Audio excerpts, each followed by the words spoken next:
people that are helping us, to engage better with students as they are critical component. We are here because of the students. So it is quite important that we also acknowledge the student leadership. We have FAPSA, we also have officials from our institutions. All of you guys are welcome and thank you very much. We know there's still a bit of a road ahead of us so that we are able to perfect the work that we have started as NSFAS. I'd like to welcome each and every landlord here who graced us with their presence. I would request my team to continuously update me as and when our stakeholders register.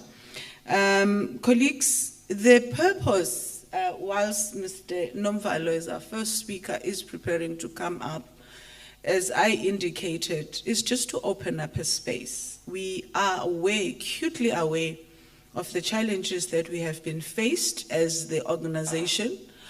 We are continuing to weather the storm so that at least we come out victoriously. We are here to show face and to confirm and to instill confidence in you to say we're still here. We are committed to ensure that this project becomes a success. We have seen the gains through the project, but we've also seen the challenges through the project.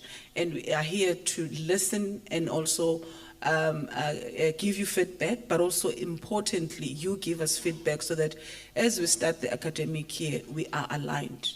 Also, I must acknowledge the task team. We do have members of the task team who are also in our midst. They are helping us quite a lot. You may be aware that the administrator has established this task team so that we are aligned. All stakeholders are aligned, from university, NSFAS, the department, the landlords represented here, because we cannot on an everyday basis be able to interact with you directly, but through this task team, we are hopeful that the message will be communicated. So having said that, colleagues, may I ask that when we engage, we allow each and everyone who wish to make an input and we listen, and so that we are able to assist one another. There is no stupid question or there is no ill-informed input. We are here to benefit from each other. So we will allow for that environment, and I'm really, really hopeful, looking at your beautiful faces here, that you will allow for this environment to help us learn better and understand better this complex space of student accommodation. Having said that, well, allow me to welcome Mr. Nomvalo to the podium so that he can then start to welcome everybody in the midst, and then we can engage with his presentation if there are any issues of clarity. Please, a round of applause, please. Thank you.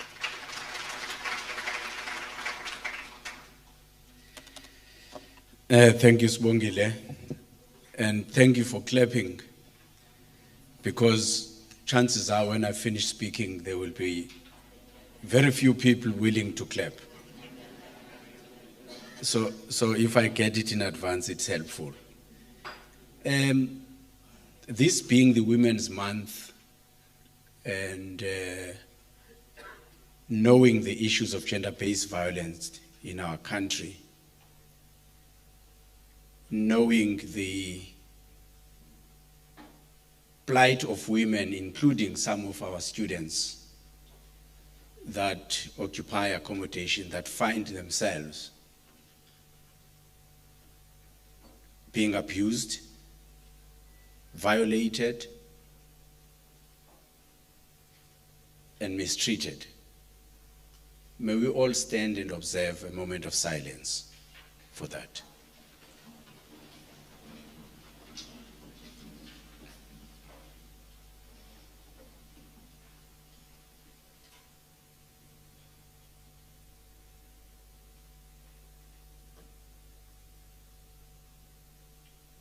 Thank you. You may sit here.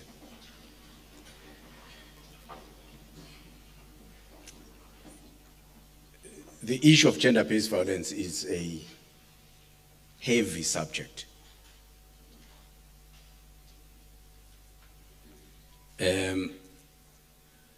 to avoid me crying, I will stop there. I want to recognize amongst us the colleagues from SAFETA and SAUS. The word NSFAS after national is students. So the most important thing that brings us together are the students. Therefore, we really appreciate that they were able to take time and join us today. I want to recognize our colleagues from USAF, SASAP, SACPO, FAPSA, and others I may have not identified from the entire PSET system.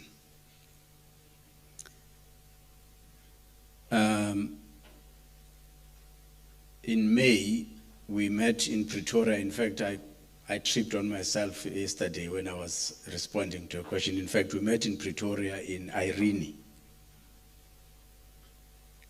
And at the end of that meeting, we set up a task team. We agreed that we'll set up a task team. And we've set up that task team to help us think through the issues that affect student accommodation throughout the country. We were as committed and determined then that we don't possess all the knowledge as officials at NSFAS as we are today. And the roadshow is one such illustration. So the colleagues from the task team, we really appreciate taking your time and working with us to find answers. The work gets easier. My father used to say that if we are not united as a family, it will be easy for our enemies to divide us and weaken us. I want to believe that all of us in this hall, what unites us are the students that we will seek to serve. Of course, for the accommodation providers, they make an investment and they must get a return on their investment. But the most important issue is that they make available accommodation for students in order for those students to improve the lot of their lives. So I want to greet you as accommodation providers, as partners in this journey. And also there may be prospective landlords in our midst. Hopefully, at the end of the day, they will see that this is an area in which an investment is needed, and therefore there's an opportunity for economic benefit. The advisors that are here, Nolita and Mpo, they are the advisors to me as the administrator. I want to emphasize this, that the scary thing about being an administrator is that you are a one-man team. If I was a woman, it would have been a one-woman team. So the decision-making process does become tricky. So you need to have a sounding board. You need to have a reflection point that enables you to process issues in a way that is sensible. So the advisory team helps me with that. The executives from NSFAS, there's a lot of work to be done, colleagues, and I have no doubt that what we're going to be experiencing today will be adding to that work, as well as the support staff from NSFAS. So I first want to thank that support staff for really going out of their way to prepare for today. There may be areas in which we fall short. We are human. You will pardon us for those, but I think really, really they've done a good job to put this event together. And thank you very much to them. Can we give them a round of applause?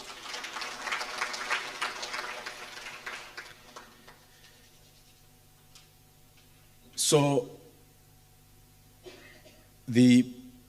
starting the conversation on a Women's Month, I'm reminded that the profession in which I belong, which is the accountancy profession, my recent job was as a CEO of the South African Institute of Chartered Accountants. And issues of transformation were very important to us. So I went back to say, when did we of a darker skin color get exposed to this profession, and how did it embrace us? And in the search of understanding this, I got back to around about early 50s, where a young fellow from the Caribbean islands moved to the UK and chose this as a career and qualified and had to go and do his traineeship. Got to this firm, which was an all-white firm. All the partners were white. But they had also, over the years, accepted women into the profession. First woman to be accepted into the profession generally, globally, was in South Africa in 1917, Miss Kruger. But the first woman to qualify was in the UK in 1891. But they admitted that woman into the profession only in 1920, 3 years after South Africa did. And from then onwards, the plight of women in the profession changed. Then comes to the 50s. This young fellow, Lancelot Reynolds from the Caribbean islands, finds himself in the UK, finds himself in this company, and he needs to be admitted as a, first appointed as a trainee. All the male partners voted against his appointment. All the female partners voted for his appointment. And the rest is history, because then the exposure of the profession globally began to take a different shape. So as we meet to discuss the issues of student accommodation in the Women's Month, and seeing that there's so many women amongst us who have ventured into this area, it is highly appreciated. The work NSFAS does seeks to embed transformation in our country, seeks to change the fortunes of the most disadvantaged in our society. So the partnership with yourselves, and especially the women folk amongst yourselves, is an important one and an encouraging one. So we're at the beginning of a journey that I believe and hope from the bottom of my heart that it will outlive us. That at least once in a while, NSFAS will come together with accommodation providers and deliberate on matters of common interest. I hope that of all the things we change, the opening of doors, the opening of opportunity for engagement doesn't become a casualty. It will be a sad day if that happens. So I'm talking to you today knowing that the payments for the current month have been delayed in some instances, and this team is working very hard to make sure that that happens.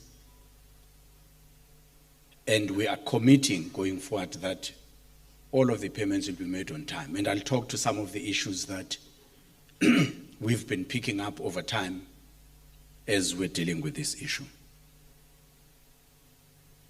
So I just reflected on the importance of NSFAS to the country.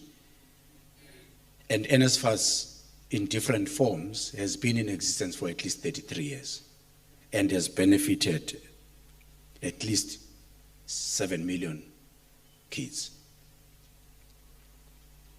But also it has grown from a meager 57 million budget to a 50 billion budget.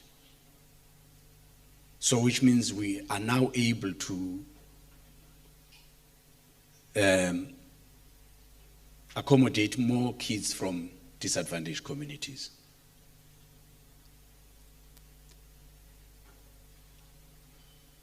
What we realize is that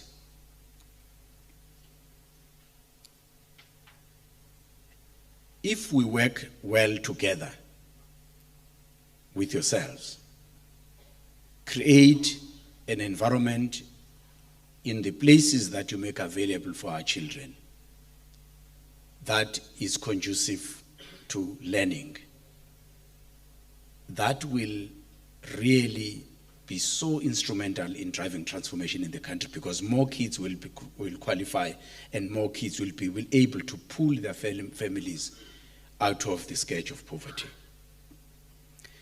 So we engage with you appreciating that role, but also we engage with yourselves knowing that in our small way, we are enabling local economies to grow. And yet, our mandate is purely about funding students. So that support of the local economies is important to us, because then it creates an opportunity that the rest of the country can be uplifted through that. So as we undertake these roadshows, and why we even thought of the roadshows, when I assumed the responsibility of administrator, so when you talk, please don't feel compelled to say administrator, because I then tend to feel like you're talking to some animal. Just Mr. Nomvalo or Freeman will do. That humanizes me. That makes me one of us in the room. But if the title is always there, it sort of makes some difference. So since I assumed this responsibility, there were countless calls, and from some quarters, even threats of violence, because accommodation providers were frustrated, because accommodation providers had not been paid for months,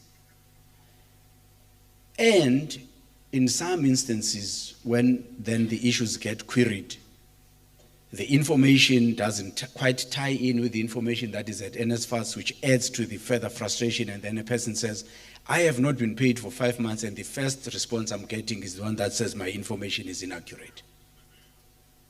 So that means for all of the 5 months that I've accommodated these kids, I've wasted my money.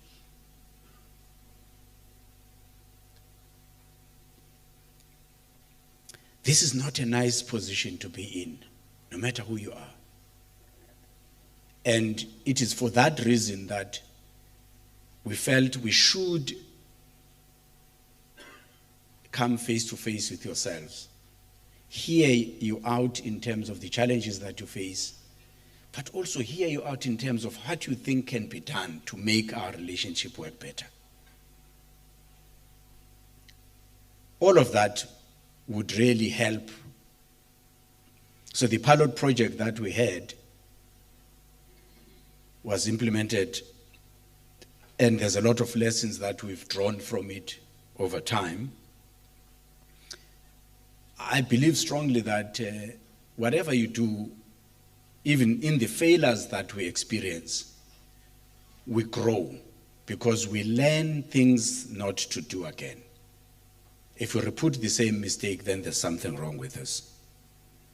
So the pilot project, having brought some difficulties in some instances, but by the way, there are areas, I think it was in Mpumalanga, somebody from Mpumalanga that was commenting and saying, yes, there were problems with the pilot project, but we've actually seen how it has helped in our area. So from area to area, the experiences have been different. But there are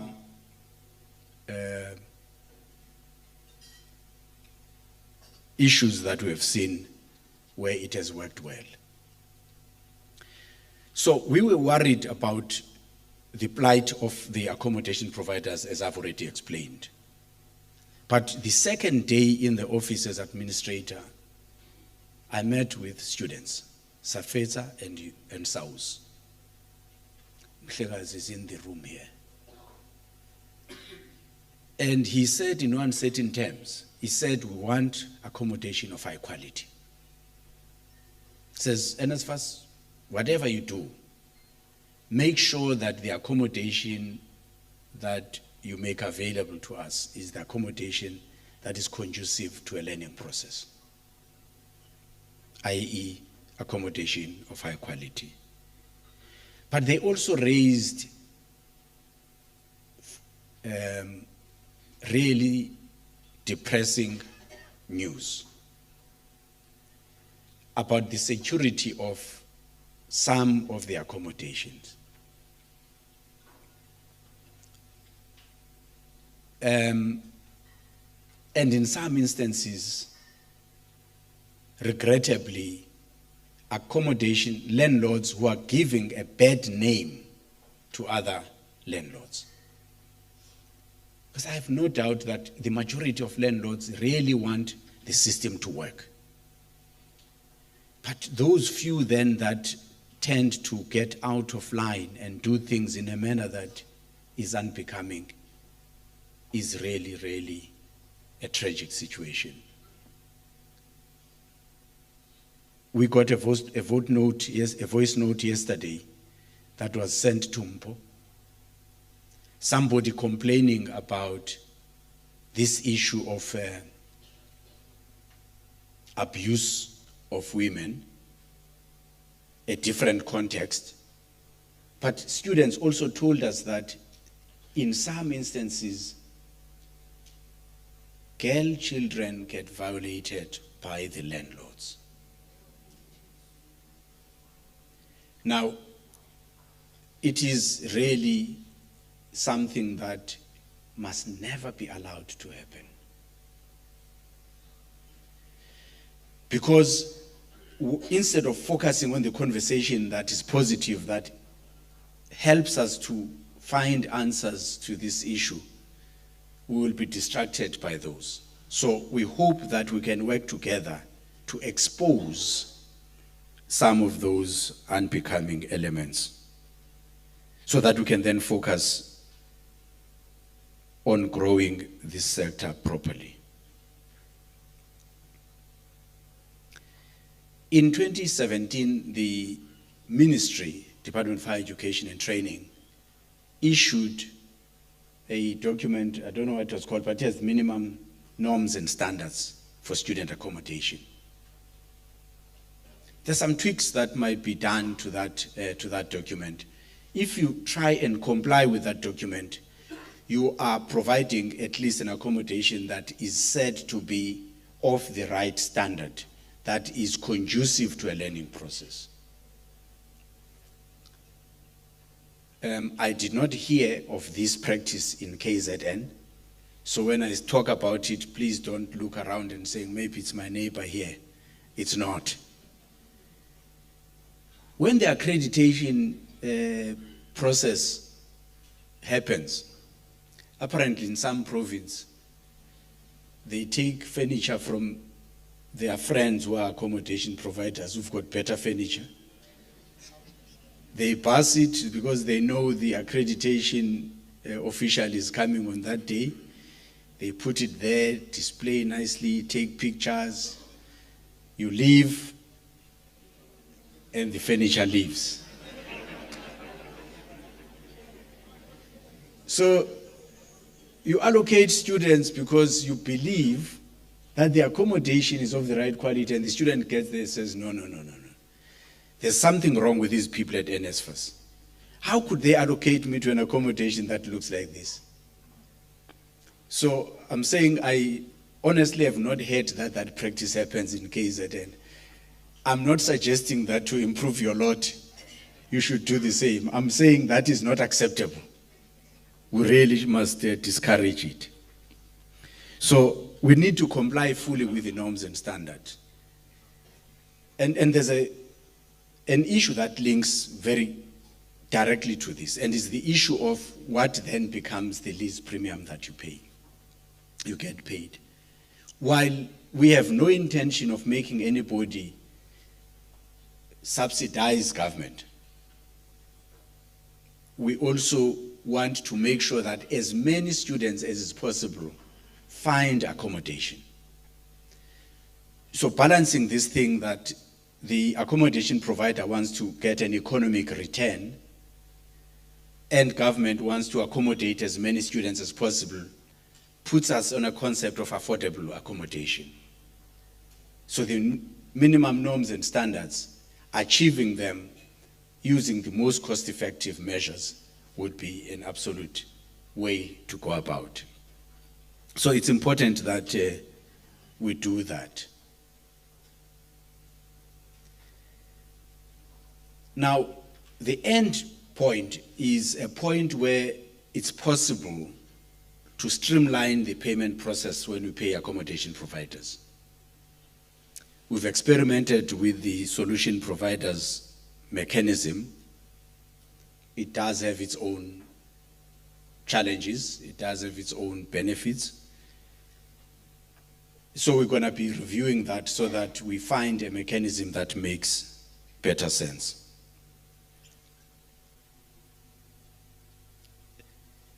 We are mindful of so I've now first talked about the accreditation and the grading from what the accommodation providers do. But also remember, the people that come and do this grading and accreditation are agents of NSFAS, if you like. And we have, again, heard stories, though may not be confirmed in terms of who, but confirmed in terms of what. So don't ask me why you haven't taken anybody to task, because in terms of who, it's not really confirmed, but in terms of what, we know these practices happen, where the agents that are grading and accrediting, they hold a lot of power, because in order for you to come into the room, you have to go through them. So they fold their arms and look the other way. They're not hearing you. They need to see something in order to hear.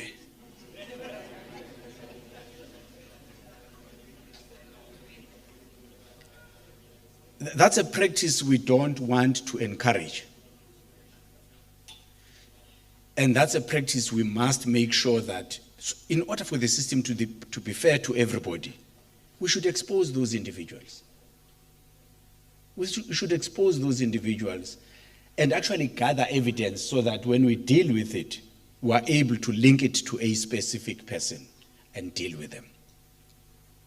This will make sure that the system works fairly. So it's not only the accommodation providers that are abusing and not providing the right quality, our agents as well that are providing the grading and accreditation process raise issues. So I've talked about the quality of accommodation. It becomes a bit tricky in the rural communities because you don't have big buildings and all of those things. So people are accommodated in our rondavels, accommodated in whatever the household owner has. And then the question becomes, how do we figure out not excluding those in this economic participation, but creating a mechanism that is fair, but fair to the student, for the student to be able to learn? That's something we've got to grapple with yourselves. There's limited role we can play as NSFAS, but we encourage engagement so that at best perhaps we can contribute to the discussion and we find an answer. It is an important element because it's consistent with the transformative agenda of NSFAS. But remember, it's not just transformation from an NSFAS point of view. There is a specific prescription for NSFAS that enables that transformation. It's the funding of students from disadvantaged backgrounds. And students need accommodation in order to be able to learn, especially that the village where they come from may not have a college. So they go to another village, so they need to have accommodation there. So there is some connection. So our role, while limited, can also be catalytic. It can be a catalyst for something.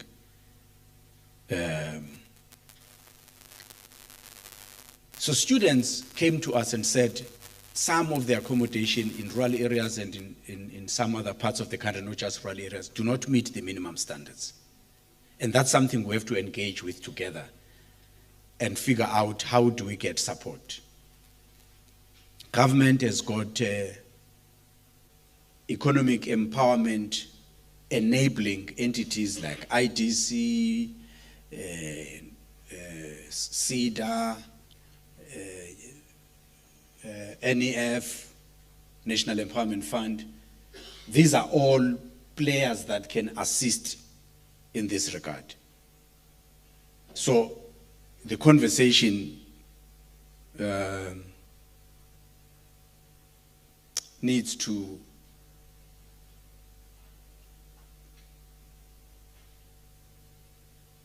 happen in this area in order to figure out what needs to be done. We might not find answers immediately, but when we start the conversation downstream, we can have answers.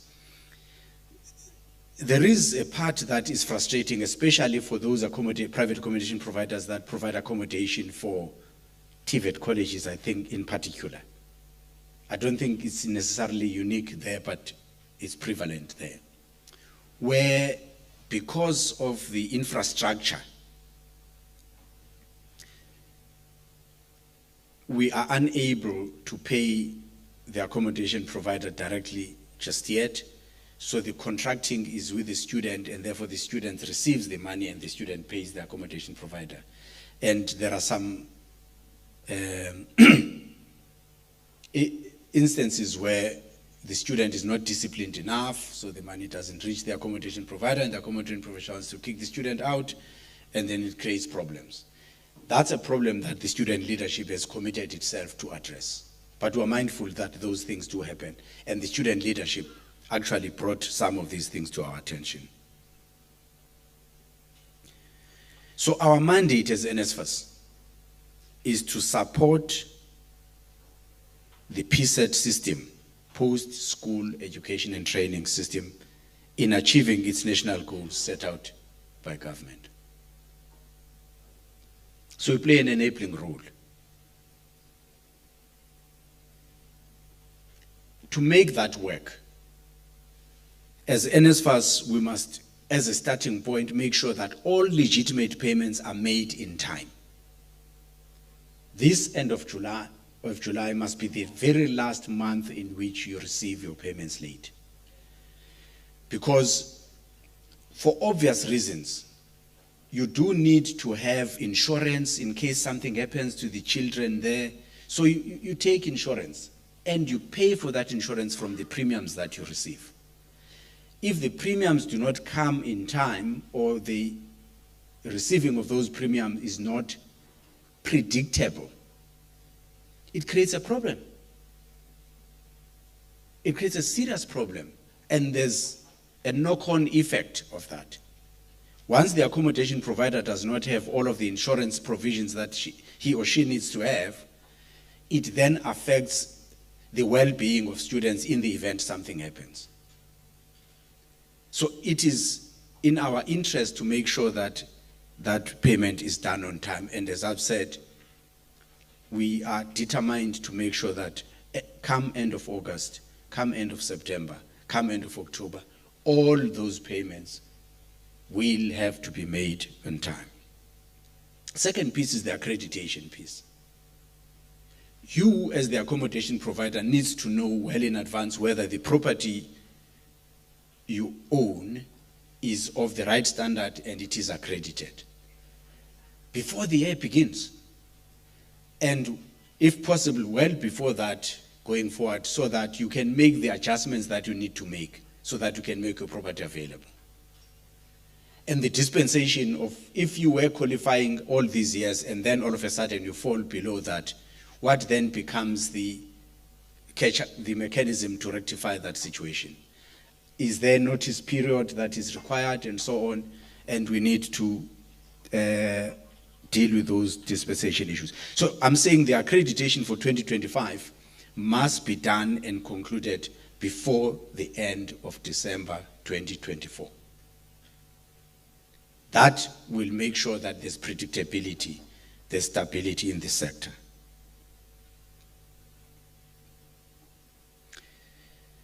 We've also picked up that there are students that are not covered in the current dispensation. Students in the work integrated learning stream, as well health and sciences students, who, there's a clinic, I come from a village in Umzimkulu called Mvubugazi. So there's a clinic there, although there's no tarred road that goes there. But there is a clinic, so the tarred road will follow some years to come. But the clinic is there. We've got young kids there, including my niece and other young kids from that village who are doctors, practicing here in Durban, who feel that they would want to go back and assist there. But most importantly, those clinics need nurses. Those nurses may not necessarily, they must still be trainees and all of those things. So there's a lot of thinking that has to go into that kind of work, the work integrated learning and as well as the health and sciences space, to make sure that we've got a dispensation that can accommodate that. The current dispensation is not responsive to that issue.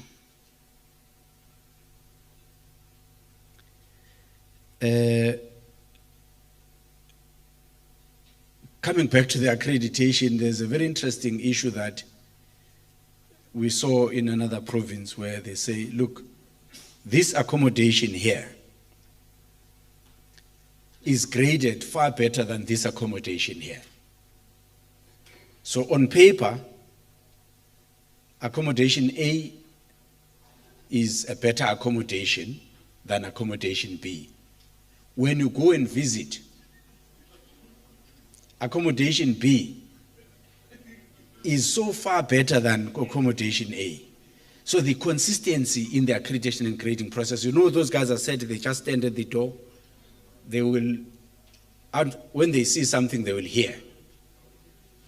They create that problem for us. So we need to look into all of that system as NSFAS. Make sure that there's reliability, there's quality, there's consistency, and uniformity. So, to respond to all of these things, in particular the rural accommodation space, we want to start keeping a record of what those accommodation providers look like. In some areas, accommodation providers are organized into formations. That helps because then they can have a voice that raises their issues. But we want to be able to have a record of all those rural accommodations and be able to assist students accordingly. And downstream, explore the possibility that once the student has contracted an accommodation, there is a way in which the money comes from NSFAS straight into the bank account of the accommodation provider. If there's assistance NSFAS needs in between that process to make information ready for the processing of payment, we can get that assistance. But there's no reason for the money to go to Mpangeni before it goes to MJ's. There's no reason whatsoever. So we need to make that direct process because it makes it cheaper, it makes it a lot safer than the other mechanism. I sometimes explain this issue of agents like this, that if you ask somebody to deliver money to somebody you owe money to, a few things can happen. The person can get mugged on the way, or the person can tell you he was mugged. You won't be able to tell the difference. Now, in an electronic world, even though I transfer the money to somebody's bank account, remember that bank account has got people who are working with it in that other organization. And you can't guarantee that all of those people might not help themselves to that. You hope they don't. So you open up that issue of being mugged or claiming to have been mugged. So we want to be able to create that direct link. Students contracting appropriately with reasonable accommodation, and then the payment goes directly to the accommodation providers. So to enable all of this is our ICT systems. ICT systems, to the extent that they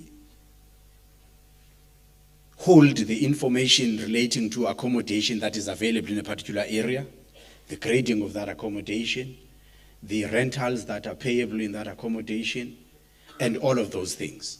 But at the same time, when come month end for payment, we know that accommodation A is accredited, accommodation A has got so many students. That information has to be readily available at the press of a button. Yeah, it is today, but not to the extent that we would really want to see it happening. So, we want to be able to engage and make sure that when we then do payment, we're paying for legitimate students that do exist, for accommodations that exist. We do think that there's scope for a lot of mischief in the current setup. So we worry about this thing, as I've already said, because of its developmental effect.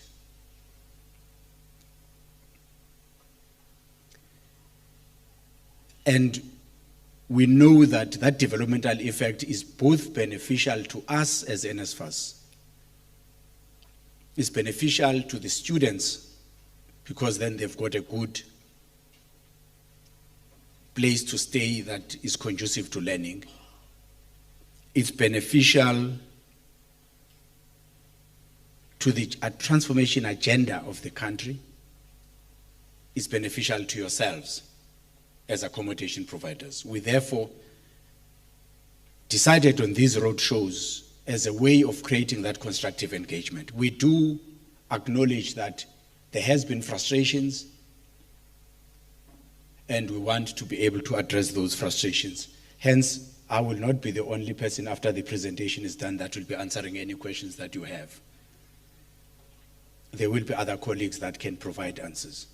But rest assured that our commitment is that the engagement happens so that the engagement delivers the results we're looking for.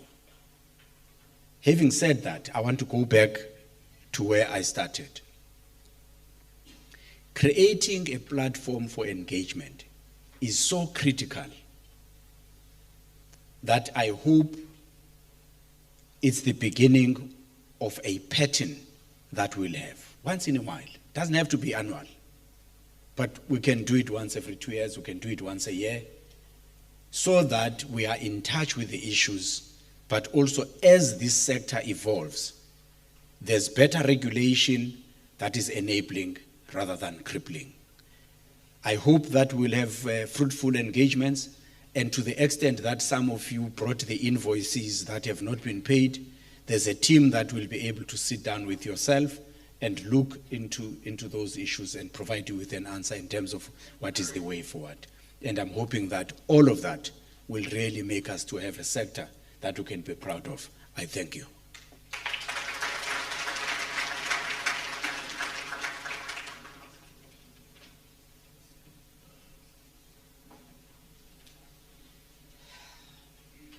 Thank you very much, Mr. Mvalo.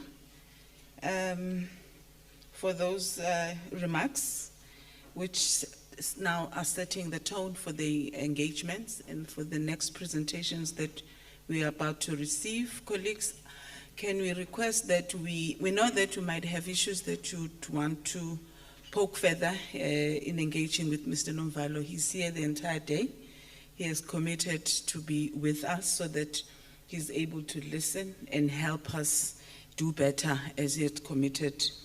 I think I've got few points that I've noted as he was making his remarks that we really need to work together to provide conducive environments, that we need to support our local economies, that we can work together, and only if we work together that we can succeed in this journey that we have started. Also, issues of accreditation, I think, are noted. And as he had made mention that through the task team, all these issues are being looked at very thorough, including issues of capping that I think has been the biggest challenge as well to some of our landlords. But going forward, we are very resolute. Even institutions, by the way, they have been expressing their challenges around that. But it has landed in ears that are listening, and we are able to then address those issues going forward. Without further ado, if you allow me, please make note of those issues that we want to get clarity on. But let's allow presentations, they are not long, so that at least when we engage, we also have appreciation of some of the things that he has been talking about. So I'd like to call my colleague, Mr. Madonono, to come forward. The presentation will be flighted. He's going to be talking to us about the NSFAS processes.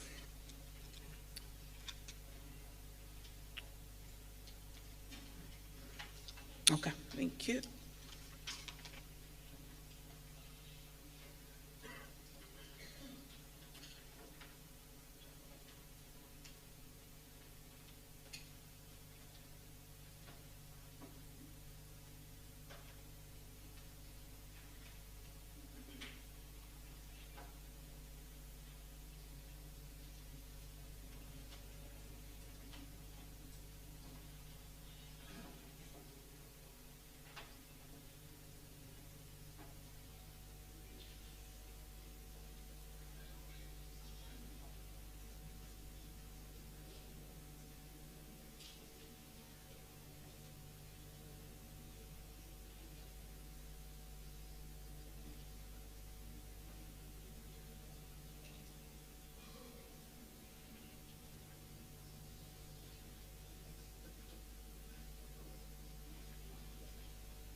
Apologies for the slight delay.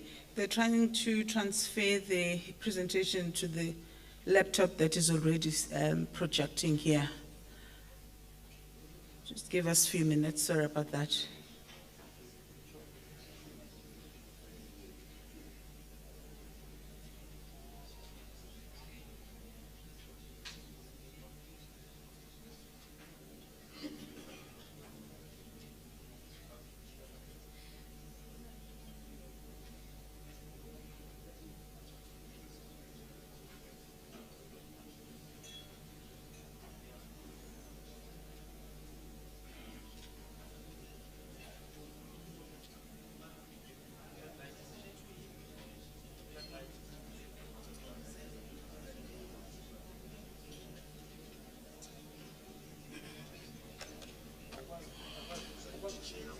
Yeah, I lula like that.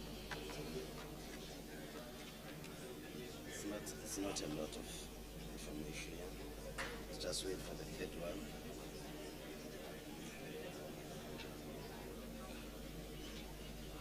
Yeah, out three. So, Yeah. which is the first one? Yeah, first one, this one. This one? Yeah, so one's So you know which is where to open. Yeah, here. Just one page, one slide here. This slide. Right. Okay, no thanks. Greetings, everyone. Yeah, you're right, cool. My name is Lamla Matonono.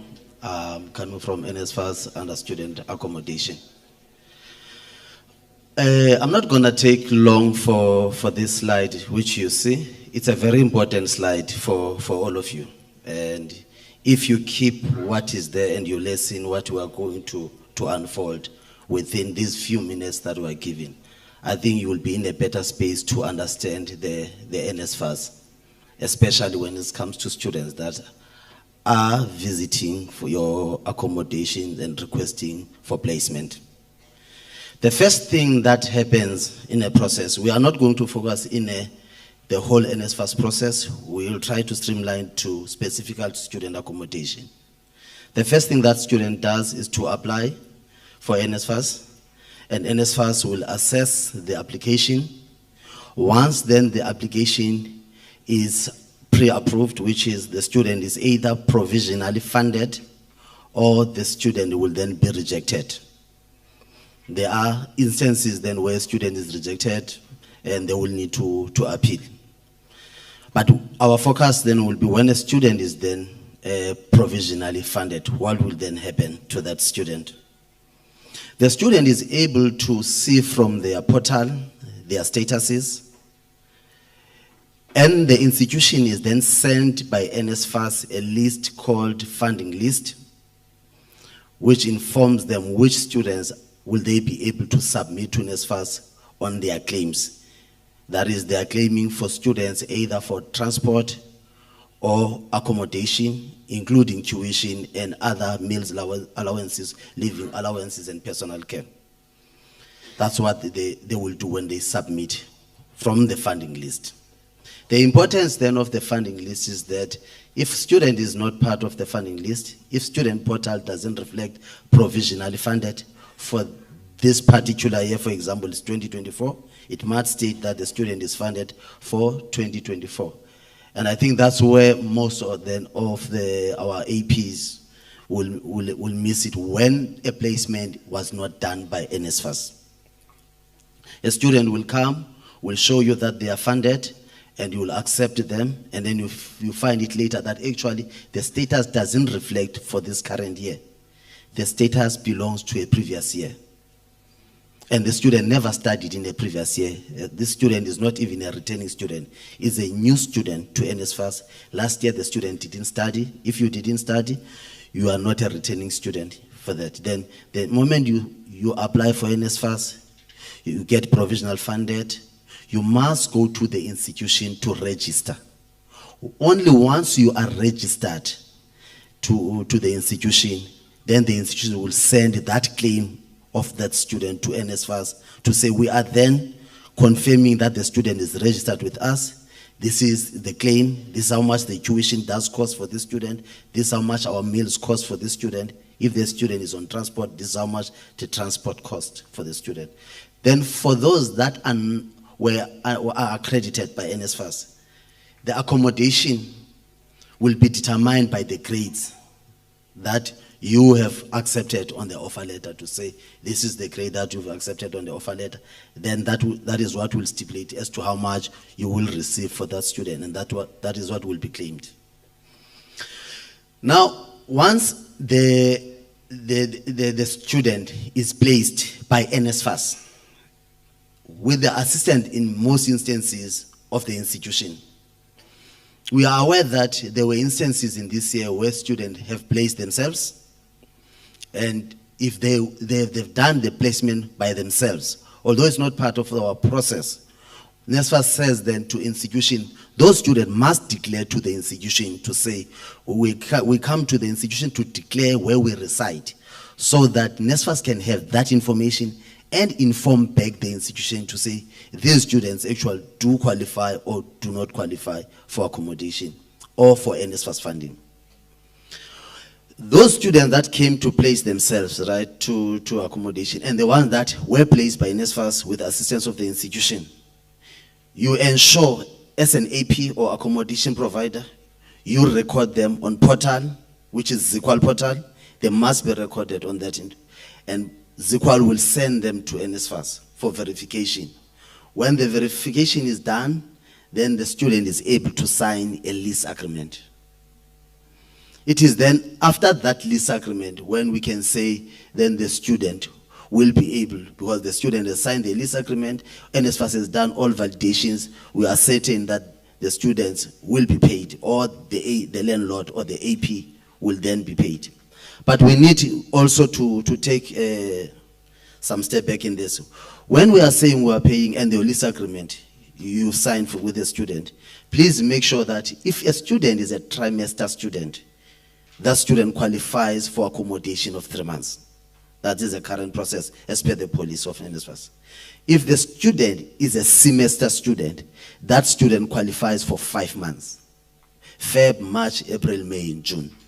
If the student is annual at the university, at the college, we know it's NCV, then that student will qualify for 10 months from Feb to November. The importance that I'm trying to emphasize is because we are receiving invoices of a trimester student who has not came back to register at the institution, or who's not funded with the institution for the second trimester, trimester 2. Now we are receiving those invoices. And in other instances, we are receiving invoices for a student who was a semester student qualifying for 5 months. And we are receiving an invoice to say, NSFAS now hasn't paid us for the last 2 months, which is, it will be 7 months. And we are not going to pay for that 7 months. The only way that NSFAS will pay for that 7 months is when the student comes back, still qualifies for NSFAS, because the student meets the academic eligibilities, is still eligible for funding for NSFAS, goes back to the institution to register, and the institution submit the registration for that student. Then we can start to say, this is another 5 months, meaning the student starts the second semester now. We start from there on the second semester. Then it will be payment 1, 2, 3, 4, 5 again for that student, which is on your side for that student, you will have 10 payments for semester 1 and for semester 2. Then we make sure, why I'm saying this is because of this issue that we've been receiving, to say, I've got these students and they haven't been paid. I don't know what is happening. They were paid for the first 3 months, all of a sudden the payment stopped. They were paid for the first 5 months, all of a sudden the payment stopped. That's why we think it is important then to emphasize it in this session, so that when your students are residing in your accommodation, you will need to get that view. From now on, all the solution partner will have that view to see, so that you can be able to see. I know you are able to see from the proof of registration of the student to say if a student is doing an annual course, a semester course, or a trimester course. But I believe it's important then, if you go to the system, and then they will have to update it. It will reflect if it's a student is a trimester, if a student is a semester, and if a student is an annual student. Then once we receive this registration now, which is our last phase of the validations, because this information must be validated, we will request the institution first to confirm that the student indeed is an off-campus student. Remember, the first priority of NSFAS is to make sure that all our students, first priority, they reside at the rest of the institution, which is on campus. Then from on campus, they move to NSFAS-accredited properties. Then we do not want you to just accept student without all the verifications to say, has the student either resided at the rest of the institution, which now becomes a clash with the institution. Now the student comes and resides with you. And we have been confirmed with the solution partner that they must confirm with NSFAS if these students not part of the institution that is very important. Once then we engage with the institution will confirm these ones, yes, are on campus. Then we know which students are off campus. Then the students that are off campus, they become part of the list. If you look on a student to send, institution to send a student, that's where then we've got that earmark list. We call it a global list. We can call it an earmark list, where a student is then confirmed by the institution to be off campus. Then NSFAS from there will start to say, once the institution is confirmed, we are then able to say we can be able to release funds to that AP on the basis that the student qualifies. We then take that student and then we do a final validation. Remember, the students, some will have came to a placement and they are indeed provisional funded because they qualify as new students, and we determine to say, actually the student has changed the course. And they've changed the course. If they've changed the course, let's say your course is for 3 years, right? That you've applied for. NSFAS has said they're going to pay for that student for 4 years. Then it happens that the student, in a second year, they failed, probably, they decide then to say, let me change the course and start a new course. Now it's going to a 3rd year, but in a new course, which is year 1, then those students will not finish. And NSFAS does not encourage that they fund someone who can only do 2 years and they are not going to complete their qualification. Then the money has went fruitless for those students. Then it is important to make sure that these students are validated, to make sure they meet all NSFAS requirements. This is one of the requirements that we do, which is then, these are ones that will be done at the end of the stage, because the issue of course that the student have changed, you will know, NSFAS won't have a view until the institution confirms to say actually the student has changed the course. Then the NSFAS makes a decision on those bases, based on the policy. And if a student has moved from one institution to the other institution, also NSFAS will only be aware of that to say you are doing a new course in a new institution once they've received the registration data.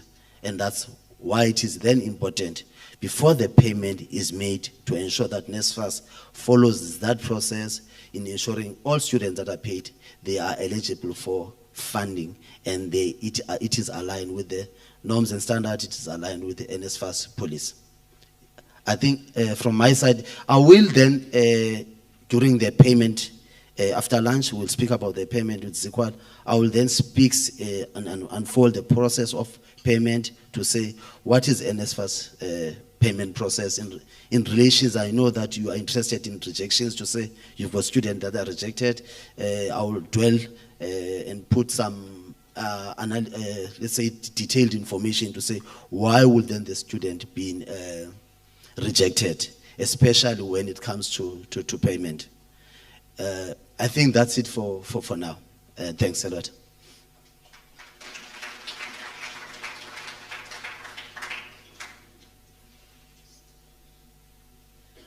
Thank you, Mr. Matanana. Thank you very much. Can I see, is Hopoto around? Oh, okay. We are going to be getting the presentation now from Zico. They will be talking to us about the onboarding of students and the onboarding of the AP. You will realize that we have streamlined this presentation so that when we engage, we are comprehensive in our approach and we are able to connect the dot as it were.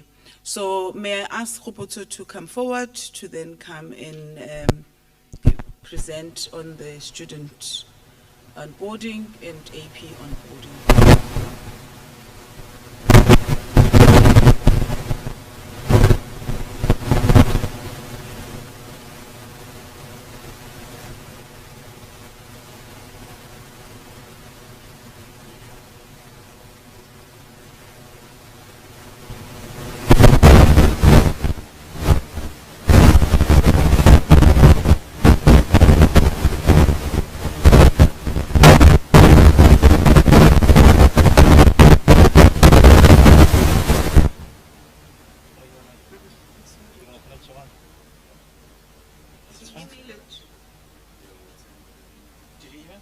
Which one is it? Just go back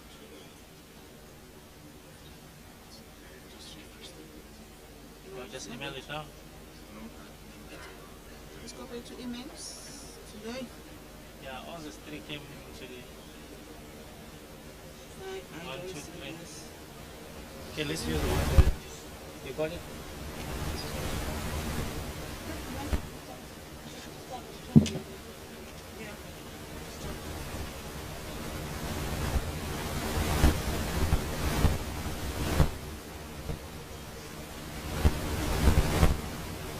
Thank you. Good morning. Good morning, everyone.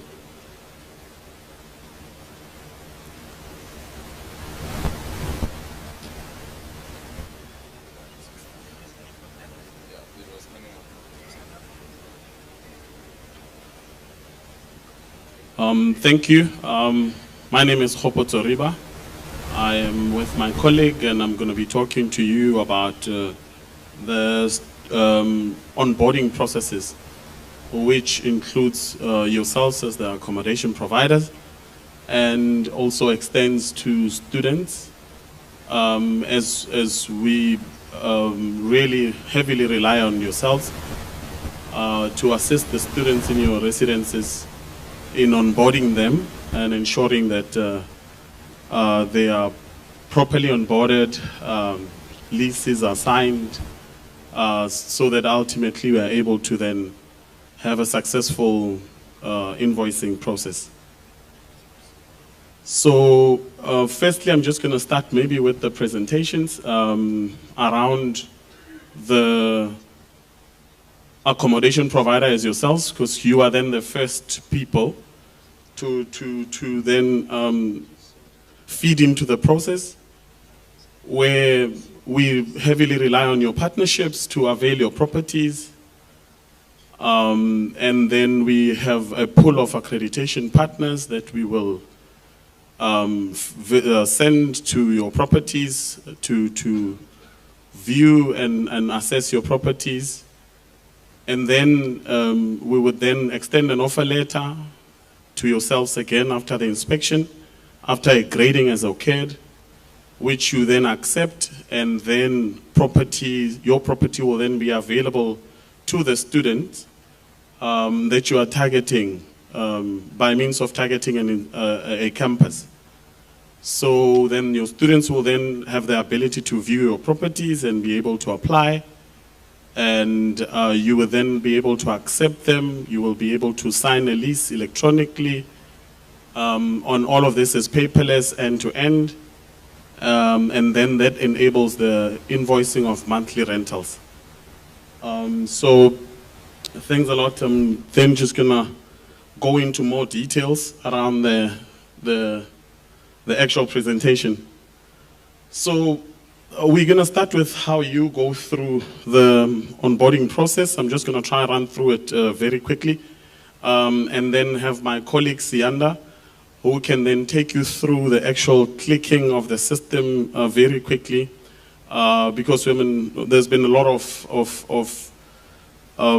queries around the solution, and some are not using the correct links, and we just want to ensure that we are all using the correct links as we should. So this process is talking to accommodation registration. As yourselves as accommodation providers, then there would be a link, and Sienda will then come back and show you how you land on these links. So this just shows you what you will, if you are in the correct place, this is what it must look like. And then once you are here, you are then able to then select that you are an accommodation provider. This is because the platform allows for multiple different users as a central place for collaboration. This is yourselves as accommodation providers. Students log on onto the same platform. Institutions log on to the same platform. NSFAS would then have the ability to also log on to the same platform, where then there is a centralized portal where you collaborate, and also accreditation partners. So as accommodation provider, you will select I'm an accommodation provider, and then you will then be able to then populate all the contact details, which then gets to be validated by means of us sending you the actual OTPs to both email and SMS, because throughout the whole journey, we will be interacting with you in 3 ways. It is through the portal itself, where you are logging in and be able to action what you need to action. We are able to also communicate to you through SMS, and we are communicating to you via email. So firstly, it's just to confirm that we are able to reach you, and then that gets to be validated through an OTP, and you are then able to register yourselves in order for you to show interest and be able to log on. You are able to register as an entity, a registered entity, a company, a trust, or you are able to register as yourself as an individual. And then you are then able to then, depending on the different kinds of the options that you choose, then you are able to then upload some required documents, either a deeds registry if you're a trust, or a ID if you're yourself as an individual, or CIPC documentation in case you are registering as a company.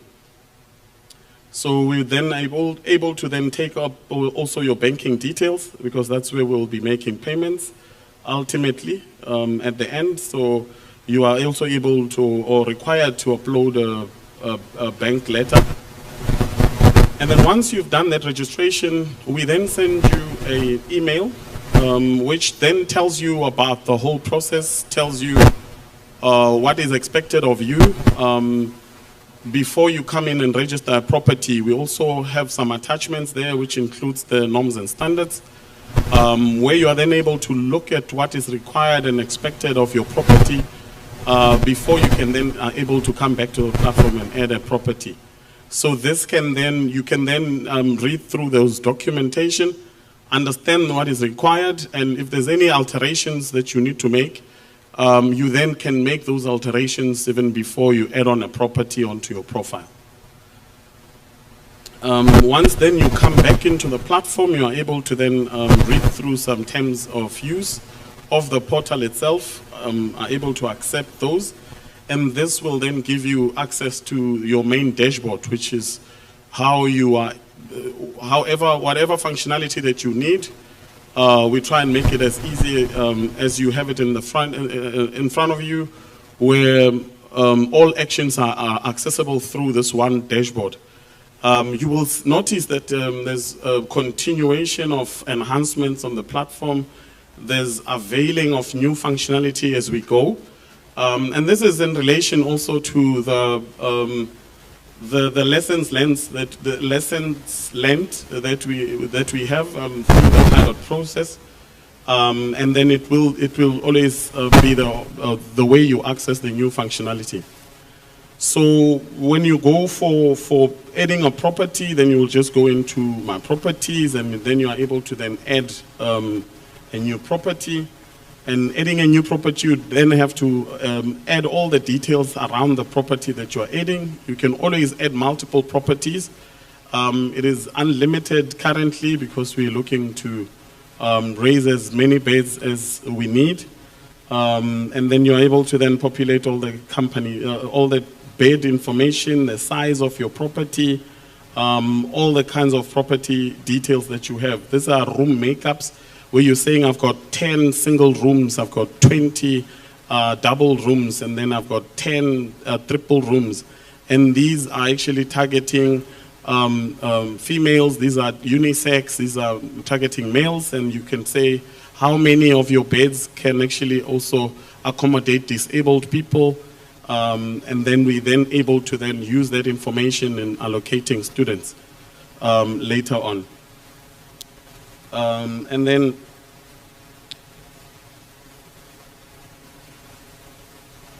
yeah, so this is just more details around the property details, and you are then able to also upload images when you are then, because then this information is going to be exposed to a student to be able to see the kind of property that that you have, what kind of amenities that you have in your property. So this is a marketing tool for your property to the student. So they're able to then see all this. This is where you then upload images. You say this is what is the cover page of your image and all of that. And in each property, you'd also need to upload documents around the property ownership, the COCs, fire documents, all the compliance documents really. That's where then you need to do that upload. And finally, you then be, depending on the number of beds that you have, there's then a inspection fee that is then asked of you. where then you've got different options of paying for it. You can then pay by means of a credit card, or you can pay by means of a EFT, electronic EFT, or you can go to the bank, deposit, and then come back and upload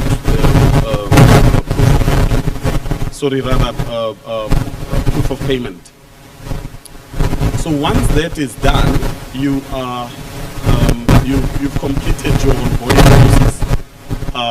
This in the bag will start the inspection process, and I've actually really just brought the inspection piece very little to just one slide, even though it's an over compression of what really happens. So once you've made a payment, we then have an inspection. We then assign that inspection to the inspection party that NSFAS has appointed, and within that entity, then they would then assign the best inspector and also finalize the appointments with yourselves. They'll then be able to use a mobile app that we provide to them. In that mobile app, they'll be able to then navigate to your property. They'll then be able to reach your place, and then they'll then be able to start a new inspection. But because we were trying to ensure that they don't do inspections outside of yourself without you being on site, ensuring that they are coming to the right place, we then, they cannot start an inspection without you receiving an OTP that you need to provide to them. That's the only way that they'll be able to start an inspection. So we also include this information in the OTP message that we send to you, that you shouldn't give the OTP over phone. You've got to be there with the inspector, confirm that they're in the right place, and then be able to allow them to start the inspection, walk through with them, take them through the property. And then this is the mobile app that they would use. As you see, it's got different questionnaires that they need to ask. There is nowhere where they need to give a grading of the property. So all of that is built into the platform to calculate and using different kinds of weighting on different topics like ablution. For example, security might have 10 questions, but the security as a topic will have a bigger weighting versus something else. And that weighting is controlled at the back by NSFAS. That can always change without notifying the inspector themselves. So it might not be worth a conversation with them. They just really need to select a specific topic. If it's ablution, then there'll be questions around ablution. They've got to answer how many they are, and then we gauge, the system will gauge, depending on the number of beds that you have, how many ablutions are you supposed to then have.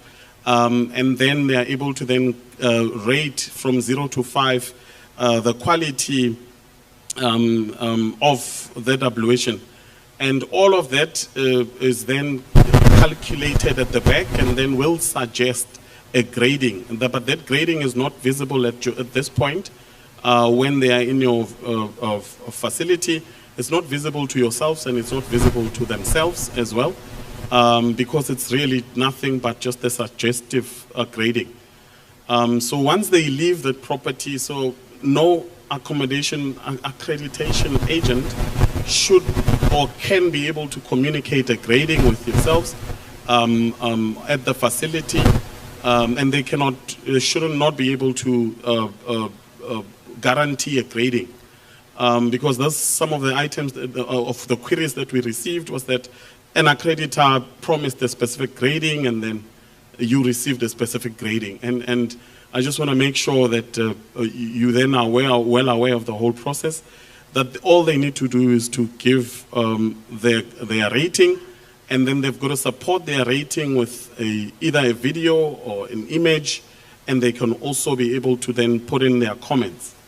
What then that does is that at the back we then generate a grading report, which we then present to NSFAS. QA team, where then they are able to then have a look at that, looking at the images and having been able to also look at the other properties that they've QA'd, they can then change a suggestive grading from an A to a C, a D to an E, and that then becomes the final grading that gets to be then presented to you in an offer letter. So once an inspector comes, they'll be able to do what they need to do, and then they leave. At that point, they don't even know what the final grading is, because nobody knows what the QA person will then finalize it on. So then they'll leave the property. So this is then the second interaction. So your first interaction was the registration. Second interaction with NSFAS is now this accreditor that has visited your property. What then is next becomes the offer letter that you would then receive. In the offer letter, you will then have the grading, which has been finalized by a QA person, which also attaches the number of beds that you have inputted into the system initially, and also would have the rentals against that grading that you have achieved. And then you are then able to do a sign off of that offer letter. So you'll then be able to see, and because this person only has one property, if you've got 7 properties all graded, you will have multiple 7 offer letters, and you are then able to click on an offer letter.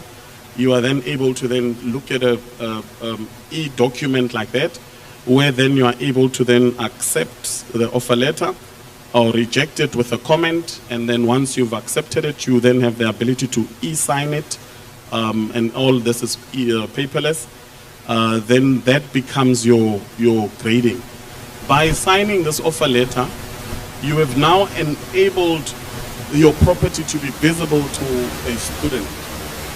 So a student coming into the system is then going to be able to view your property through the images that you have provided, with the comments and the amenities that you have promised the student, and then they are able to then view and apply for that property if it interests them.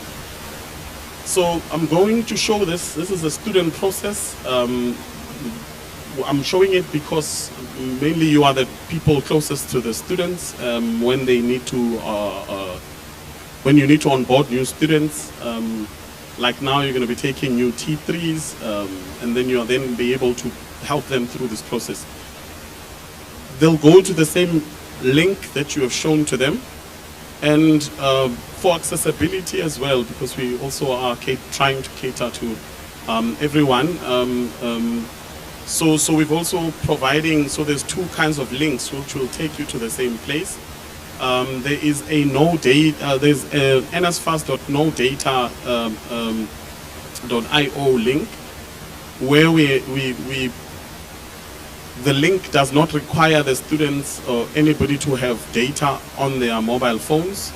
They can then just browse and interact with the portal for free on their side, and then it would then be on the other side that then payments of that data is catered for.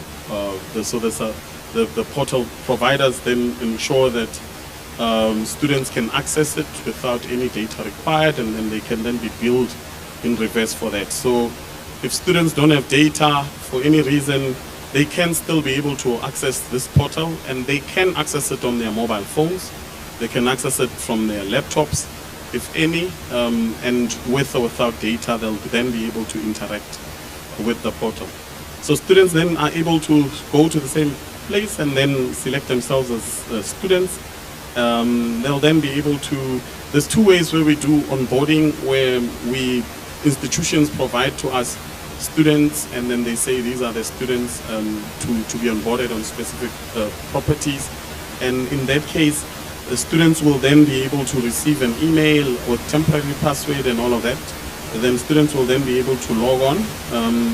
If the student is not on the platform and was never onboarded, but you've got the student on your premise, it's very important that all students be visible to the platform, so NSFAS is able to then give you information about the students, whether or not they are funded, because that becomes very important, instead of you then housing an unfunded student without NSFAS's knowledge.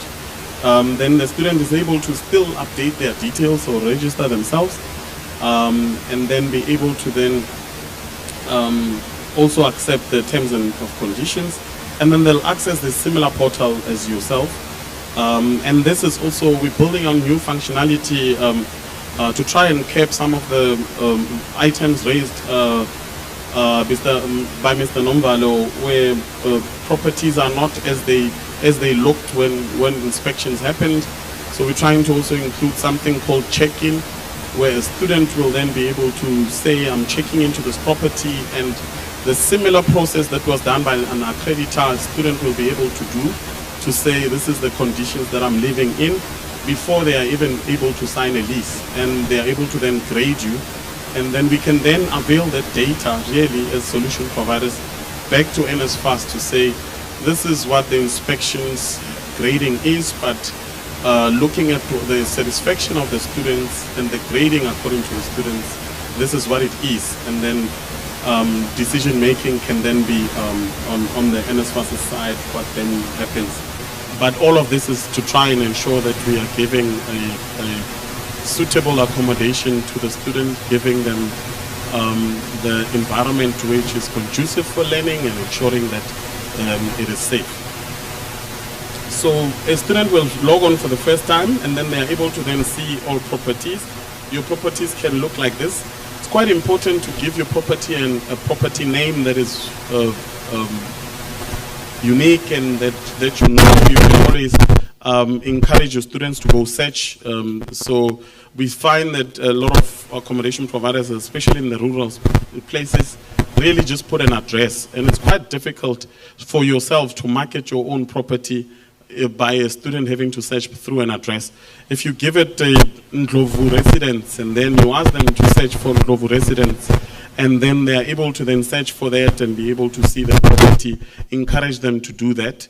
Some use company names for property names. It's just something that could actually assist the APs in order to drive traffic or drive students to searching, finding their properties accurately and applying in the correct places. So you search for a property, or ask the student rather, this is the student, to search for the property. They are able to see the grading, they're able to see the amenities, and then one other thing that we would suggest is to also see the rating from other students that have lived there before. If students are unhappy, were unhappy in your property, that would show up in the portal, and students then have the ability to choose where they live, and looking at the ratings that have happened previously. So these are some of the things that we would try and encourage, or rather propose to build onto the platform to ensure that the student is getting the best value and in a property that is conducive for them. These are just more details of the actual property itself. And then, as I've said, we are also saying that we need to embed a check-in process before the student signs or applies, or rather signs a lease. Because there's some students that says, I've signed that lease, but I've actually never been there.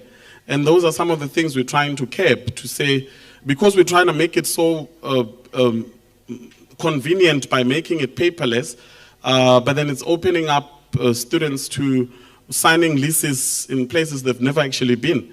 And now we want to try bring in the check-in process to say, before you can say you are signing this lease, after you've been accepted, you need to have checked in to say, I'm happy, I'm going to stay here, and then I'm signing the lease. So those are some of the things that we'll bring in. But at this point, the student will then apply, and then they'll then choose the bed type that you have. So if you've got single beds and double beds, they can say, I'm wishing to live in a double bed or a single bed, and then you are then able to apply for that bed. This will also give them some, will then be able to give them some confirmation about this application, and will also send yourself as an AP an email to say someone has actually applied in your property.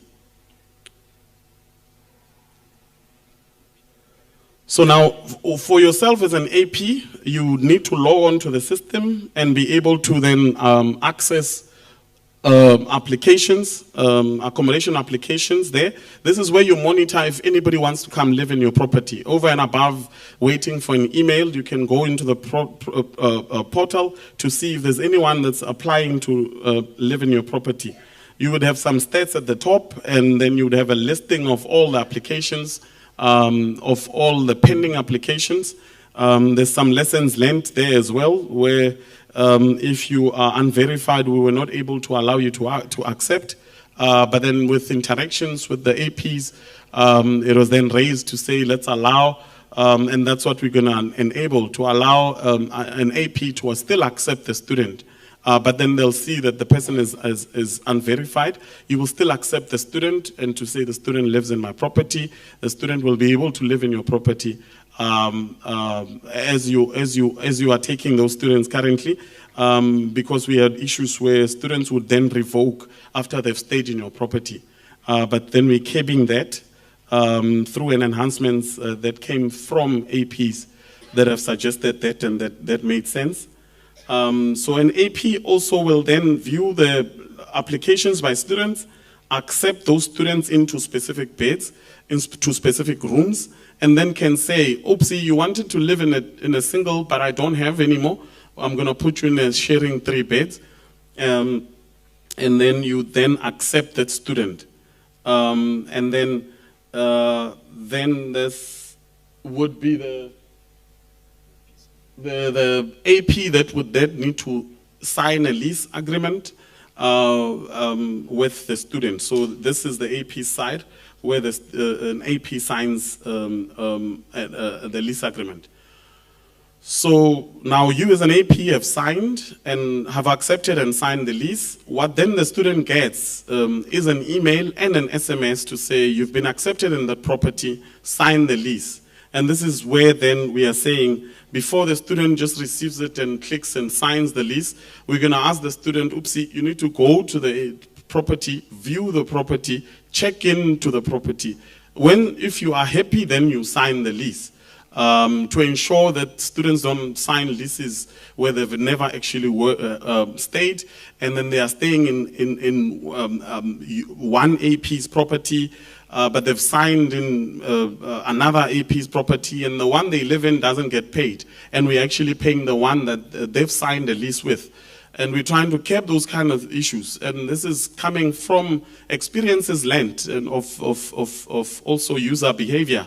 And then we're working to bring in those kind of measures in place to ensuring that students actually do sign a lease. There's many other functionalities that we're coming to bring in, where an AP should be able to search for the student. Before you house a student, you should be able to search for that student. If they've got an active lease somewhere else, you should then you should know.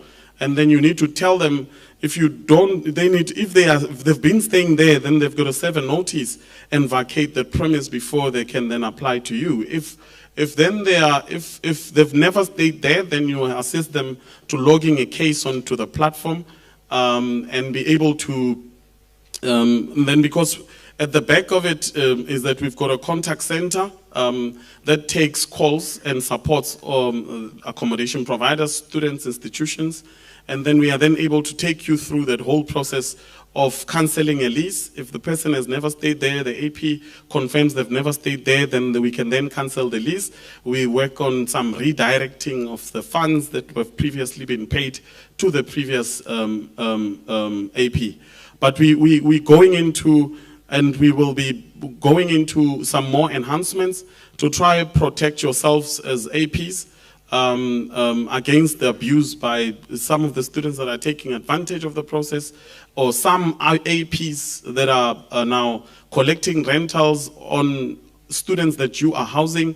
But we're working towards that, especially with yourselves, as we are interacting with you in the cases that you log, that we go through all of them, and we always come up with different ways to cover all different kinds of behavioral patterns in ensuring that we have a better 2025. So at this moment, I'm just going to hand over to Sia sorry, just quickly, so that he assists us in getting to the correct links, and also just a quick navigation of logging of cases by APs, by students, just so that then, because we realize that there's a lot of unknown functionality that's on the portal, which can be very beneficial to yourselves.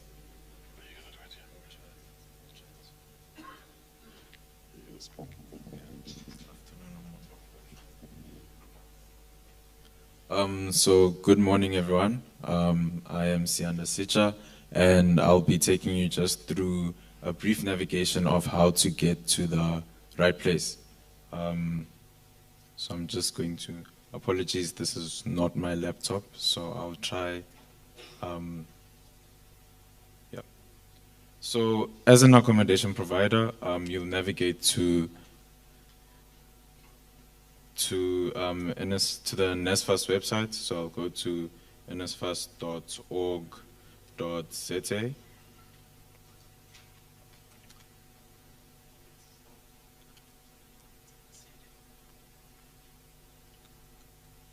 I'm not too sure if it's the network or...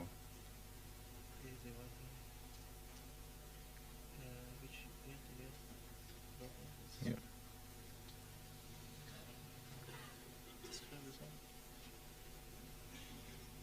So I'll navigate to the NSFAS website.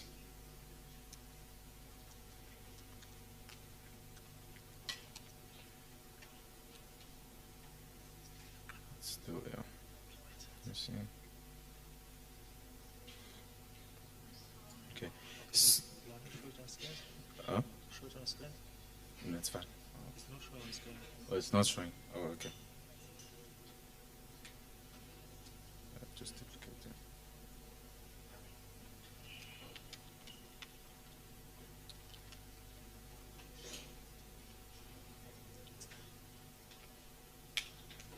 Okay, so we'll navigate to the NSFAS website. From there, we'll go to for students and for learners, and then in there, we'll click on select accommodation.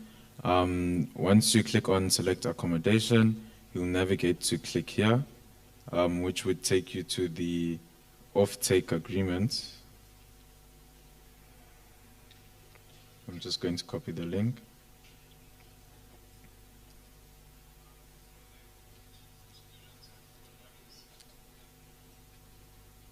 So in here, once it redirects you to the off-take agreement, you'll go to province, and then you would select the province that you are residing in or where your property resides in.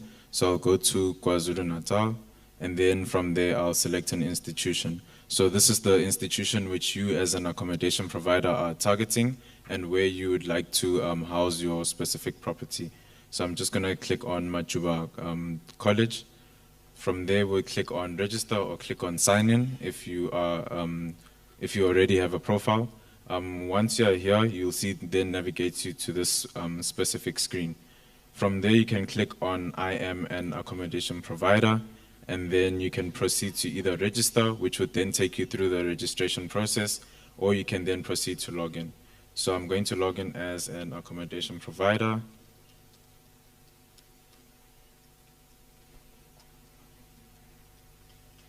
And then I'm just going to enter my password. And then I'll proceed to log in. So in here, then you can see the different navigation items that were shown. And as mentioned, we are busy doing enhancements, so new functionality will continue to come up, and you'll see them come on this specific screen. So as we then proceed to do the functionalities, we'll also then send out communication to let you guys know about the new features that we've released. But just a simple quick overview, for my residence, this is where you'd come in then to begin the process of adding your property. You can also then view your current property details, and you'll be also able to edit the residences that you as an accommodation provider have edited. So this is what my residence looks like and what it's for.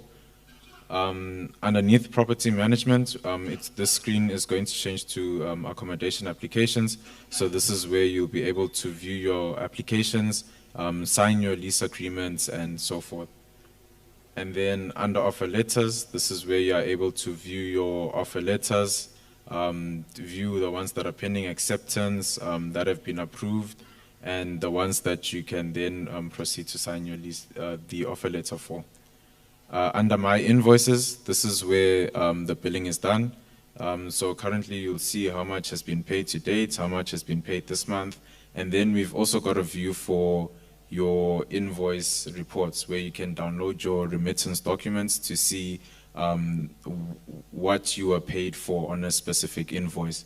And if there are any exceptions that have occurred where no payment was received for a specific student, you'll also be able to see them on that. Then my cases, this is where both APs and students are able to log in and create a case, which then gets routed to our support team, whereby they'll investigate these cases and then deal with those cases. So you're just going to create case, select a query type, select a facility, enter your subject and then your details, upload any attachments, and then click on submit. From there, you then receive an email with a case number that you can proceed to then use to follow up on your queries.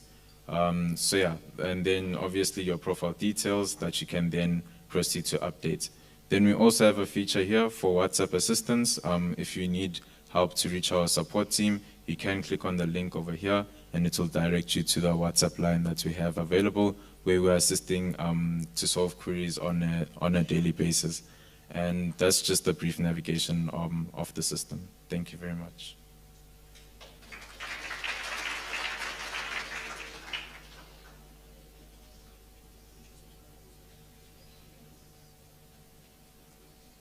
Thank you very much for all our presenters.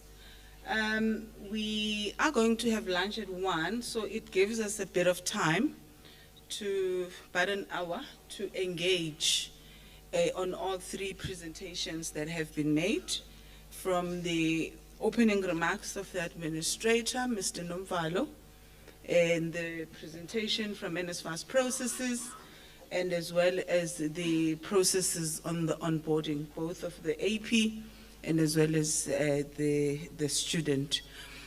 You will see that the presentation that are being done now are of the process as is. And you could hear the presenters talking about the enhancements and what is it that we need to consider going forward, which all of those proposals will also serve at the task team that was announced, is so that we are able to be efficient and we are able to then bring some agile in the processes that we are embarking on the project. So I'm not sure if we have roving mics so that we can take a couple of questions, issues of clarity, inputs as well, so that we are able to, through this process, make our submission to the task team so that they consider the work that NSFAS and the stakeholders are busy with. So can I, by show of hands, anyone who wants to start to engage? Can the team who was presenting also to be available so that they take questions? We'll appreciate other mics. Oh, okay. I see Matuba is helping. Thank you. Okay. Well, yeah, let's start on the right because the mics are coming that side. I know that number 1, yes. Is there another hand there that no? Okay, we'll take that as well.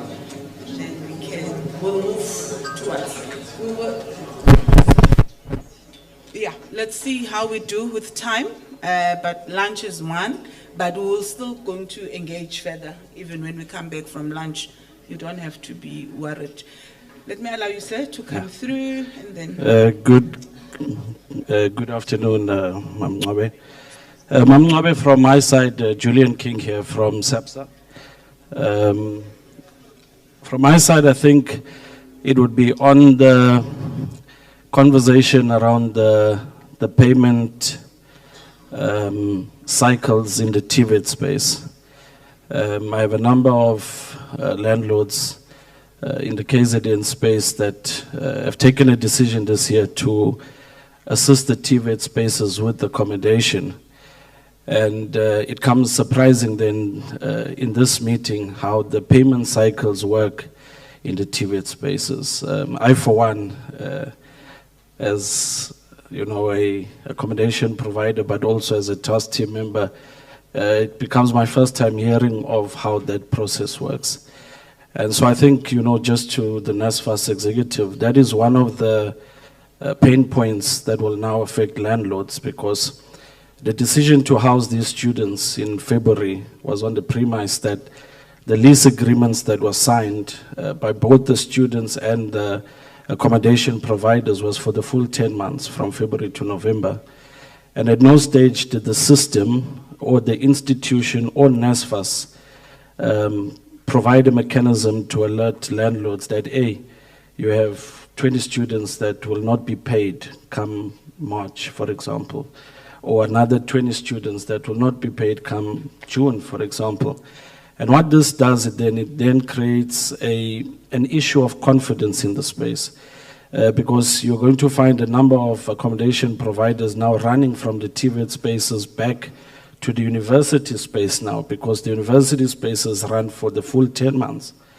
So I think my submission will then be for maybe a little bit more transparency from NSFAS and Shikwel, as well as informing institutions. I'm told that institutions are present here today, but maybe for them to alert us to how the processes at the TVET spaces work. Because remember, a number of us entered the space this year with the pilot project in the TVET space also being new. And so we have a number of landlords now that are crying foul, that listen, you know, I've got a full house, and some of these students, by the way, Mamwabe, have not vacated the res even after their trimester or their semester studies. They're still sitting saying, hi, they're sitting on unverified, and we're waiting payment, and the longer they stay, they continue to utilize services that could be utilized for other students. Thanks. Thank you very much. Yes. Good morning, everybody. Thanks you for all the presentations that were made. So I've got just 2 or 3 questions here. Introduce yourself if you don't mind. I'm Tembari Kendlofo in Pietermaritzburg. Thanks. So the representative from NSFAS mentioned that the process of 2025 will unfold this year in terms of accreditation. So what should we prepare as landlord, or what should be our action? And number 2, the first year students that are coming in 2025, how would they know of the whole process? So how is that going to be happening? Because he mentioned that he wants to finish the 2025 accreditation this year for the smooth running of the process next year. So as landlords, what should we prepare? And the first year students, how would they know of the whole process? That's one. Number 2, the students that were left from the first time payments and that are still never paid, so when can we expect those payments as well? Number 3, we had a challenge last time in terms of knowing exactly if the student is NSFAS funded or not. So what is it that we should be looking for in a student when they are coming to our premises, just to make sure that they are NSFAS funded, so that we don't run a risk of taking students that are not NSFAS funded, and then 4 months down the line we find out that they are not NSFAS funded and we can't claim that money. So what is it that we should just make sure that the student is NSFAS funded? Thank you. Thank you. You said Tembelihle. Thank you very much.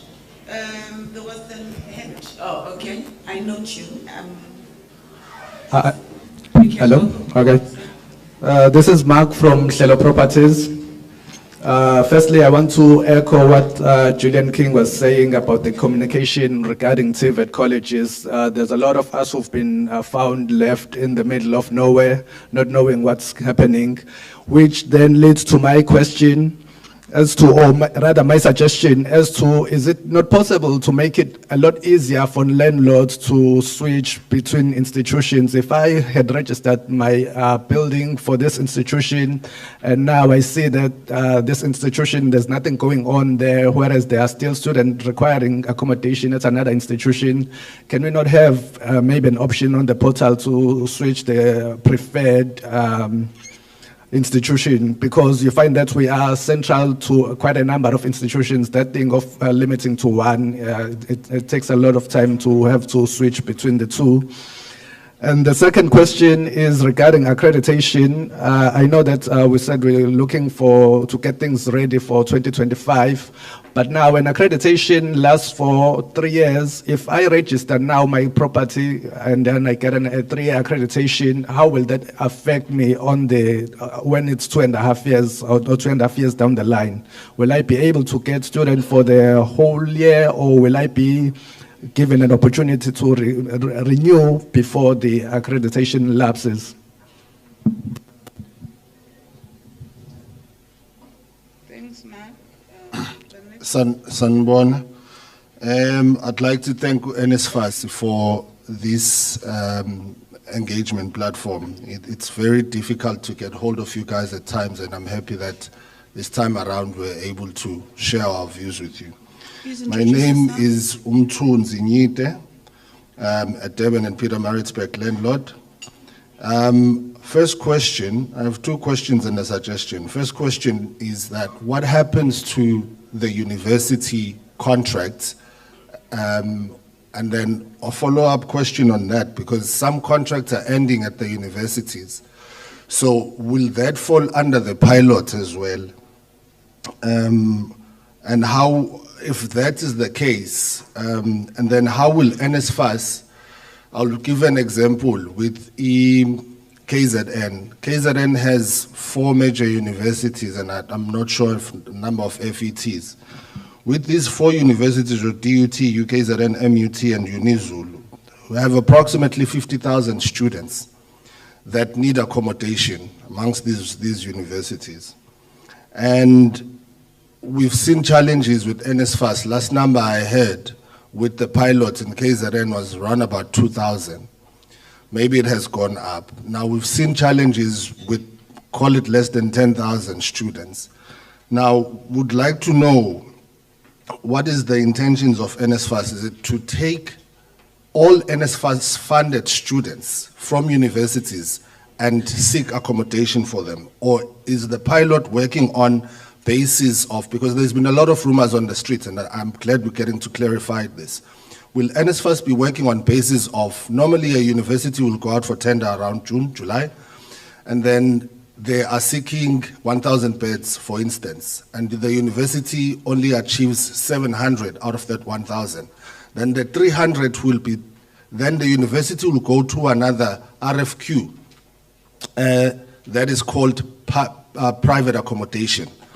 Now, in that RFQ, the university will be seeking to accommodate the 300 students that they weren't able to achieve to get beds for in the original tender.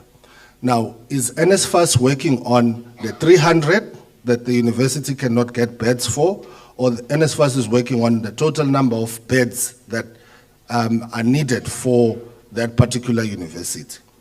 Right, so that's question number 1. And then the question number 2, or a suggestion, to eliminate when there is chaos, opportunists find a way to exploit, whether it's NSFAS or the landlords. And we know that, we've seen it, it is happening.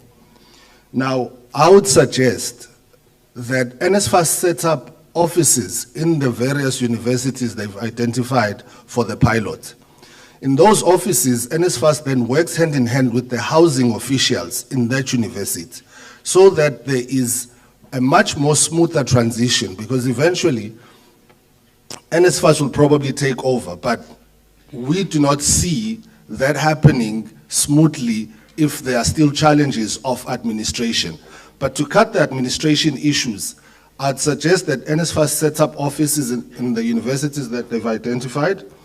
Lastly, the issue of transportation ambulances, Res Life. Res Life is the student's well-being, which covers the mental health of the student. Because accommodation is not just a bed, a microwave, a fridge, and a TV and Wi-Fi.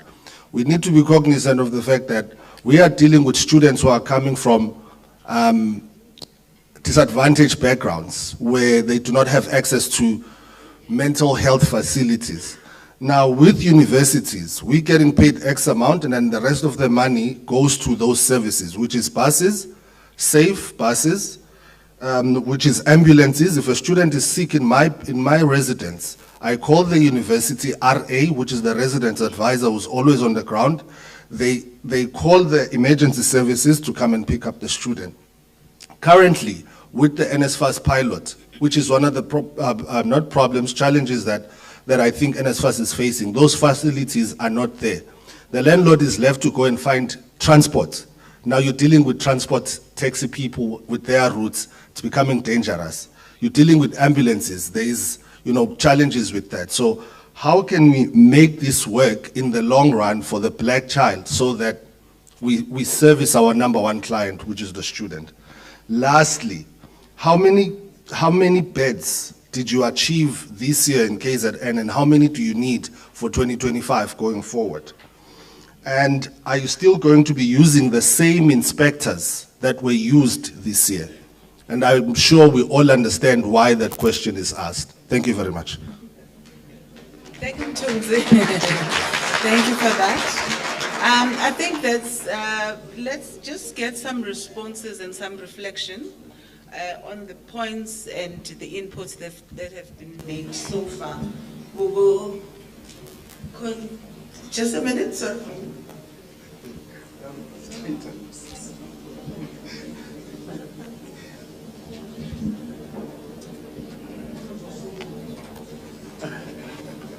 Sorry about that.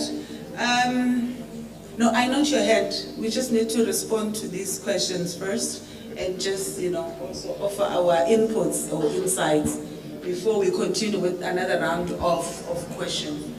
Now, can I have we do have executives here. Mr. Nomvalo says he will mop up. So I would ask my colleagues as well to come in and respond to some of the reflections that have been posed now. If I may start, we do have questions around our readiness for 2025, what improvements we are hoping to implement. I would ask CIO to help us with that question. And then we have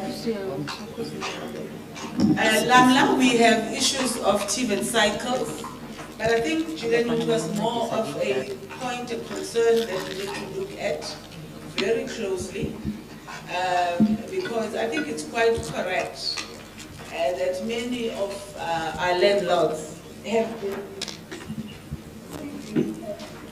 aware of the university system than TVETs. So it is a valid point that we need to address and also to talk more so that we understand the cycle.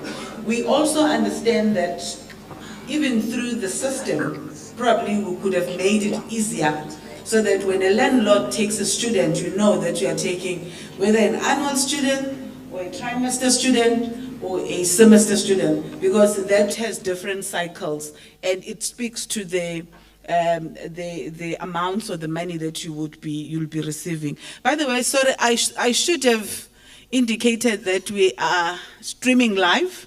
There's no point in colleagues maybe recording or taking pictures. You can also refer to the YouTube. You'll get all these sessions and the proceedings and the engagements. So just to give you that peace of mind. So we will definitely look in terms of that and deal with it. But I think what it also poses is that we may need to take stock at what is happening now, because sometimes you'll have a student that is a trimester student, comes to an institution for 3 months, for the first trimester, then the student does not perform well, the second semester student is not coming back, what then happens? So we really need to look closely in those exceptions so that we are able to assist the landlord as well. Now, in terms of the consistencies on the grading outcome, I think it's the point that is also bugging us as the organization. We have, through the ACOA processes, started an engagement to then say, as a sector, I think we need to respond collectively and we need to align. Because we also had picked up that when, as an NSFAS, give out a grading outcome, and also the institution does its own processes. If first it's not aligned to the minimum norms that Mr. Nomvalo spoke about, obviously we will be misaligned. If also is not speaking to the best practice around student accommodation, again, we're going to be misaligned. So it is quite important that we get that checklist agreed upon, for all of us working in the sector so that we are aligned. When a property is graded at A, it's the same property also at the next door. If it's A, it must be graded accordingly. It shouldn't be subjective. It shouldn't be how I feel today. It shouldn't be, have you paid me something? It shouldn't be based on those things. So we are working very hard to ensure that we do have a checklist that helps us to be consistent, to be objective in our approach as we do the accreditation and the grading process. We also have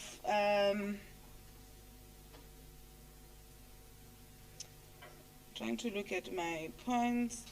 There was also a contribution around NSFAS probably working with institutions and yourselves, in terms of switching. We really need to look at that point for what it is and understand the risks that are associated with that. So it is a point that I think I've noted. We will certainly, as we deliberate at all these engagements, as well as at the task team level, put this forward so that we can see how feasible is it to actually look in terms of the switching. I understand, because you don't want to not to have students at a particular point. So it's a way of also ensuring that the business or you are able to get something. I'm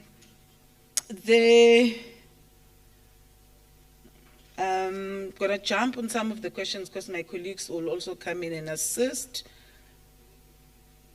Now, probably Mr. Nomvalo will also touch on this point around our readiness for 2025, the plans and all that, which is something that we are prioritizing. You might have heard that we are planning to also open up application cycle for 2025 in September. So it is quite urgent for us to be very clear in terms of this project going forward. So the current status in relation to the contracts that are with institution, we have been getting submissions from institution themselves to then say, can we, allow the institution to give us those landlords that are contracted to institution to be part of the process, so that at least when we do when the contract comes to an end, at least there's a smooth transition in terms of that, because they're currently housing quite a huge number of our students, and we don't want them to be left deserted. And the mentality of our students is such that if I've been residing in a property the previous year, the inclination is that even next year I may want to go to that property. So we are managing that aspect with institution, especially those that have already indicated that the contracts are coming to an end, and as NSFAS, we need to work collaboratively to ensure that students are continuously supported through that.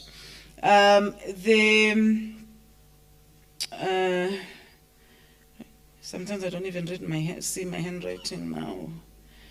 There's a very important issue that has been raised, but also as part of the improvements going forward. we have noted that as much as we have set out a criteria for students to be onboarded, I think also we must also differentiate between placement and onboarding. When a student has been onboarded, it means the student has completed the entire process, including signing of a lease agreement, as well as the landlord signing the lease agreement. So we really need to, I think it's the conversation that we have started having as NSFAS to then say, we are now increasingly, seeing that some students have misrepresented themselves when they were applying. So we need to find a handle on that as the organization so that we are able to then respond to say, what is it that we are able to do in ensuring that you are not left worse off than the situation.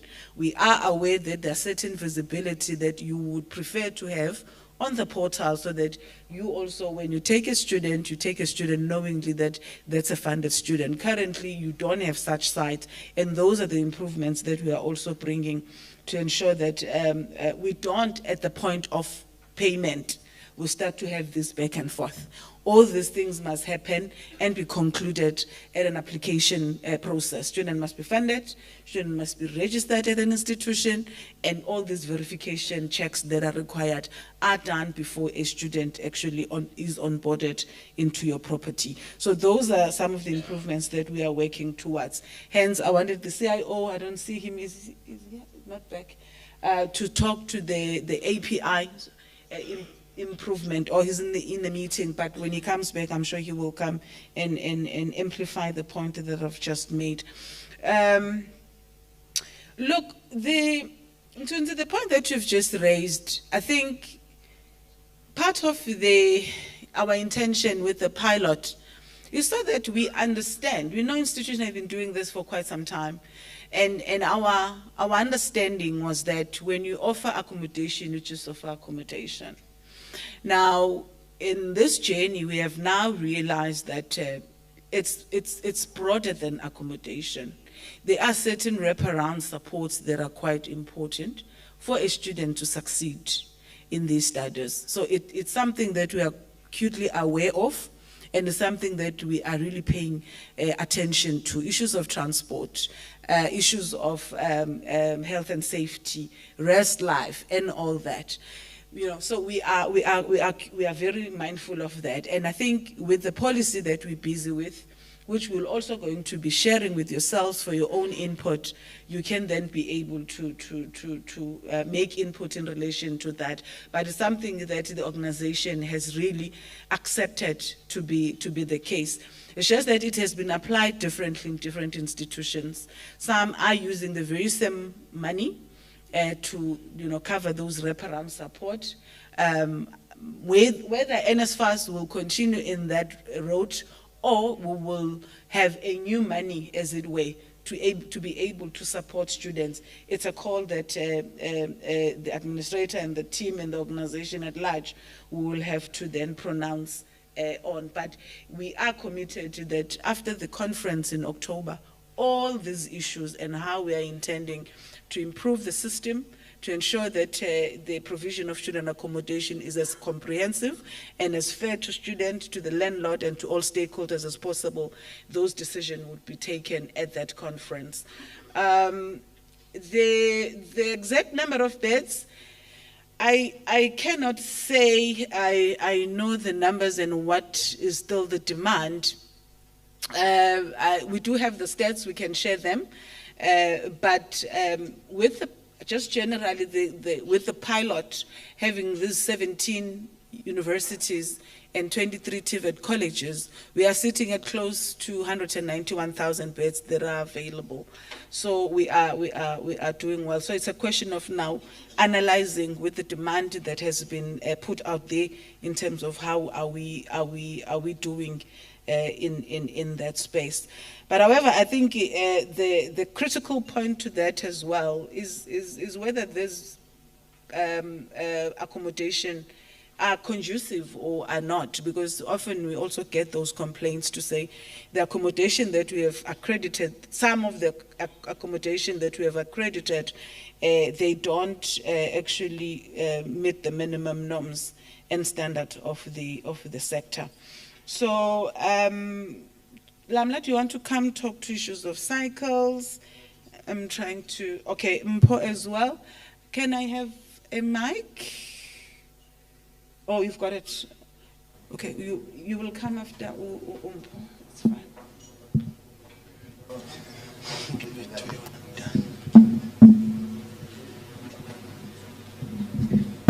Colleagues, just to make a slight contribution on what Sisbo has said, I think one of the problems we have been on the road for too long, and we battling with catching up with each other. But I thought I'd just chip in, Sisbo, and deal with this matter. So what we did last week in UKZN, we constituted a task team that comprises FAPSA. FAPSA is an association of financial aid practitioners at all universities. It includes ACCO-I. ACCO-I is an association of practitioners in student accommodation. It includes SASAP. SASAP is an association of senior student affairs professionals at universities. This task team with NSFAS is going to take the responsibility of managing and planning for 2025 registration. The interface that involves accommodation management, landlords and NSFAS and universities, that task team is going to be dealing with that. One of the things that the task team is going to be looking at is the interface of data that you want to rely on when you meet students that you must accommodate to ascertain that these are NSFAS funded or they are not NSFAS funded. But this is one of the biggest problems that many of you are having. The task team meets tomorrow to set its agenda towards 2025, and it will be integrated as part of planning with the team that is at NSFAS for 2025. So that matter has been taken care of.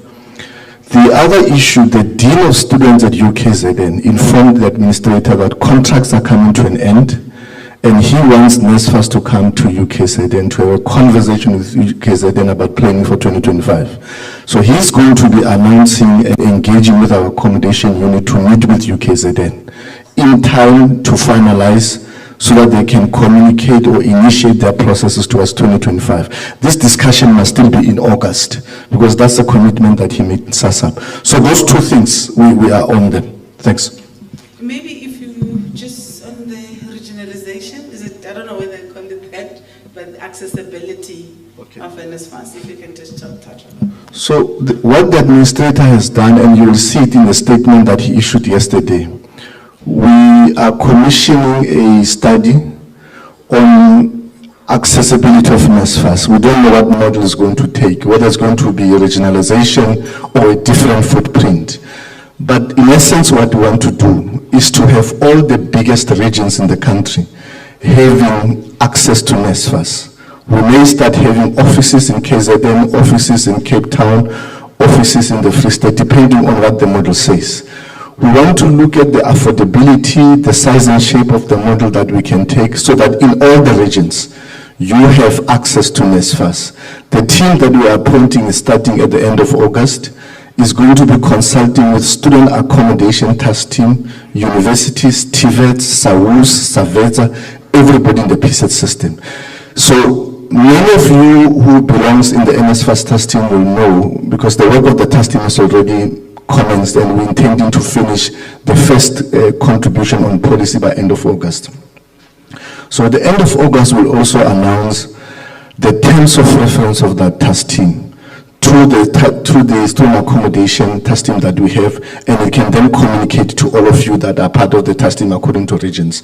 You then have an opportunity to participate in the discussions to contribute to ultimately the model that NSFAS is going to take. Either it's regionalization or a different model, but that process we've already started with it. Sure.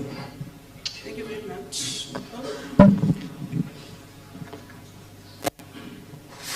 You still want to talk to cycles?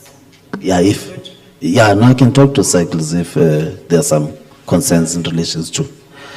With cycles, they mostly affect the TVETs, as I've said before.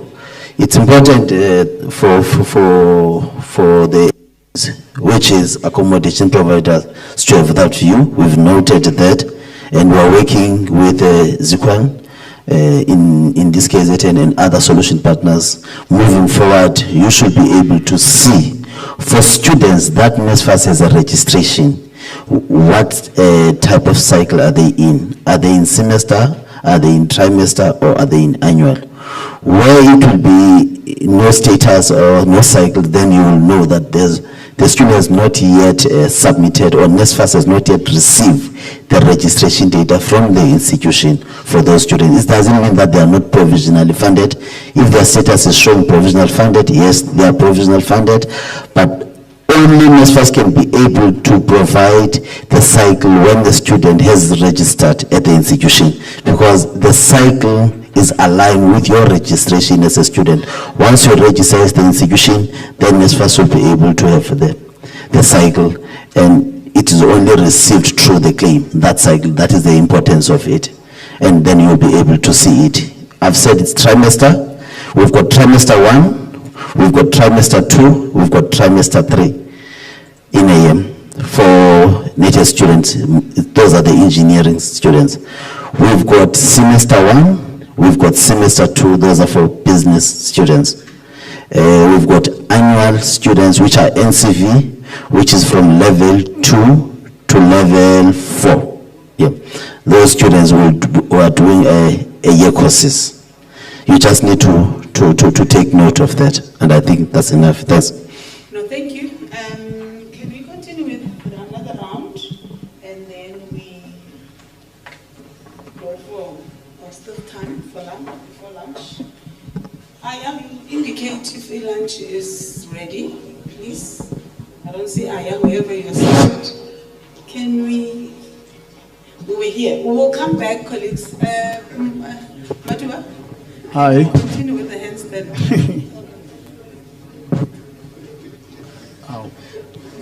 Sorry, can I ask? Okay. All Okay. right. I'm sorry, colleagues. Can you request that you stand up as you ask your question? As I said, we are streaming live, so what cameras also want to have a shot of you. Yes, you may. Okay, hi everyone. My name is Sanelen Changase from Unicribs. I'm part of the accommodation providers in Pietermaritzburg. I have 3 questions.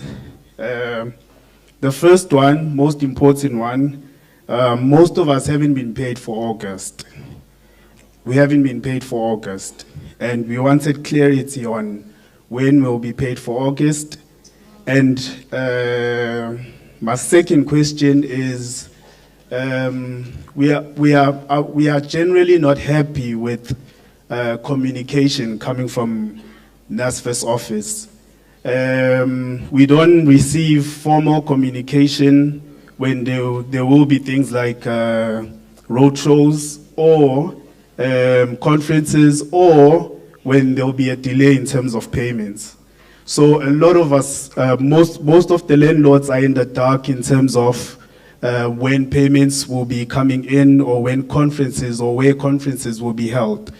And as a result, this makes us vulnerable to different opportunists who are within the industry, because now you find yourself wanting to belong somewhere because you are desperate to receive these type of communications. So we would like you guys to improve in terms of communication. We want a specific person or office that we can direct our questions to, so that we are not vulnerable to opportunists within the industry. So the point there is communication. I'll emphasize that. Second question, transparency. Okay, my last question, transparency.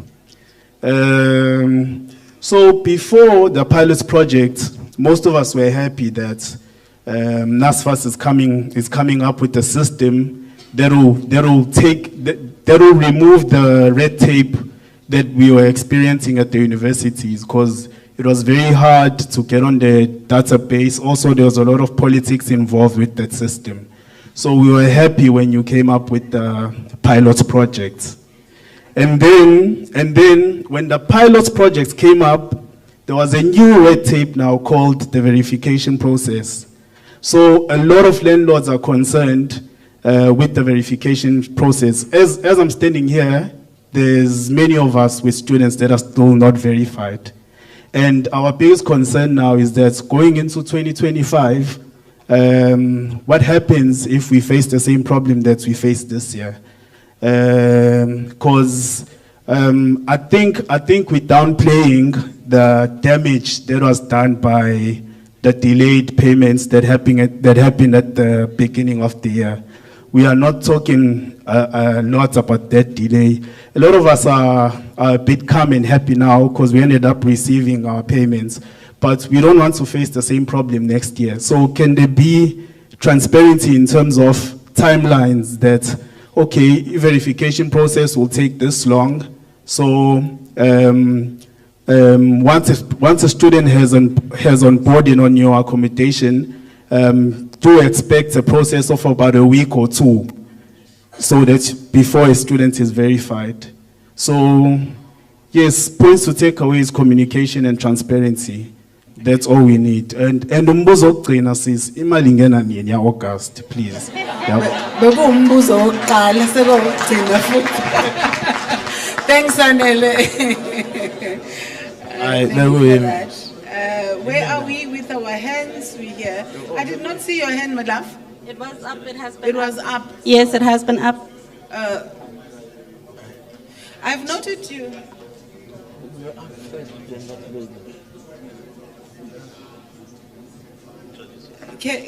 Okay. Can I clarify then? Can I clarify? I said I'm going to take hands from that side up until the end, then I will come back. Your hand came up very late after the Usis Emuva asked a question. So can you please work with me as well? Thank you. You may proceed, my sister. Thank you. I'm Londewe Mgadi. I'm an accredited provider, Elamonti, providing for Iswintin, or potentially providing for Iswintin, TVET College. As we all know, this process has only been introduced from this year. I just want to take note and fully understand the concern or the issue of a radius. Does the radius actually work? The reason I ask is that my accommodation has been available and working since 2020, accommodating more than 44 students. Then this year, NSFAS introduced the accommodation, and all of those students left. All my students left, and they were taken to an accommodation in town where they are provided transport. And obviously, I do not know the terms and conditions and how all my students were, well, I can't say they were taken, but it's either they were taken or it was a preferred choice. I'm not sure. But I am sitting with an empty house as it stands, and I just want to understand how the radius works, because my students take a walk to the school. And how is it possible that they are now actually going 20 Ks off the radius? Thank you. Thank you.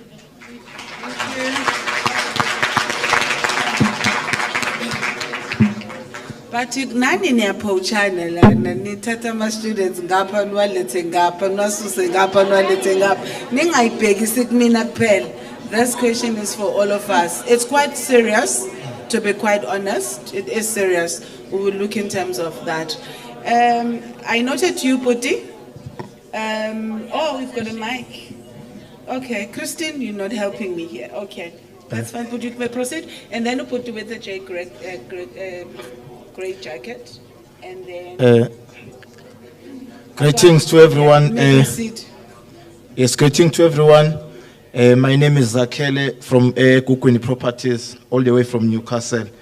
The colleagues have covered me in most of my questions, so without wasting time, I'll just get a clarity on the one that they left. How often are you going to do the issue of inspection or verification to address the issue of grading ka A and B, being A graded higher than B, whereas the B property is better than A for those ones, for those issues that you have already. I'm asking this question because I might be sitting at grade C, whereas I'm qualifying for A, so I'm forfeiting something on that. Again, I might have graded C initially, but with the interest that I've developed on this pilot, and then I've decided to upgrade my properties, so maybe now I deserve A. So hence I'm interested in how often is that exercise going to take place of the verification of the properties.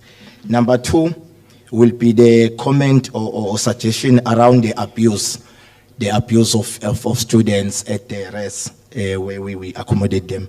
I think NSFAS should develop the mechanism where they get a student feedback on their stay, because that's going to on their stay where they are allocated, so that they address the issue of abuse, because for those APs, they're gonna affect us, as Freeman indicated. Which is some of us, we became interested in this and we benefit economically and we like the program.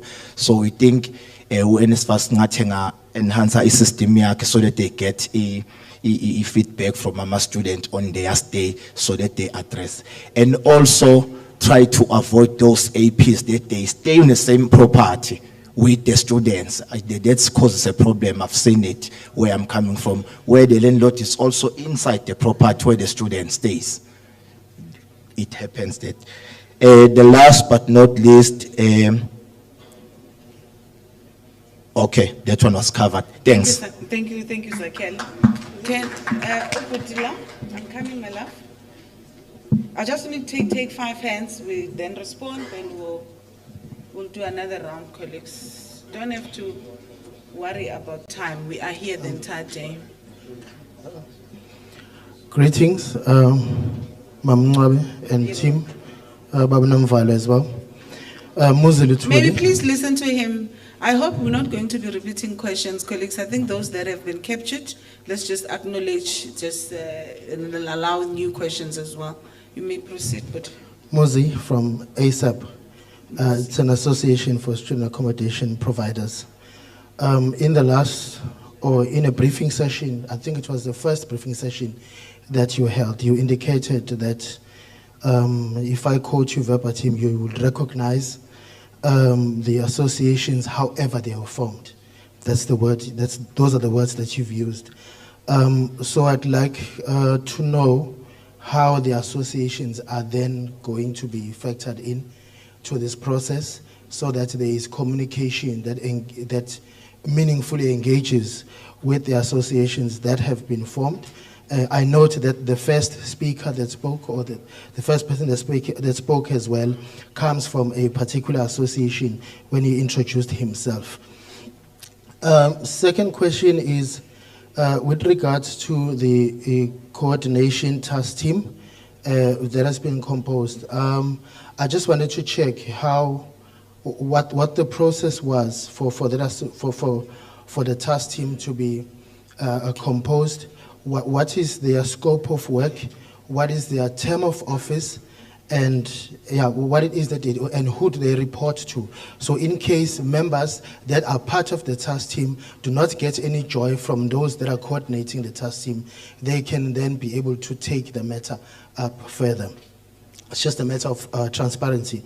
The second question is the issue of your NSFAS personnel organogram and contact details. Some of the speakers have echoed this, the issue of the difficulty in accessing NSFAS personnel.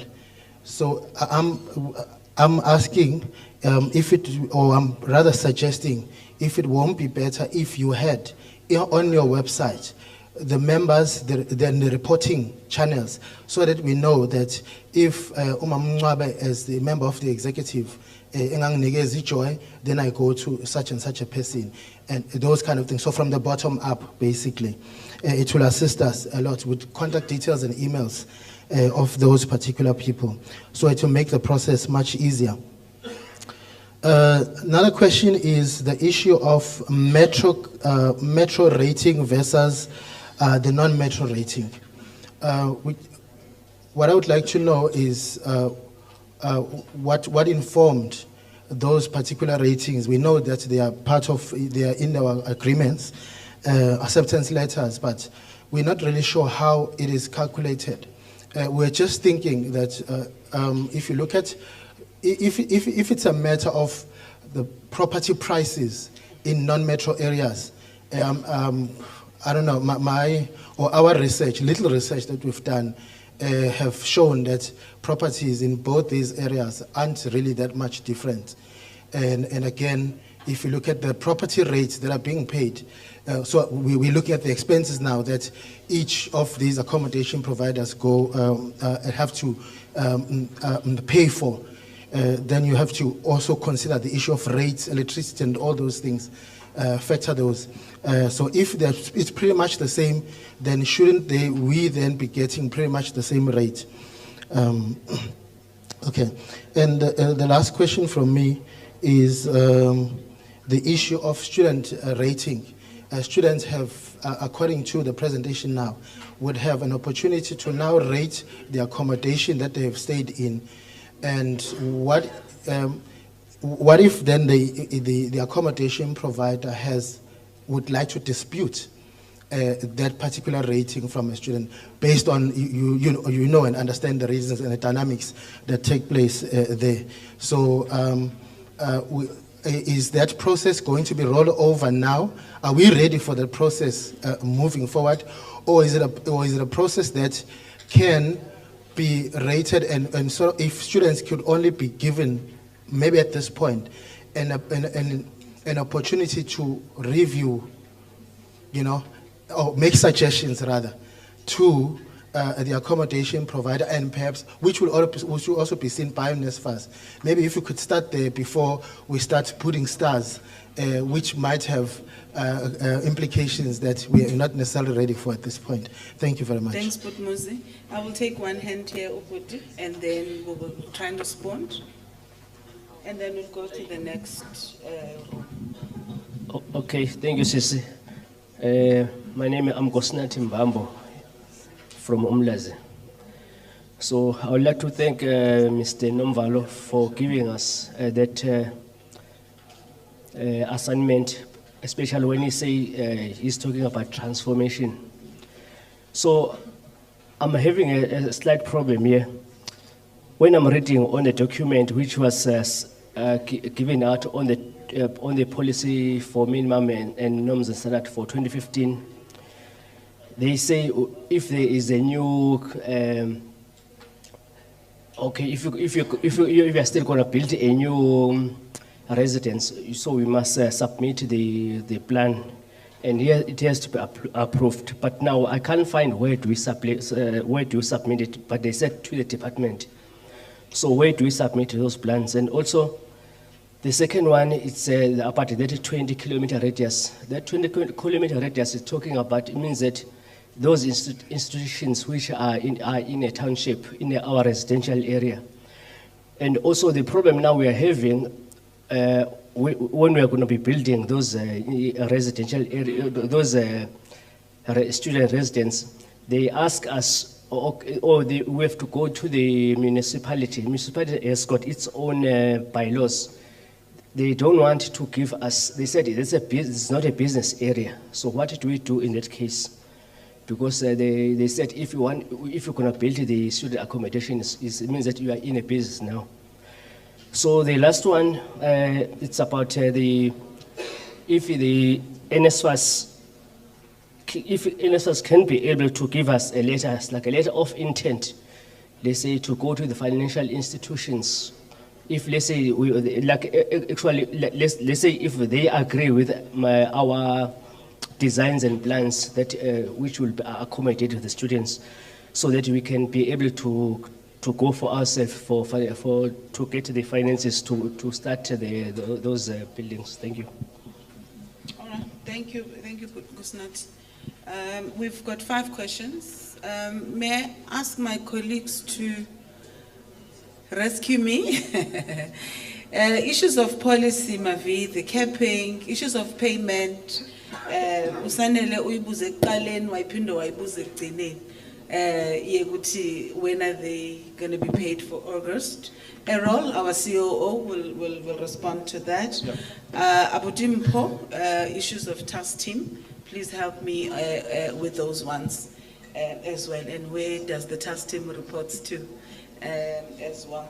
I've noted issues of contacts and all that. We will certainly address those. May I have a mic to my colleagues there? Oh, okay. Errol? Good afternoon, colleagues. So I think I will start with the most important question. I see the eyes are all looking at me now. Everybody wants to know when they are getting paid. So I think with regards to that one, it is something that we're working hard on. There is a team that's working on the file, as we speak. And I think maybe just before I even talk about when, I must say that we are making some improvements with regards to our systems and also our processes.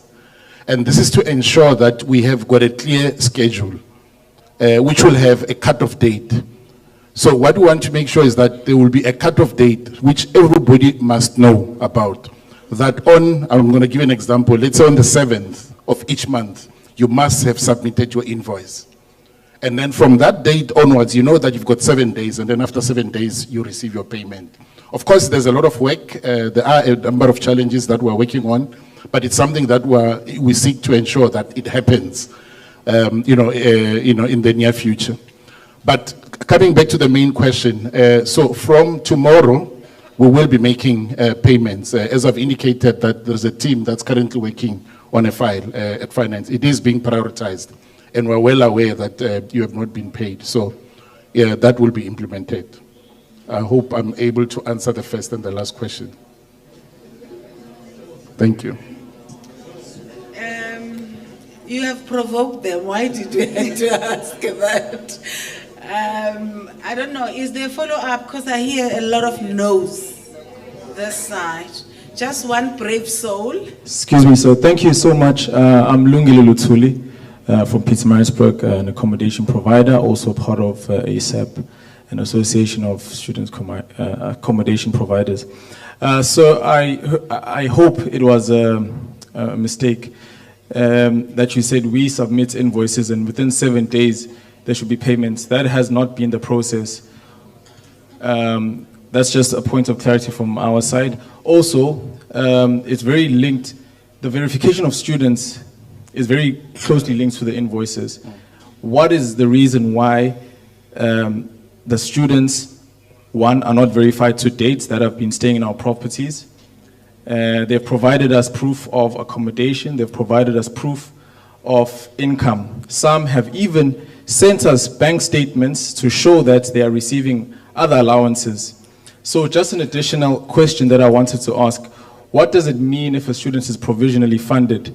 I did receive on one of the cases that I logged that, no, the reason why the rental hasn't been paid is because they are provisionally funded, and no further explanation was given. So please clarify. I don't know who's involved with that, but I believe it's all part of the payment processes. And also, there are students who are verified who have not been paid to date. So what is being done with all of that information? And what is the reason also why when we log cases, most of those cases, they just respond and say NSFAS is waiting for this or the institution is waiting for this, and they indicate on the portal it's been resolved. That is incorrect to note that in the portal it's not a resolve, it's just been noted or it's been processed. Maybe it's something to just check with the IT guys, maybe to give a different status, maybe not to say it's resolved, when we both know that you haven't resolved anything, you just responded, but the case is not being resolved. So those are the points of clarity. Unverified students, why is it taking so long? Why are you not attending to cases in time? Thank you. Yeah. So, I think, yeah, and it is in fact a very good question because those are some of the teething problems that we're dealing with and that we seek to resolve.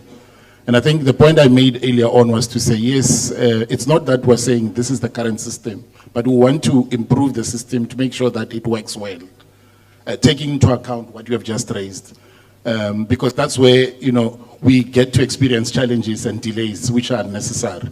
And I think with regards to the portal, there are two portals. There's an NSFAS portal, there's a solution providers portal. So I think you also need to be very clear about which one we're referring to.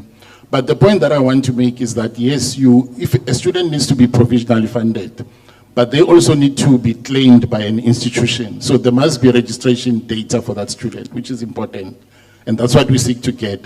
So the problem sometimes, and I'm not saying all of you do that, sometimes is that some accommodation providers take students who are not necessarily on the funded list.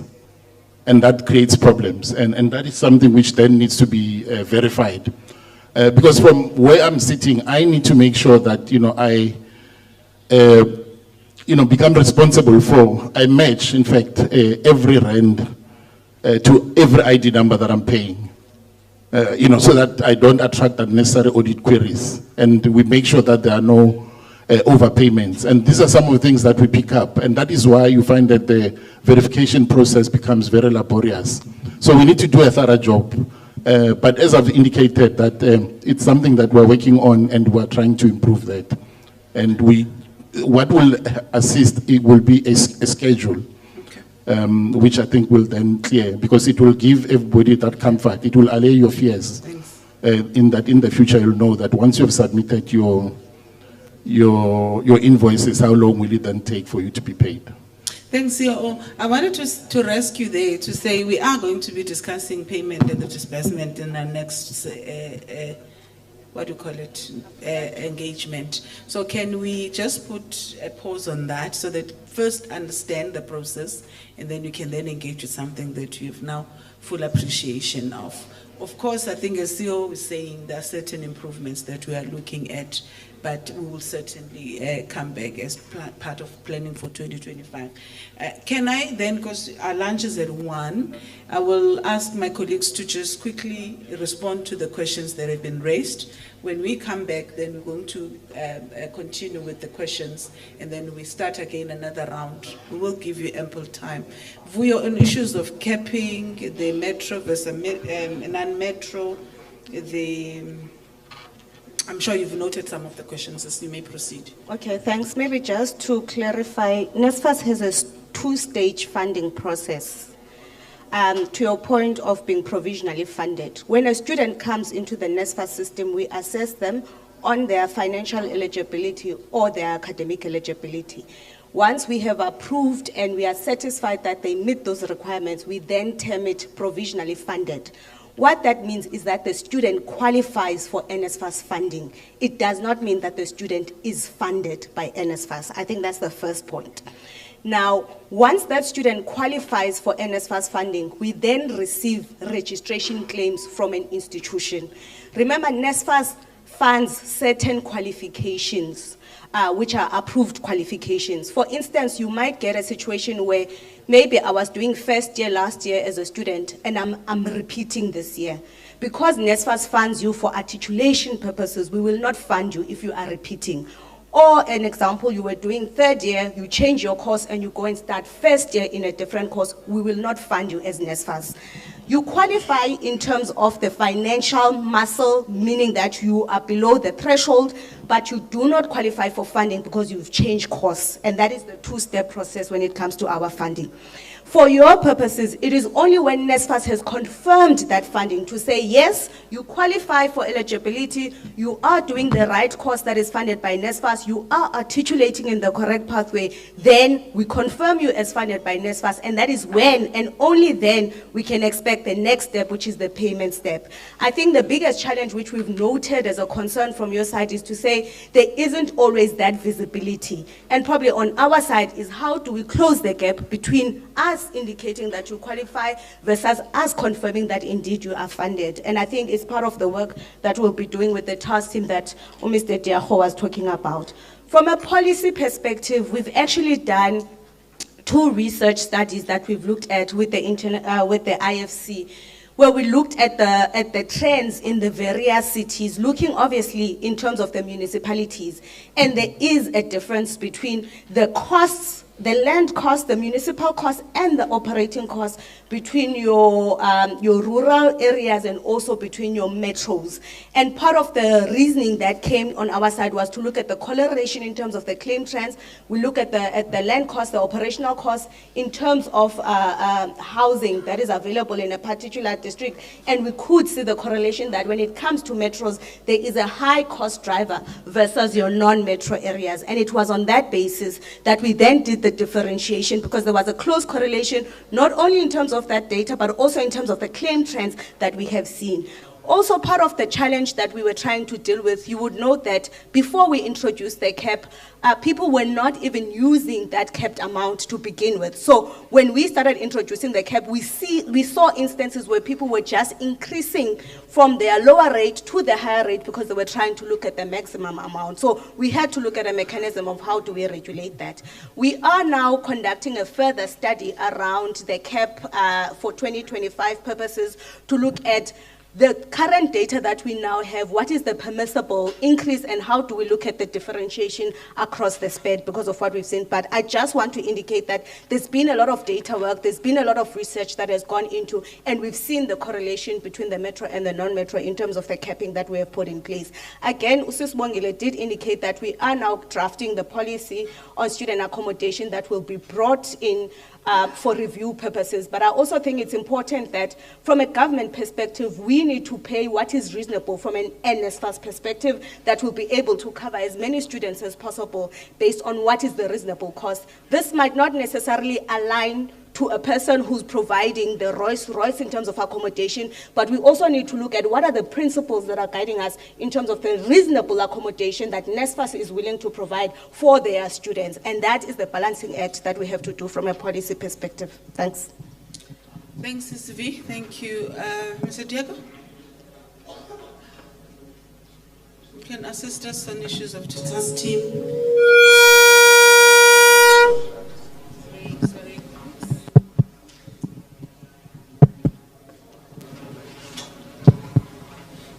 Ultimately, is coming over. I think the issue of communication is noted. The issue of the appeal we'll talk about. Okay, so thanks, Ispo. Colleagues, I think the first thing I want to appeal that maybe colleagues should do will help with that is for you to get access of the statement that was issued by the administrator yesterday. He deals with a lot of issues there, including the challenges of ICT at NSFAS and the work that he's doing to resolve the ICT issues, because many of the issues around ICT, we are aware that many of the landlords are unfortunately at the receiving end of the ICT problems at NSFAS. And you end up have to make decisions blindsided, not knowing that these students are funded or not. So there are a lot of issues that he deals with there. And part of what we want to resolve with this new task team of colleagues in higher education is to put you in a better position so that by the time you make decisions in January, February, you have access to a live data of students that we confirm that are funded by NSFAS, and you don't find yourself in a position that you are in. So I'm going to ask Ishmael to help give you access to the statement that was issued yesterday. So the issue of the task team, we tried as much as we can to bring colleagues across the country, drawing them from accommodation associations from different regions, KZN, Limpopo, Gauteng, to set up a task team. We call it NSFAS Student Accommodation Task Team.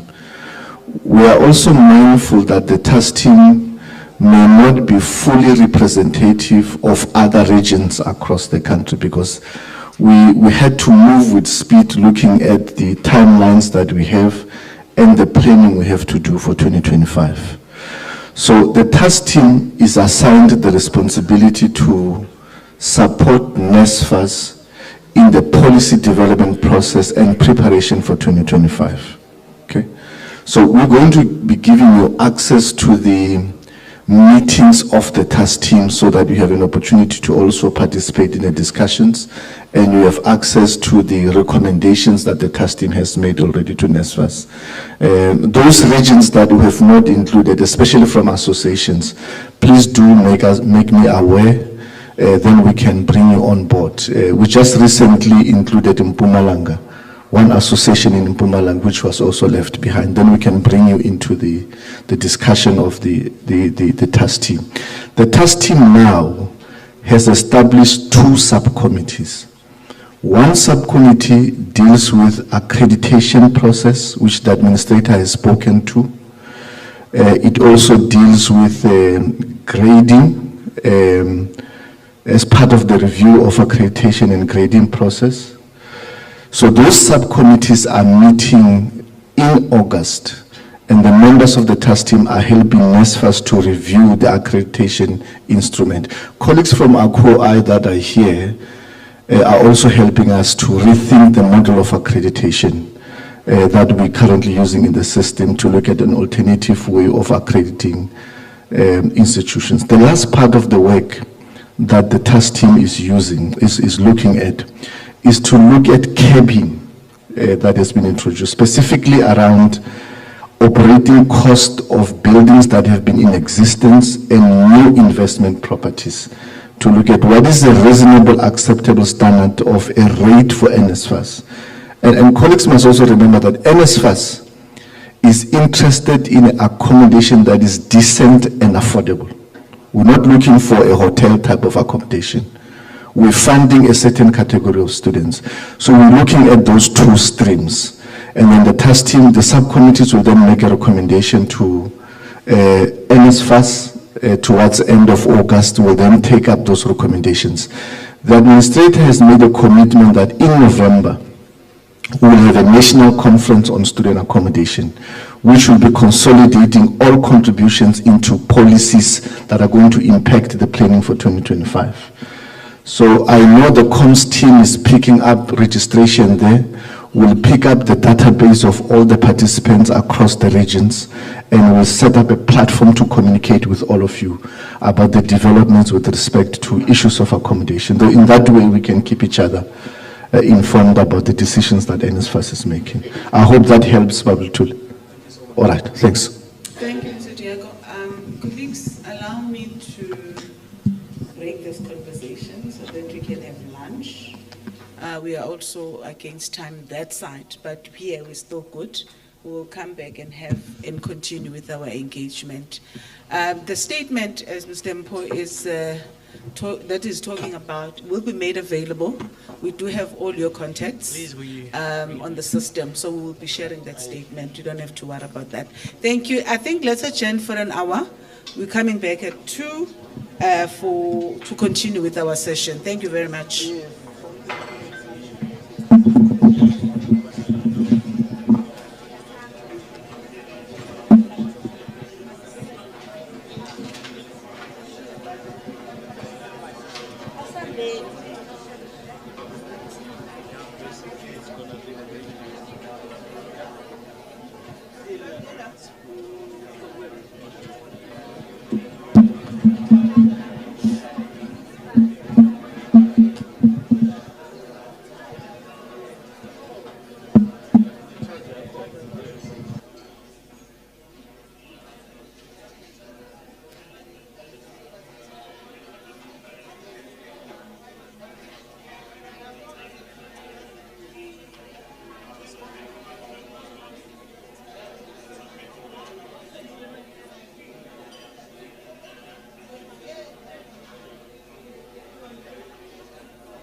Ah, no, Coach Opel. Ngiyabona coach. Igama uphiwe Mthembu. Ubani? Phiwe Mthembu. Phiwe Mvelas. Yes. Ngitshela la ndoda impoza. Yeah, sizenzela la ngithi. Yeah. What? Buzo.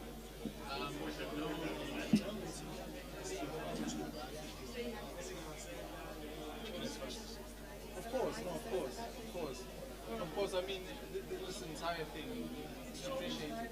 No, like, honestly, besides trying to self-made, it's a great initiative. See, now most of us, I think, myself,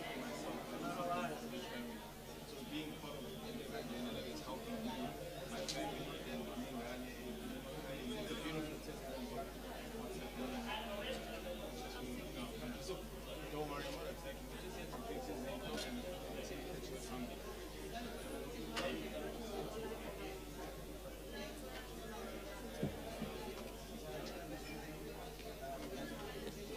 Yeah, so it's good. I hope my lips are not dry, yes?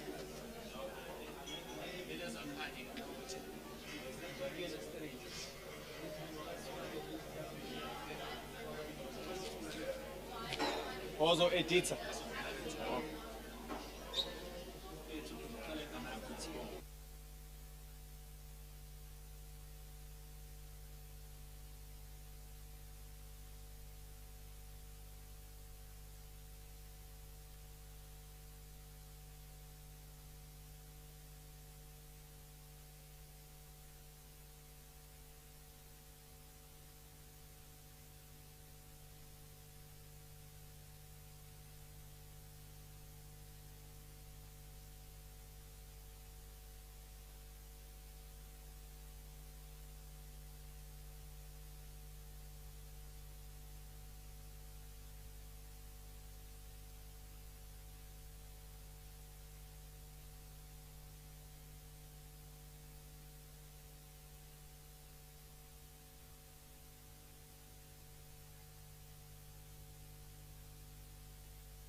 Yes,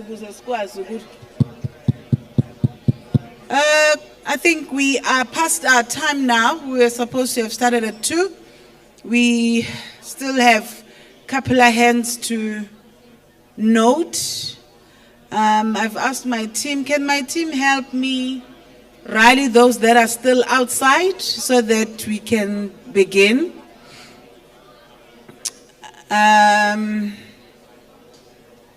Kolani, please help. Christine, please help. We must continue. I don't have vocals. If I have, I would start with the song. Okay. All right, let me prepare. Let me clear my throat.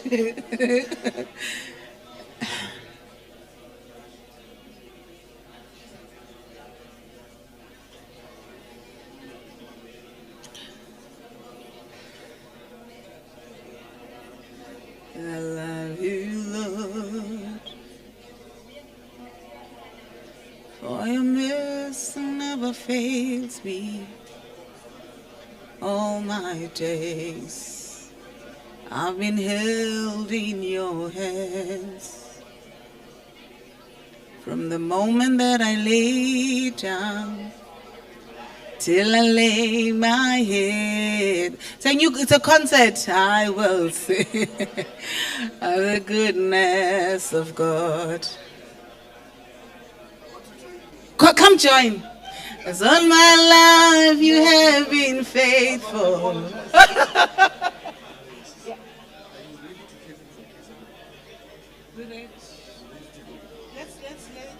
Let me be scientific with my readings.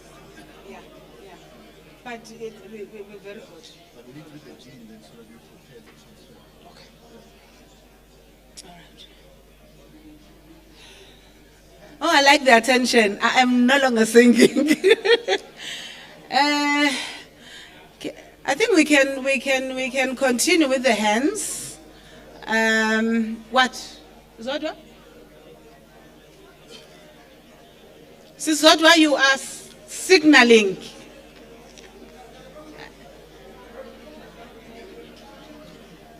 Must we continue? Okay. I'm advised that we can continue. Where are my runners? Please, we need mics. We were that side. It was after Ubam. Oh my goodness. Where's my writing pad now?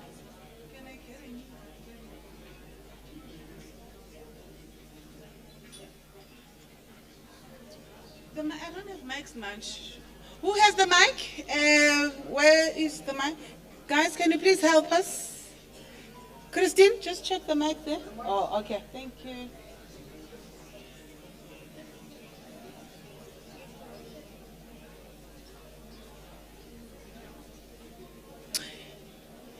I remember you. Yes. Going to the gentleman. I left with 1, 2, 3 rows, and then we go back again. That gentleman with the brown.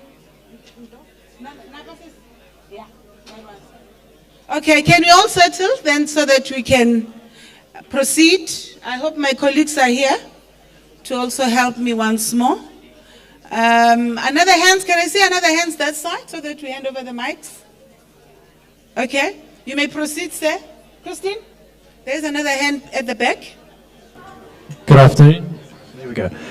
My name is Werner Otto. I'm a landlord for Durban Properties. Werner. Oh, okay. My question is in terms of grading or regrading or reinspection. We're in a unique position, I guess. We've got 2 properties that largish properties. The one is, accommodates about 400 odd beds, and the other one about 600. The one is a shared evolution facility. The other one's a self-contained apartment. Guys, can you please settle down, please, so that we can all hear the question or the input? Thank you very much. Sorry, you can continue. Yes, thank you. And our properties got inspected in the end of, or beginning of 2023, and we were given a grade C rating on our property. But both these properties are so different, yet both of high quality, but completely different. We've got enough evidence to show that we meet minimum norms and standards, and in some cases oversupply. My question is, I guess with respect, are the inspectors well equipped enough to provide the input necessary on that? I think it was an app that we saw earlier, allowing NSFAS to give a fair and accurate grading. Just one other question, or maybe a suggestion. We've been working very closely with the DSRA of a number of universities over the years. I think it would be wise for NSFAS to maybe engage with them during a rollout, or I guess just in future handling of private accommodation providers. Thanks. Engage with who, sorry? Sorry, say again. Who are you advising us to engage with? DS? Okay. Thank. That's UK, okay. The next speaker, where's the mic? Okay, yes, ma'am. Noted. Back.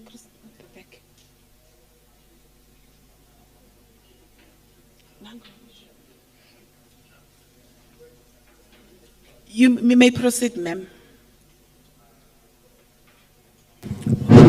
Okay, good day, everyone. My name is Zintle Kuzwayo. I'm an accommodation provider in Durban. I have three quick concerns. The first one, is there a possibility that there can be a help desk or helpline for accommodation providers from NSFAS? Because we're only relying on the students to phone NSFAS and check whatever they need to check, then they come back to us. We need to deal with NSFAS direct. They can verify us definitely and then give us information that we are looking for. Second one is turnaround times for queries. We do send emails to the NSFAS email address, but we never get replied. So it's a concern. And then the last one, the issue of inspections.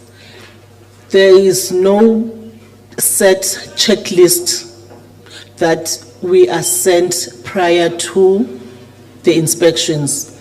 Even that the checklist that gets sent to us, when they get to your property, out of the 15 issues or points that they've sent you, either they will ask for 10 or they will ask for 25 more.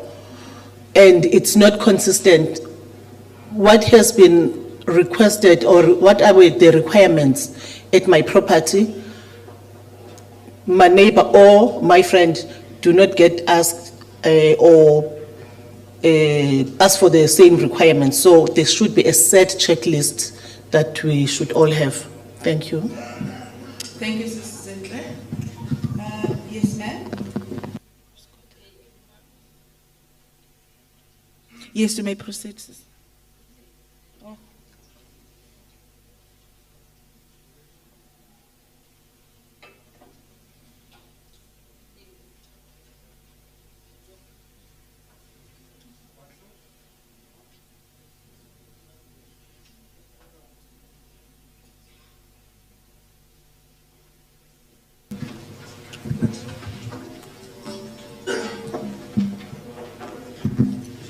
Good day, everyone.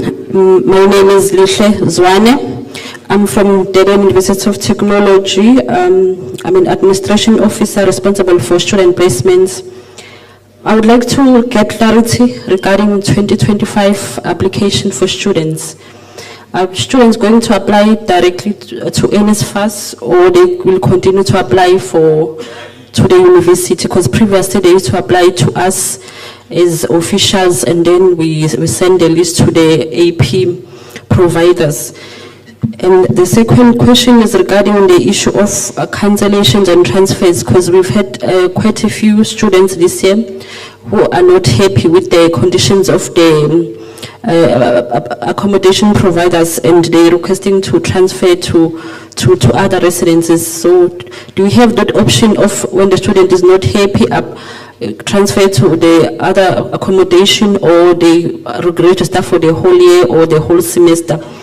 And I would also like to make a suggestion to NSFAS that is it possible to have a coordinator who's responsible for all the queries, because we've had students whereby they're not happy about the condition, but then there's no one to talk to, and when they send email to NSFAS, there's no response, and when they send it to WhatsApp chats, it's like a chatbot. They don't get the direct responses that they are looking for. Thank you. Thanks, Vivian. Can we take 2 more hands? Then it's a set of 5, then we can respond.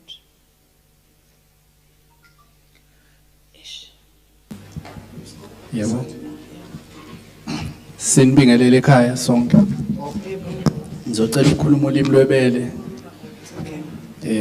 Igama uVumani Khumalo, I'm from Newcastle, ngisemajuba district. Nginembuzo emibili. Oqala uzokhuluma ngalento yama trimester, semester no NCV. Sinenkinga serious ukuthi some of the student aya allocatewa kuma accommodation ethu, and uma aya allocatewa ayikho into specific ekhombisa ukuthi umfundi ukwi trimester or semester, then sekaqala umfundi useqedile ipayment yakhe akayitholi, akukho lula futhi ukuthi umxoshe umkhiphe ngoba usuke ungazi kwenzakalani, and kukhulu kulaba aba unverified ngoba nabo basuke bene hope ukuthi ngelinye ilanga bazoba verified, but thina as ama APs iyiphi indlela engasilekelela ngayo ukuthi umfundi before umsayinisa ngeshilizi understand ukuthi uyi trimester, i semester noma u NCV. Not only that, but nokuthi abafundi bayakwazi ukuyibonela ku portal I accommodation bay applyele bona, but uma ngabe umfundi ese applyile wama approve kukhona nalabo aba pending, the first message uzoyithola on WhatsApp, ngimuva nini ngapho ne stress abafundi aba u20 noma aba u30 abangakhokhela, and because vele ilizwe seyisayinile umfundi usefuna ukuzongena endaweni la hlala khona, but angizungena futhi kulokho ukuthi uma ngabe efica condition noma isimo singekho sihle ngenxa yama frustrations as an AP, noma ngikiyeke lokho ngifuna ukuya kule imali ebalekile, imali sizele vele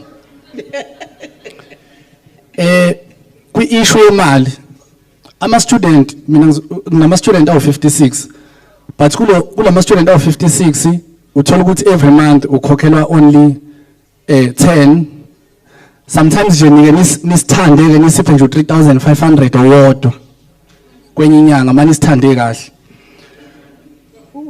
Uma uthi ubheka ireport ukuthi ireport le ethi kungani uthole leyo mali, uthola ukuthi abafundi bonke ba NSFAS funded, but ziningi izathu enibekayo, but into ebuhlungu uma ngabe sesisenda ama email noma sikhuluma nani ezo NSFAS niyasixoxela nje ukuthi inkinga yenza ukuthi angakhokhelwa yini, and awazi ukuthi ubani uzomtshela, angeke uyolwa ne college, ngeke uze wenzeni.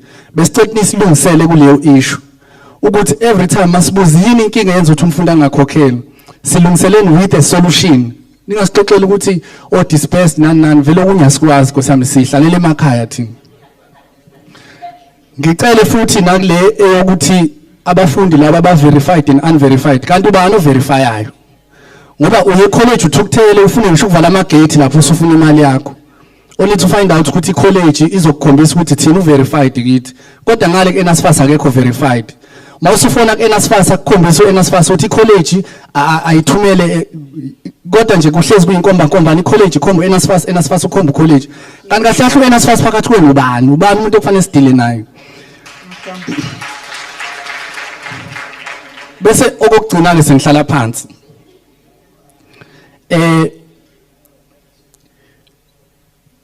ibhlungu lento ngoba ama student ano portal amanye noma ngathiwa rejected anawo portal nathi sibili ama student and uma uyi student isikhathi esiningi iba khona le element yobugebengu ekhaya uyayithola imali ye rent yet at the same time ufuna i-accommodation umfundi uma apply rejected iportal yena ngiyazi ngikhanda kanjani ngoba abanye iyaveza ukuthi ma-approve unabafundi ngizobekisa nje ngami 56 abafundi but abapending ba more than 40 kulo 40 mhlawumbe aba-approved ngiyabekisa bawu-20 nalowo ongasafundi ulibehlele approved akuvuleki space sokuthi laba abapending ngempela abadinga indawo bazongena kanjani sicela ukuthi kuwo wonke ama-issues athinta u-NSFAS especially on your side because uma sikhuluma iqiniso thina as ama-APs le inkinga esizelela ezenu akusize zethu thina okwethu kwenza umsebenzi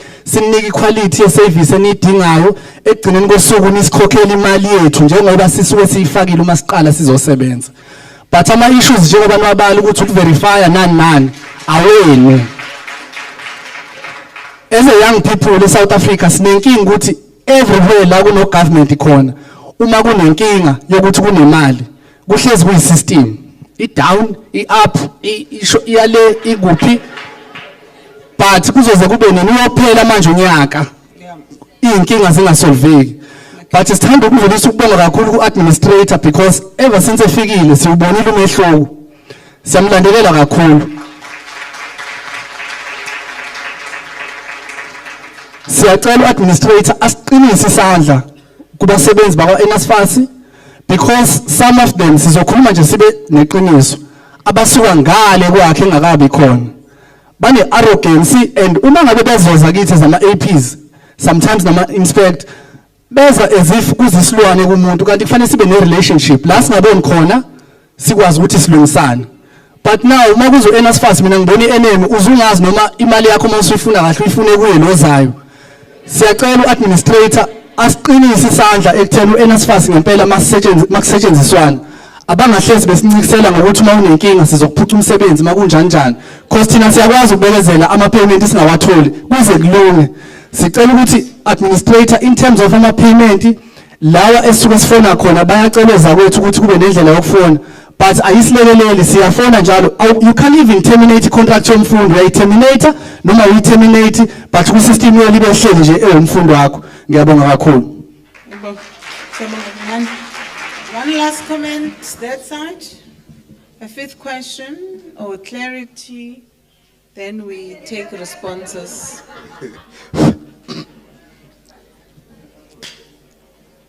No, thank you very much, my sister, for the opportunity, a rare opportunity. Finally. Indeed, we are led during Women's Month. Your chairing has been very awesome. Thank you very much. No, I think I've been covered by a number of speakers, especially the latter. My name is Mngobi Msezane. I am just a mere member of parliament, and I also serve in the portfolio committee for higher education and training. I have a vested interest in this sector. As a result, I serve in the sector of or the portfolio committee for that matter of higher education and training. I am here on an official oversight, what they call constituency work oversight visit. And this is what I regard as the ground, so I came to this session. So I won't speak on many things where obviously will be afforded an opportunity when the entity does come present itself before the committee where we'll interrogate the entity. But I'll just speak on a matter or two since I've been covered by a number of speakers that are limited to this session. But one that I want to first emphasize and just put some spice to it, as my latter brother has said. The relationship between landlords, service providers, and the entity NSFAS and students, it's a client and service provider relationship. It's a business transaction. Therefore, it cannot be normal that NSFAS, having been given the incentive and funding from government, will come to landlord and not pay them on time, yet landlords must pay utilities on time, must ensure there is Wi-Fi, must ensure there is security, must ensure that there is all services that are being rendered to students, and the client, being NSFAS, comes with stories of payment when it comes to landlord. That cannot be acceptable, and I want to put on record that we will challenge that, and we are actually happy. I want to share the same sentiments as my brother, that what we are hearing as presented by the administrator, especially the way remarks around the fact that there might at least now be decentralization of NSFAS to provinces or regions. By the way, at some point I served as the Secretary General of a very big universities in this province. And this has been the call when I was there. It was a call before us. So we are very happy to hear that. So that's the first point. The second point, I'm hearing that there is a diagnosis that has been done as to why certain payments don't come on time. But I haven't had the solution except the fact that we are trying to ensure that we'll do payments in time. We are trying this, we are trying that. There's an issue that I learned when I was SG at the time, which I think might still be an issue now, where NSFAS opens applications timelessly. But by the time NSFAS has to respond back to students, it's already after close of registration within institutions of higher learning. Now, at that time, landlords would have already admitted students into their accommodation, and they have to pay utilities. And when a student is rejected by NSFAS, then that student must leave the accommodation, but they've been utilizing that space, and they will not be paid for by NSFAS when they must vacate and go back home. And we've had instances where SRCs will speak to management, they will put students in accommodation and then don't pay for them because NSFAS did not pay or did not fund the students. So I just want to get clarity on that to say, is NSFAS now responding to applications timelessly before close of registration so that we don't have a situation where you house students and they must go back home? Okay, I want to speak on the pilot system or the new system. Let me not say a pilot system. How many accommodation has already been uploaded in the system? I've gathered that this system might have started last year. So how many accommodation has been uploaded in the system currently? And is it in line with the needs of students that need accommodation within these institutions of higher learning? So that come January, we don't have a situation again where there are students that are striking, protesting because they can't get accommodation. And the accommodation that is there, moving to my last point, that was highlighted by the administrator about the inspectors that would stand by the door, and there would be expectation that in order for you to get inside the house, there's expectation. He was making a joke around it, but I took that matter very serious because it raises a question of who is the inspector or the inspection team. Who does it consist of? I'll make another reference. Back in the day when I was in SRC level, the inspectors or the inspection team will comprise of student leadership, executive management, and in this case I would assume that this inspection team will even comprise of certain representatives from associations. I hear there are associations, if not associations, maybe certain landlords from different provinces to maybe partake in a particular inspection team of a province where they don't have interest or are not conflicted on, to ensure that there's transparency, which is the word that was used. And then we can have a situation where all people that are vetted or inspected or assessed get actually credited and get graded accordingly, fairly and transparently. So I just want to get that one as well. I think I'll learn there for now. Ngiyabonga kakhulu. Bonga mina. Angikhumbuli ngithola igama kodwa. Oh, umnqobi Msezane. Ngiyabonga.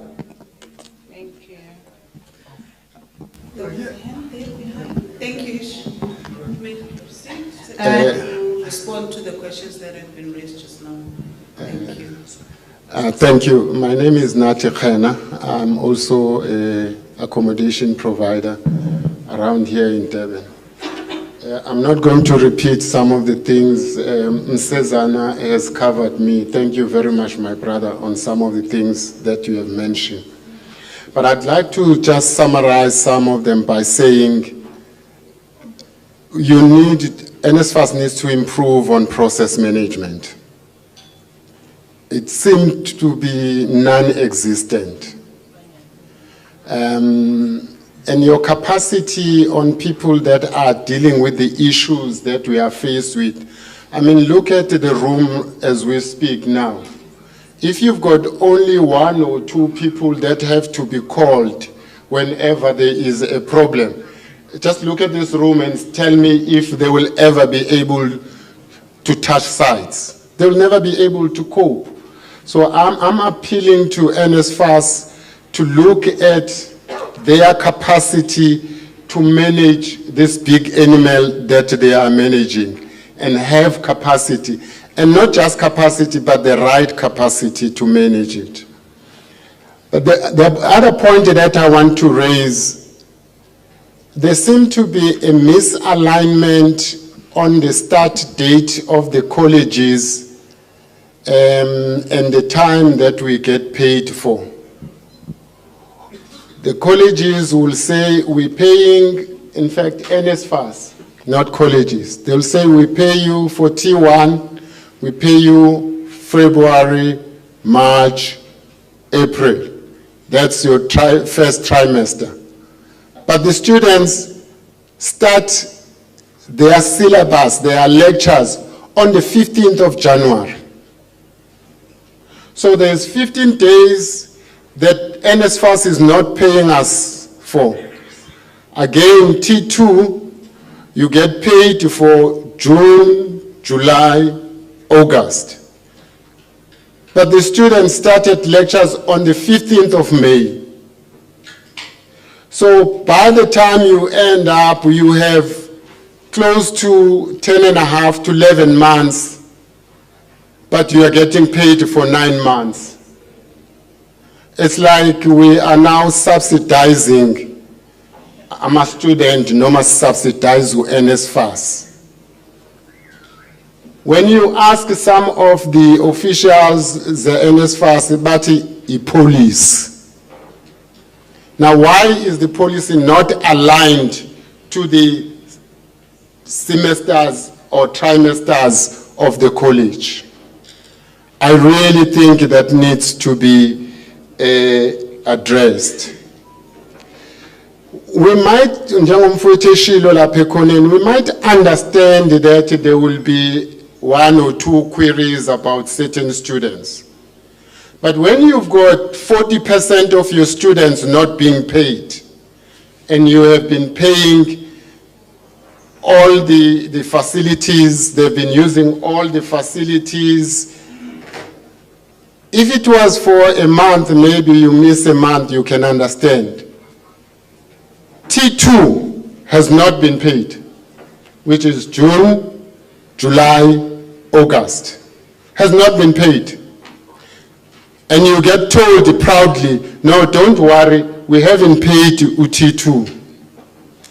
August, man. I'm supposed njengoba eshilo umsezana fanele ngikhokhele amaphoyisa security, fanele ngikhokhele iWi-Fi, fanele ngikhokhele abasebenzi, fanele ngikhokhele umasipala, fanele mangili rent ability, fanele ngikhokhele rent, mangilithengile ngebond, fanele ngikhokhele ibond. I need to share this with you, NSFAS. I applied for a bond to buy a building. Bang approve, base benginike condition ethi I must pay into an escrow account 4 months installment in advance, so that when you haven't paid me as NSFAS, they must tap on that 4 months. For an African and a black person who is supposed to be empowered by this process in a property industry, how are you going to succeed? The barriers to entry, we said they are difficult and we did not include you as people that are making it difficult. Now you are making it difficult for us as black people and African people to enter into this industry, this property industry. Last 2 points. I have not been paid for 20 students for 2023, with 3 months wonk. 2023, 20 students have not been paid for 3 months. This year, I have not, this year, 2024, I have not been paid. I'm not going to mention 1 or 2 or 10 here and there. I'm not going to mention that. The entire trimester 2, I have not been paid. Uyaphela bayahamba ma student, the student that have got queries, abanye babo bayafeyila uNSFAS angabe sabafanda, they are nowhere to be found. And when we talk to NSFAS people, it's like, oh yeah, we know that. It just cannot be. So please, we know you've got problems, and some of them will sympathize with you. But on process management, on acting quickly on issues that are there, really, it's killing us. Nizosala no growth point, nizosala no south point, ngoba ngathi vele ibone nibafunayo, ucaphuna kusala. They've got deep pockets. Tina, we are going to disappear in this industry if NSFAS continues to do what they are doing to us. Thank you.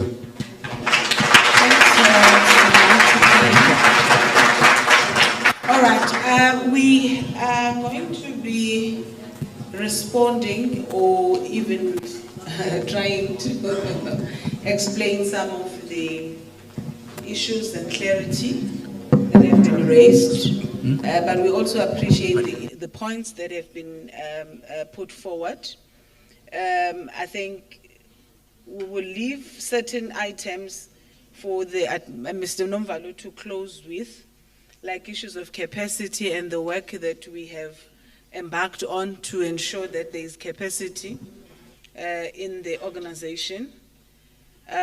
Also the issues of misalignment. I think it's the conversation that we need to have as a sector, because as you are rightfully saying, if there's a policy that is there and the policy does not align to the academic calendar, it means the sector must respond to that, because it's not us as the NSFAS who design the academic calendar, but it's the department. But these are points and very important points that are being raised, and we will certainly look in terms of that.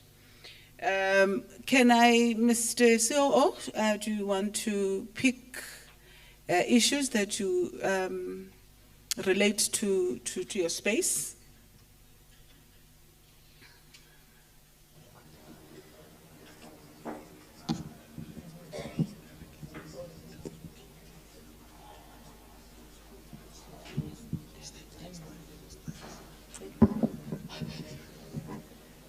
Okay, you want me to help? Okay, no, I'll come to you. Sisvi, anything to, I think there were a lot also, it has to do with the trimesters and all that, but Ulamla did really try, but we'll amplify certain aspects. CIO as well, issues of systems, if you can also touch on that. I will, COO, come to you with your direct issues. CIO? Or Vuyo, I don't know, who has the mic? Okay, let me start. So I think on the trimester funding, so students, I think there's probably a bigger conversation as we're planning for 2025. The trimester by its nature is very short. You are literally dealing with 3 months. And the biggest challenge is that when it comes to NSFAS, you have to reiterate the process. So the process that I was outlining earlier on of saying we first determine whether you qualify, we must receive registration, then the ultimate step of payment and accommodation has to take place even when it comes to the subsequent trimesters. One of the things that we have a challenge and probably have to engage with the department as a sector is how do we make the trimester more seamless on our side. Because for us to fund you for trimester 2, we must first wait for the results. Students are provisionally funded, but for us to confirm, we still wait on the registration information coming from the institution. That already has its own delays. By the time it comes, and you are correct, by the time it comes to the actual, us now making sure that there's payment, some of the students would have even gone from the system. So there is that dependency on the funding, determining eligibility, but also the institutions coming from a registration point of view. And maybe this is one of those things with the department we must look at. How do we seamlessly address? It might require a different approach in terms of how do we deal with trimester students, given how quickly the turnaround times are when it comes to that particular cycle. I think there was we noted the point on the improvement of the processes and the process management. And probably one of the things that we have been talking about in the task team was to say, how do we streamline the process for 2025 moving forward? We implemented the accommodation pilot. We knew that there were a lot of lessons to be learned as a result of that. There are things that we are learning also in hindsight, and there are things that we are starting to improve moving forward. So we had a system, but we had to implement a lot of manual workarounds when it came to 2024 as a result of the pilot, and also us engaging on more students. So part of the reflections and the work that we are doing is to say, at an application period, how do we ensure that we give funding decisions on time, but most importantly, how do we cater and close the gap of the two-step process when it comes to provisional funding and us having to complete, and how do we streamline that for 2025 moving forward? I think the others of capacity, really, it was comments on our side. The issues of queries, and maybe what we will take, because there's two types of queries. There are queries that are lodged on the platform itself, which is the accommodation platform. There are queries that are coming to NSFAS as an escalation because of the funding.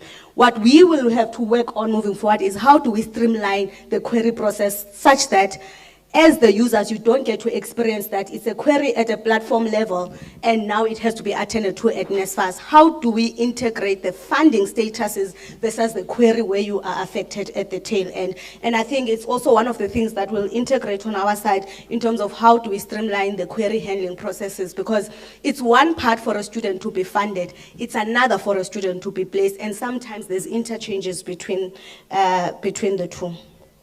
Yeah.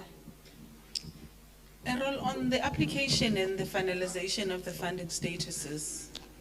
Yeah, so with regards to the funding statuses, and I think that's one of the challenges that we've been dealing with.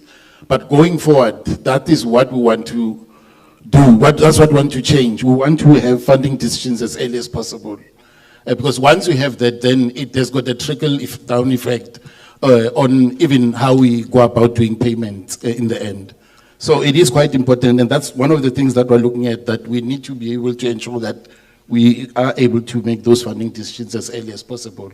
But some of the issues that are raised, I think by Mr. Ken, for an example, it's not just, it's a problem which would want us to zoom in closely to understand exactly what really is the problem. And that's why, as he phoned me the other day, we decided that when we are here, we will come with some of our team members, some of our operations staff, and some from accommodation to look closely into these issues.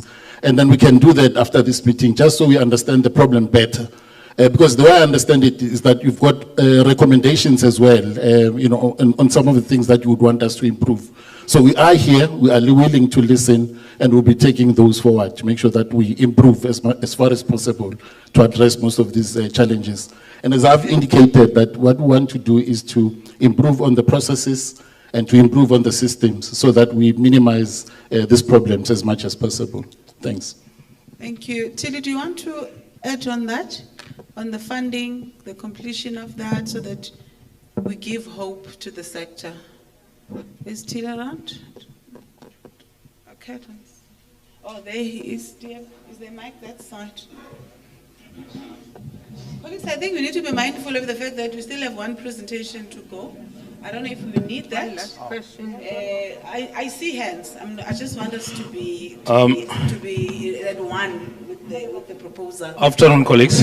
Just a minute, Tilly. We have one presentation to go on payments. I don't know if you want to go on that or want us to finish all the rounds again, also looking at a time. We're still here.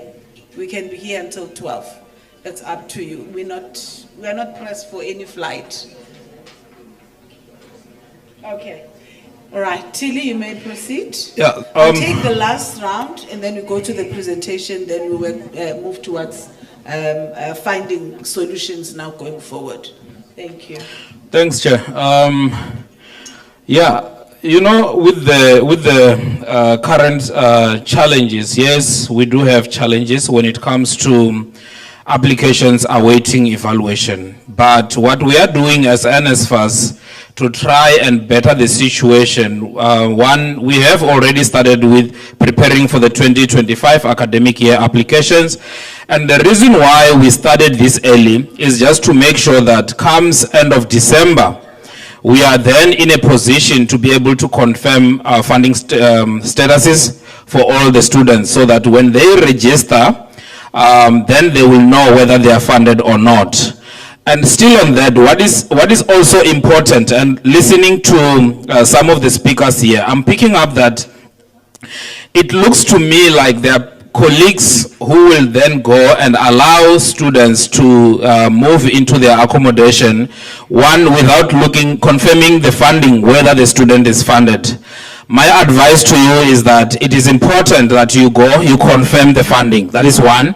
The second thing, we did touch on it, is the issue of making sure that after the funding, the student is registered for for correct qualification. We do have colleagues from institutions of higher learning here, universities and TVET colleges. So what they do after confirming a funding, they send what we call registration data to NSFAS.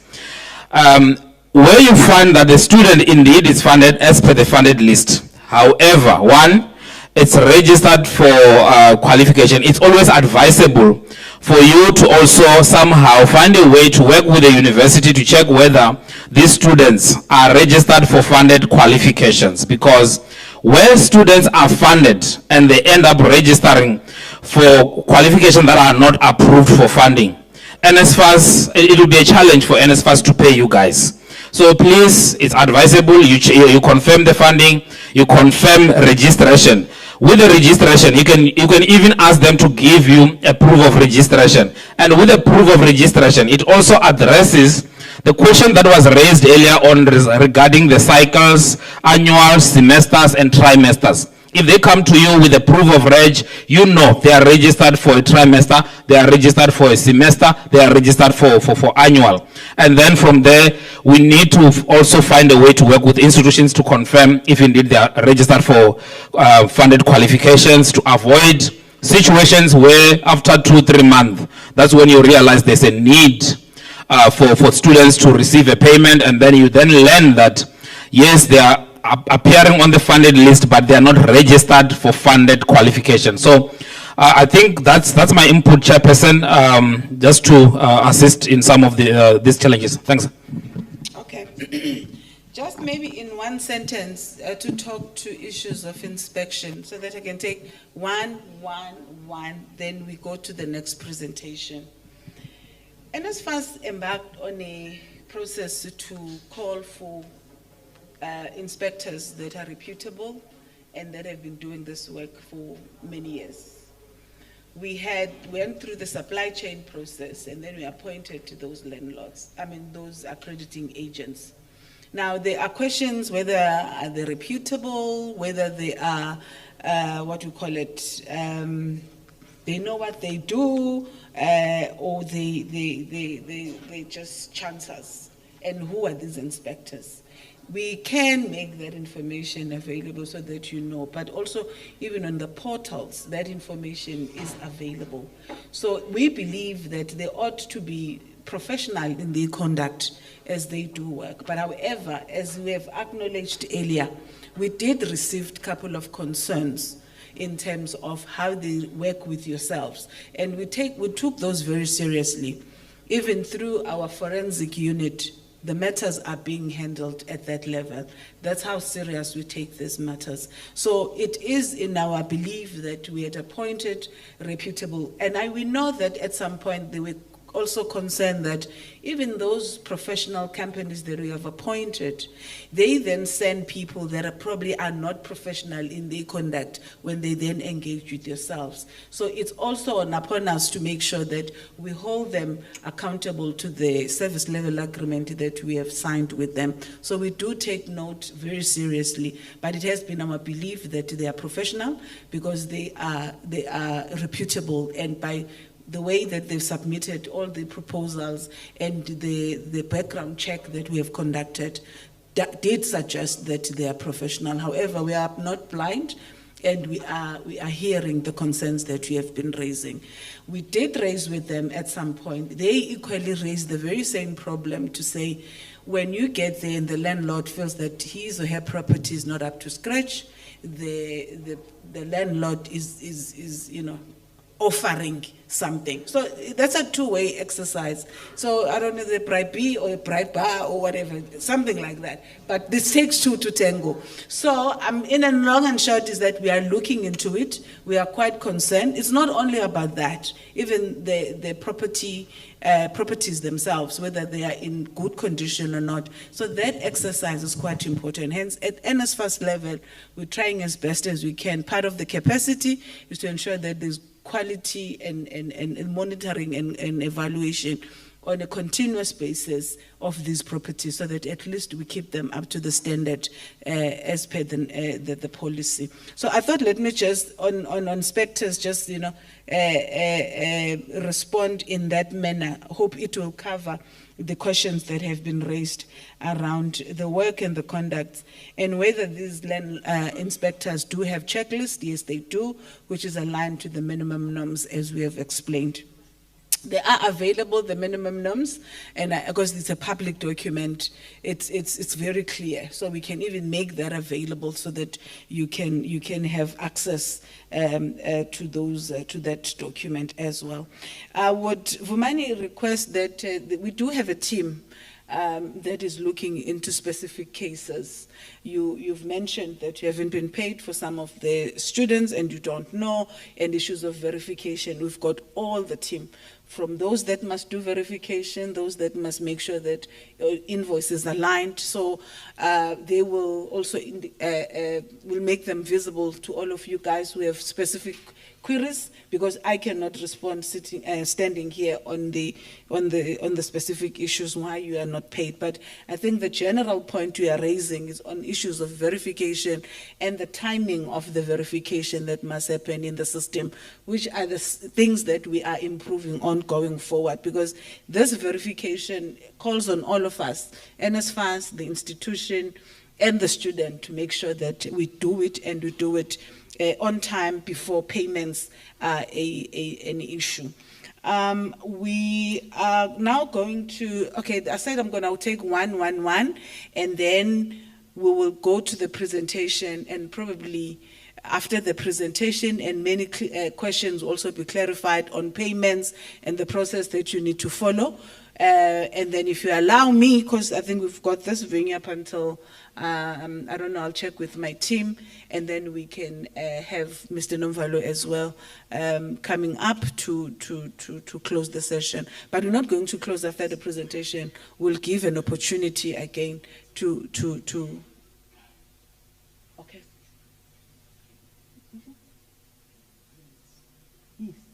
The presentation. Oh, okay. Someone. Okay,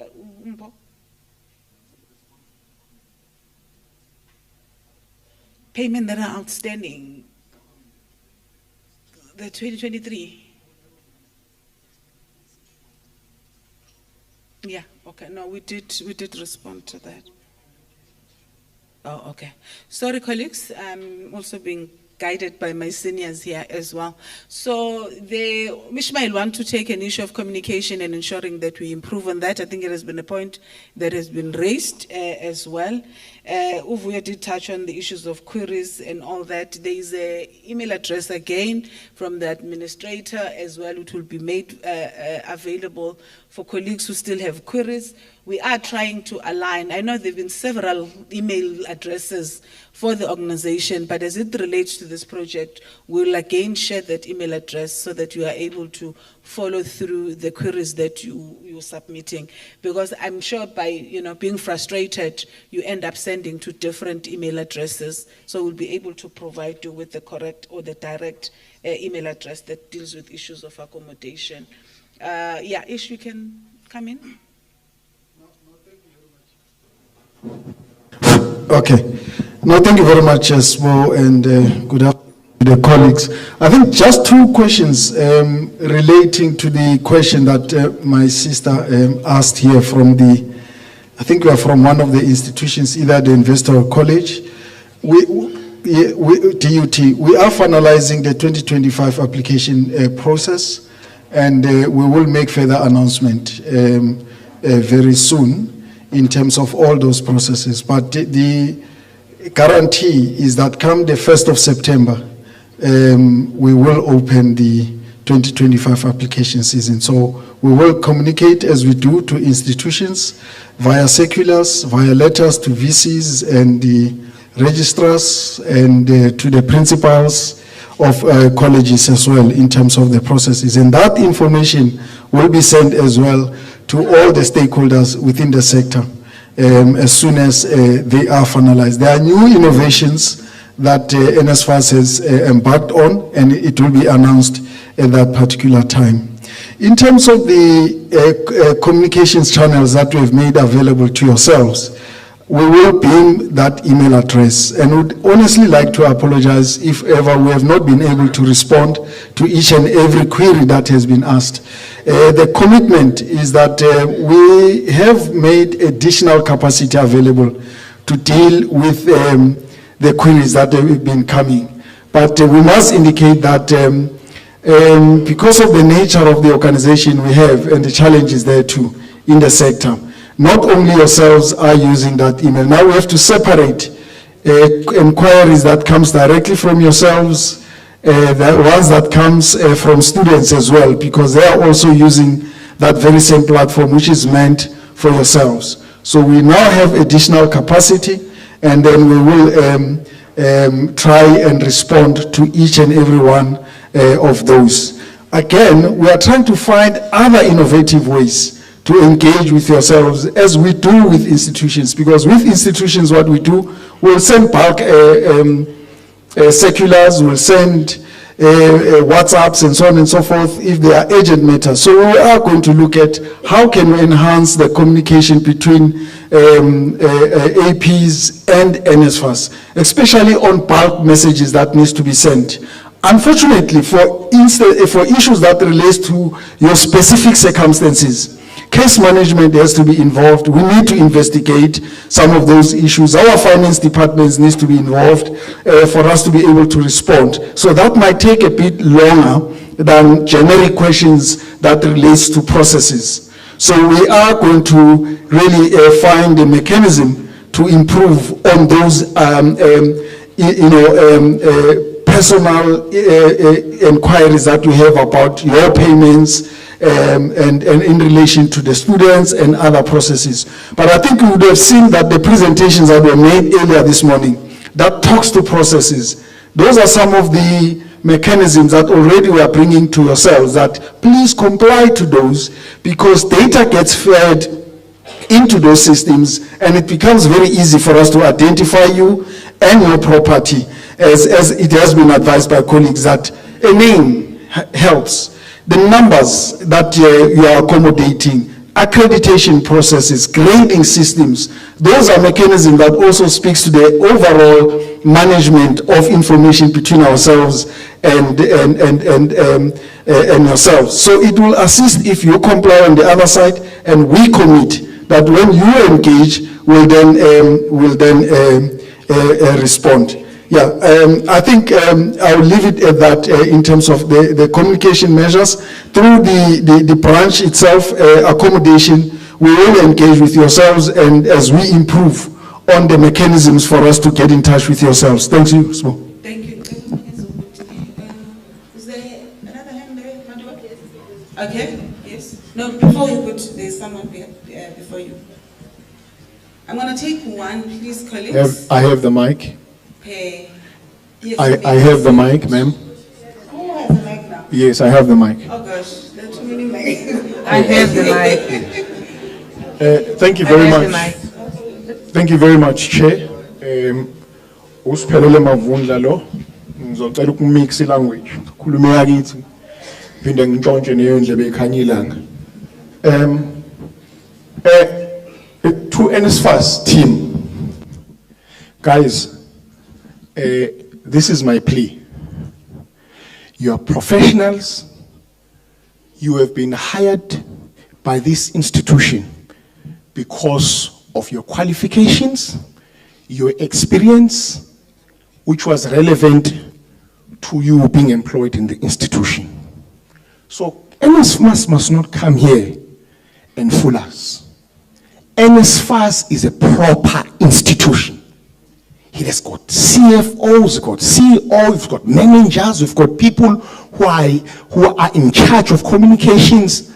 We should not come here and speak about all the nitty-gritties of what NSFAS is supposed to be doing. We are raising questions here. We are hearing you responding to these questions saying, we will try, we will try.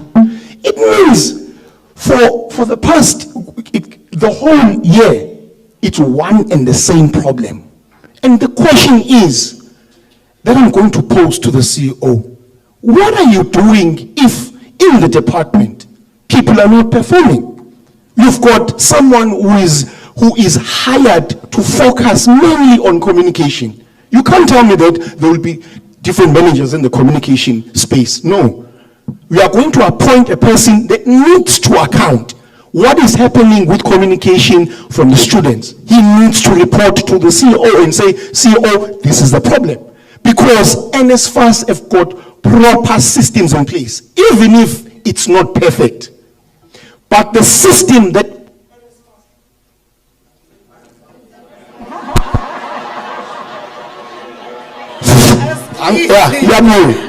the system that NSFAS has currently, it's sufficient, it's enough. I'm not saying it's perfect, but it's sufficient, it's enough for you to deliver what you are supposed to be deliver. People must do their work. If they are failing, they must be fired, and people who are competent, who must be there to work, they must come and join NSFAS. I know we are trying. It's difficult. If it's difficult, give it to someone else who's going to do the job. This is simple. If you are given a system of it, why am I speaking like this to my fellow student accommodation providers? It's because NSFAS systems is very stringent. They are saying they're opening opportunities for us. If you go to that portal, you can see that they're dealing with us. You have to adhere to a lot of requirements. Now that we have satisfied NSFAS requirements, now I have to speak about the issue of my building, if it qualifies or not. We should not even be talking that language, because the people who have placed in, as the gentleman has indicated, the inspectors that are there, they are supposed to be doing their work. How does your building get to have students residing there if it did not qualify in the first place? It means there's a gap in the system. And we first need to go back and close the gap. It's just as simple as that. And also, this thing of hearing, trimester, this, semester, this, we don't want to hear that. That's administration, that's administrative work. Why are you? Because you are not a institution operating in the middle of nowhere, in the air. No. You have been appointed by the Department of Education to say, NSFAS, take care of this. If you are failing as NSFAS, department needs to either reshuffle the department, the institution, or get an institution that is going to deliver. It's just as simple as that, because there are systems in place. Let me get into the the big players, for people who don't know, you see here, it's predominantly black people. It's my Indian and my African brothers. Where are our white counterparts? Do you know why they're not here? You've got a small number here. Do you know why? Because they don't have these problems. Whenever it's time for them to get paid, because they've got big layers, do you know what you do? You start with them in your system. So, and I'm saying, this is what you call a systematic, subtle exclusion of us. They're dealing with us slowly to say, you know what? If you don't pay these blacks for at least 1 or 2 months, they will collapse. My brother there was saying, he took a bond. How on earth are you supposed to pay a bond with 2 months of payments not done? The same frustration we've been having in the construction sector, not being paid. We are running on this one, we are saying, they are telling us that a property has got money. And as black people, we have been given opportunity to enter into the sector. But the same frustration, our government, you, our sisters and brothers, I'm seeing you there. You are frustrating us. You are making it difficult for us to play in this sector because you are not paying us on time. And I'm saying there is no business that will survive if it's not paid on time. If you want us to succeed,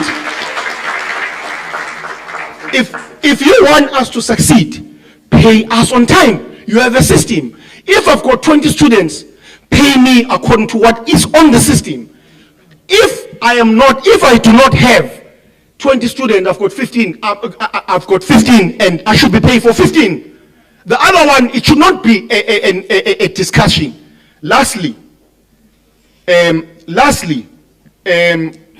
issue of new development. I will plead to you guys. You gave us off-take letters. I've already, with my brother here, I've already secured funding. And it's been, I don't know how many months now. We were given these letters, I think it was August 2023. Today, investors are waiting. Where are the off-take agreements? Because we gave them the letter. They say, okay, the letter for now will suffice. We will go through the process. Now we are waiting with these letters, and we should be having these agreements so that we can move forward. Because part of your initiative to look for developers to do more student accommodation is to do away with existing non-compliant student accommodation providers. And also to open up this thing and have other people playing in the sphere. Someone mentioned your South Point and City, these student accommodation providers. They are taking everything. We want to play in the space, open it up, give us the off-take agreement, we qualify. Some of us are qualified professionals. And we know how to develop buildings. We are going to develop these places. You're going to come, inspect them. They are going to be within the confines and the student accommodation policy. We will adhere to those norms and standards. Can you please move? Guys, you are smart. You have got qualification. You are placed there because you qualify. Stop playing with us. Thank you. Thank you. We've got 2 hands or 2 colleagues with mics. Can I take those and then we take the presentation, colleagues, and then we can, sorry, I know we all want to talk and I know there are so many issues that we need to tackle, but we can have this meeting up until tomorrow. Yeah. If we are not also mindful of the fact that we must work towards solution, we can sit here up until tomorrow. So may I request that those 2 colleagues with mics, they make their inputs, and my colleagues that are to do presentation, they quickly prepare so that we move with our program, please. You may proceed. Ma'am, behind you, then it's your staff, sir. Sorry. Good afternoon, colleagues. My name is Busi. I'm a provider. You know, looking at the tone around here, my question, or rather a recommendation, is a little bit different.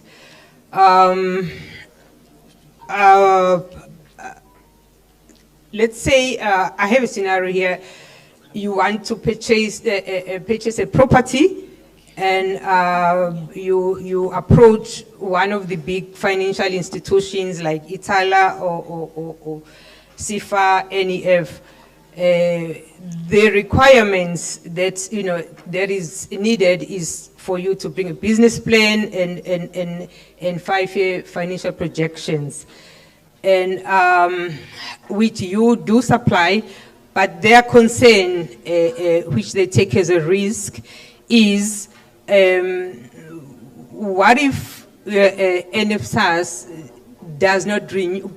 Because NSFAS gives a 3-year contract, What if after the 3-year contract, it is not renewed? So to them, it's a risk. My recommendation is, can we request, or maybe it looks like, from everything or the challenges, maybe I'm requesting from a 3-year problem to a 5-year problem. But then, yes, may we request, so that the requirements align with what the financial institutions request, to cover the 5-year projections, without any risk. So if they cannot give us instead of a 3-year contract, a 5-year contract, that will align. Thank you. Thank you. It is noted. The request is noted. It will be deliberated on. Greetings, everybody. Matuba, you're confusing me now. I thought you were helping me. I thought this gentleman was next. Sorry? Can we allow for him, and then, because I keep on asking him to sit down, please. You may proceed, sir. Thank you. Okay, thank you. My name is Aubrey Kuzwa.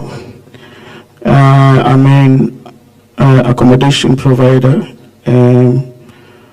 for Howard College. I'm based in Glenwood. While the presentation was carrying on here, I got just one complaint from our colleagues that are watching online. So while you're beaming and projecting all the information, they prefer that one of the cameras should face the screen so that they can see, because they don't see what they see. Actually, they're not even interested to see who's talking. They want to see the information because they can hear the person. That's point number one. Point number two, we had this transaction from the old system to the new system, which we called a pilot project. And unfortunately, we inherited this thing called, deposits that were paid previously. And they had a purpose, and they were serving the purpose just in case one of if anything happens in your property, whether it's your appliances or any break-ins, you should have a cushion where you can actually use that money to fix or to cover for those expenses.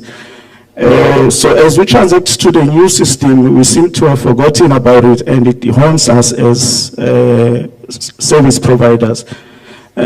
So it cannot be left unattended.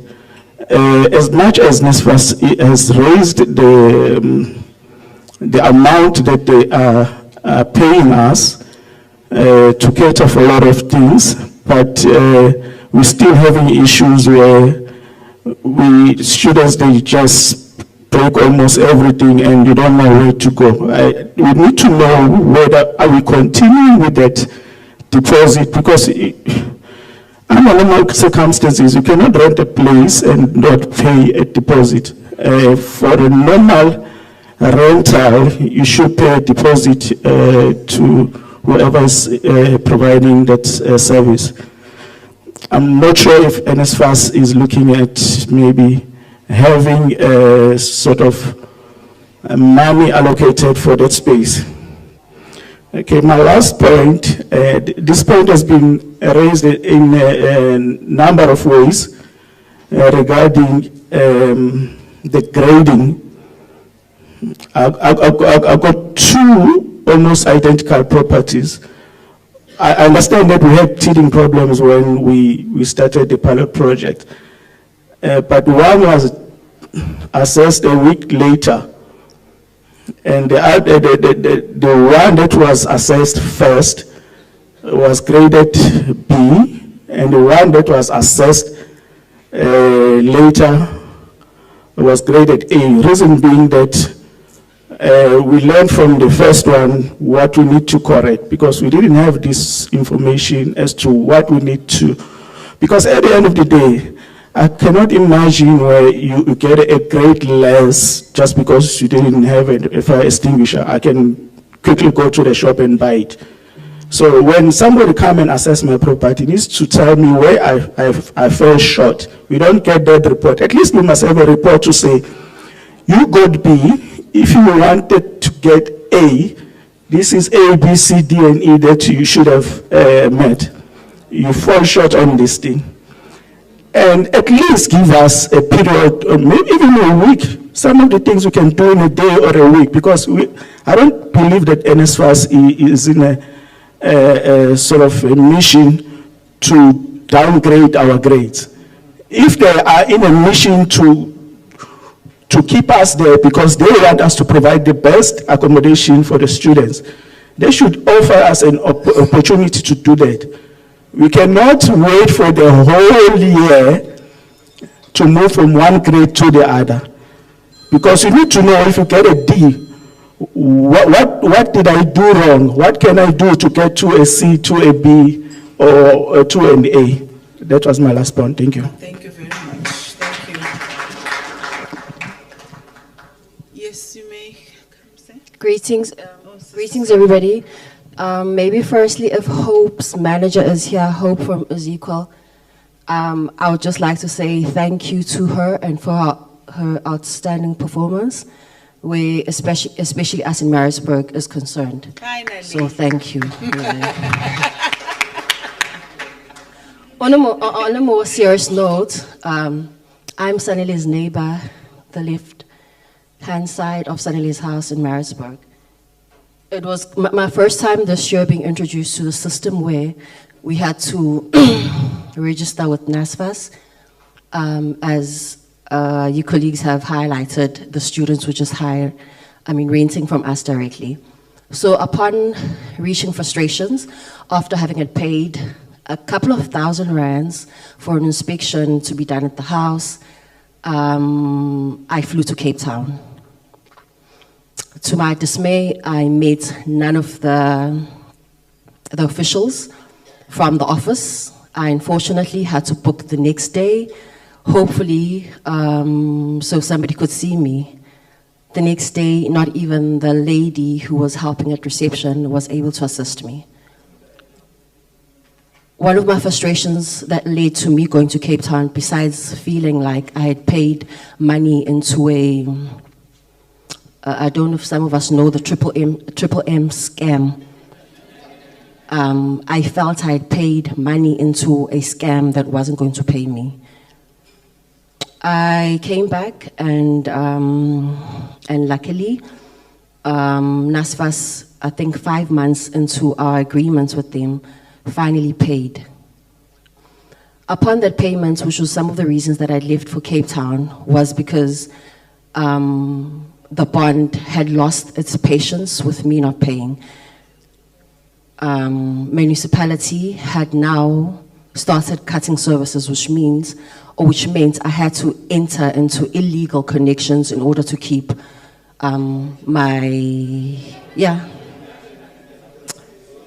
my services provided to the students without telling them that I'm keeping you in my house and NSFAS has not paid me. A few months after, with the payments that did come, the lump sum, thank you, thank God, after 5 months I did get paid, so my house didn't get repossessed. The lump sum that got paid was a couple of thousand rands too short for me to meet my payments with just the municipality. And that's excluding everything else that the students require for me to keep afloat, whilst I still pray that NSFAS decides to pick me from the lacquer packet and pay me what's due to me. It is with great sadness that with that amount outstanding, when NSFAS does decide to pay again, after a couple of months, I'll still be left in debt, which means for the remainder of the year, my business keeps sinking, even when lump sums are being paid into my account after a few months. I would like to suggest or to put to NSFAS this on the table when you guys do hold your discussions, that because we've now entered into a business agreement with you guys, and where we owe or where we get the services for the students, unfortunately, they are not lenient with us to say that we're going to wait with you till NSFAS pays. And when NSFAS does pay me, they do not pay me what I already owe. I'd just like to suggest to NSFAS that when you guys do pay us and you owe us after a couple of months, pay us with interest so we can be able to pay where we owe with interest as well. Thank you.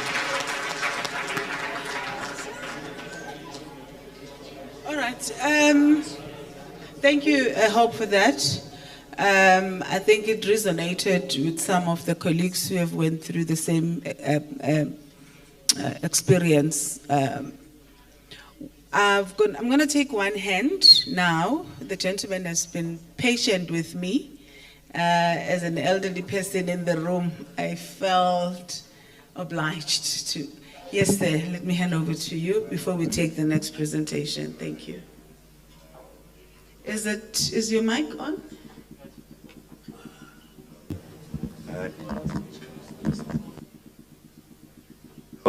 Yes. I just got a WhatsApp to read. It's not from me, it's from one of my colleagues. I'm Ramesh, I'm a accommodation provider. The guy wants to know how come NSFAS pays students food allowance and book allowance before verification process is complete. But for landlords, we must wait for the process to be completed because I know students will go on strike and landlords won't. Institutions pay landlords on signing of the contract regardless of the verification status of the student. Why can't NSFAS do the same?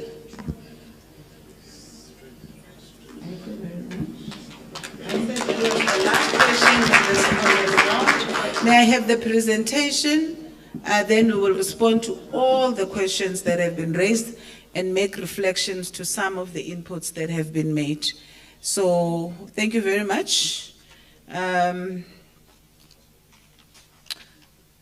Lamla and Khopotso, I'm sure you're doing this jointly, I'm not sure. It's just one slide. It's not going to take a long time to be presented.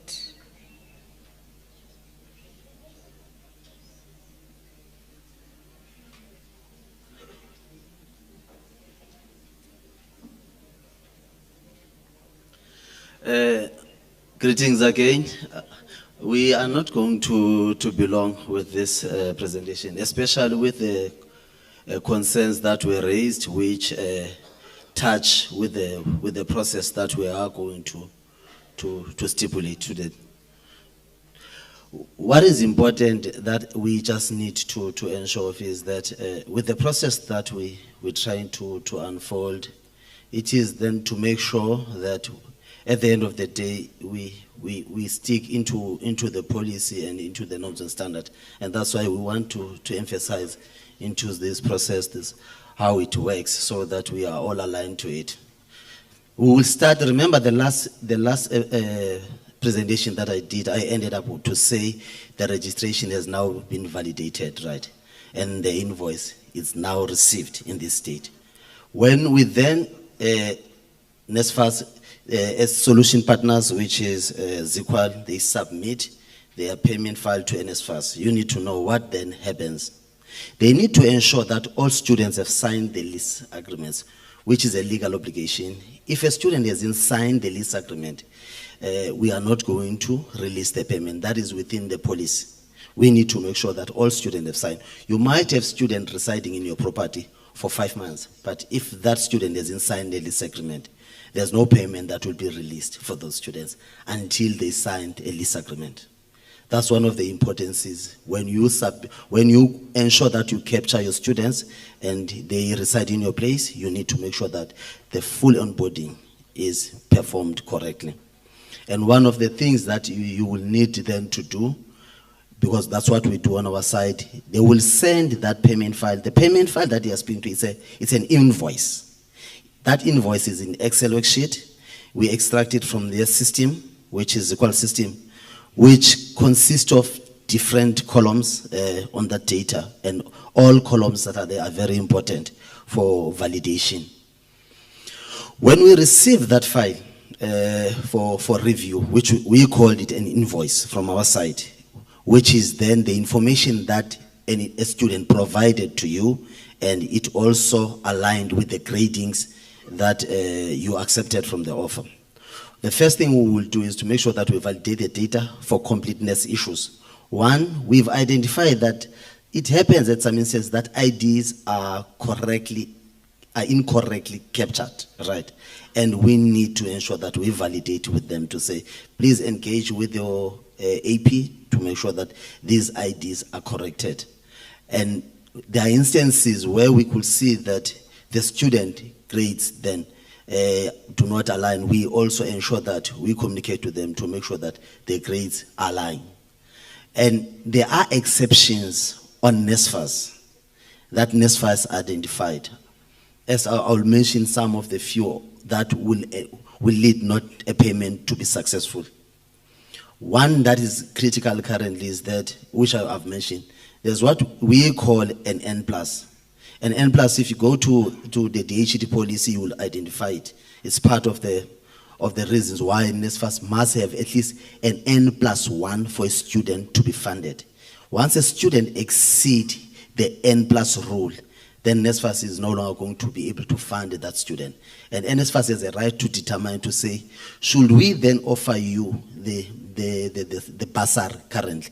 Will you be able to achieve your qualification with this stipulated time? If not, then NSFAS has got a right to say they are unable to proceed with your application because they've been funding you and you failed at some point, maybe 2 times, then you forfeited your N+. Once you forfeited your N+, then there's nothing that NSFAS will be able to assist with. Although you were funded in previous year, then you come in this year, then we noted that you failed and you are not meeting the requirements of NSFAS. That's one of the important things that we do check from our side. And it is unfortunate that the N+, the only time that we can be able to check the issues of the N+, when the student applies. Remember, some of the students, they apply for the first time for NSFAS, for the first time. And that student has been in a sector for 5 years. That student was supposed to do a course of 3 years. And in that course, has been in the system for 5 years. Unfortunately, the policy doesn't allow NSFAS to fund that student because the N+ has been exceeded by that student. That is policy. It's not NSFAS to say they just decided to say this is how things should be. And these policies, we must make sure as NSFAS, we are aligned to. As we speak currently, with the issue of all of these payments, NSFAS has an SIU according to Proclamation 188 that they must follow to ensure that all these findings, the administration that came in, they are eliminated moving forward. Once we then have done the validations, IDs, the cycles, the grades, and all the exceptions, we then need to ensure that we move to our data team. They will send back the file to ZIQUAL. Please resolve these issues before the payment comes. They will resolve those issues. We take the file to our data team. They do a second review. When they are done with the second review on the data, They send it to finance, finance to pay payment. Finance first must confirm that the funding is there, is enough. If the funding then is enough, they've confirmed that, and they will do their checks to say each student, as per the grade, are we paying correctly? One of the issues that we are facing is that students, they do move without communication, and it causes a problem for us to say, you've signed a lease in a certain place, and without cancelling it now, you went to the other place, you've signed that lease. It becomes a problem for us to release the funds. We do have multiple of students sitting in that cohort.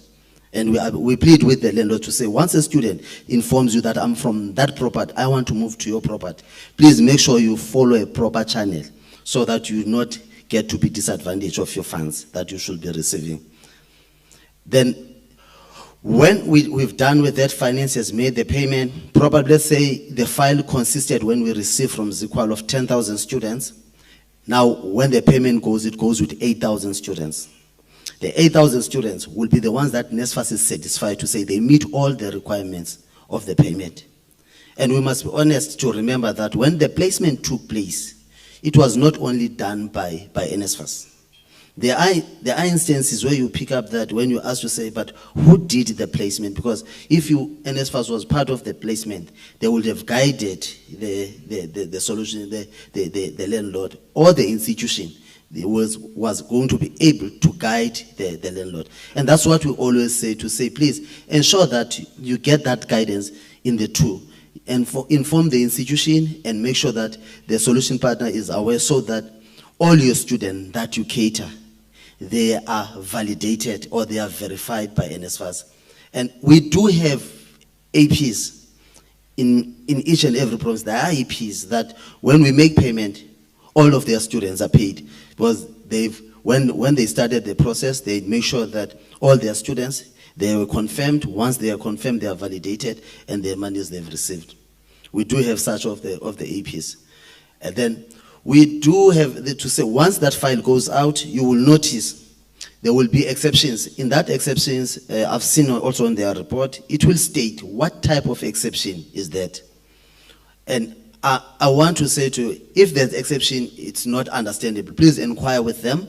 They should be able to at least provide more clarity to say, what does it mean? There are exceptions that are permanent. There are exceptions that are temporary. They will be resolved in the next payment.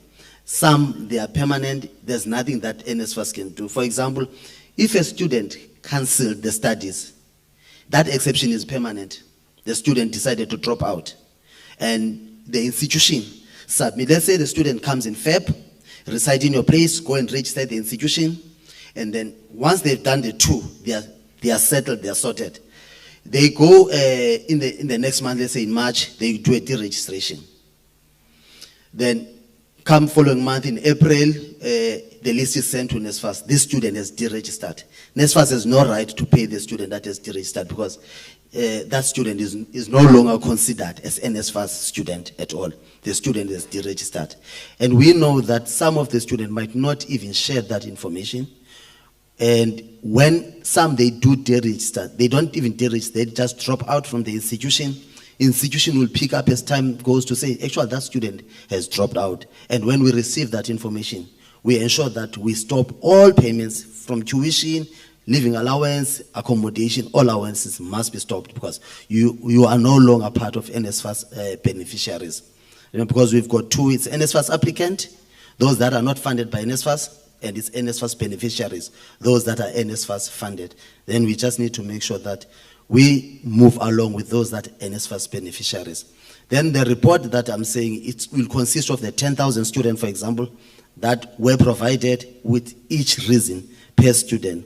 And I will then assume you do have the view for all APs to be able to see their statuses, and when they inquire, they will be able to receive a response. And I think from my side, then that's where we end, and then it's going to take you through to say, when they receive the payment, what do they then do with the funds and with the list that they receive from NSFAS? Thank you. Thanks a lot, Lamla. And just, this is the process that we can confirm, that's the process that we are doing. So if you look at the first step, which is submit file, that's the solution partner, which is ourselves, where once a month we are asked to then submit files separately, TVET and files, and then also university students' files. We do that around between the 15th and the 17th each and every month. So you will realize that sometimes you onboard students on the 18th, and they may not be paid at that end of the month. That's because the cutover, it's post the cutover, or rather the cutoff that we would have submitted the invoice to NSFAS for processing. So that's one. Two, I think we cannot reiterate the importance of signing lease with students. That is a thing that allows us to make a claim to NSFAS.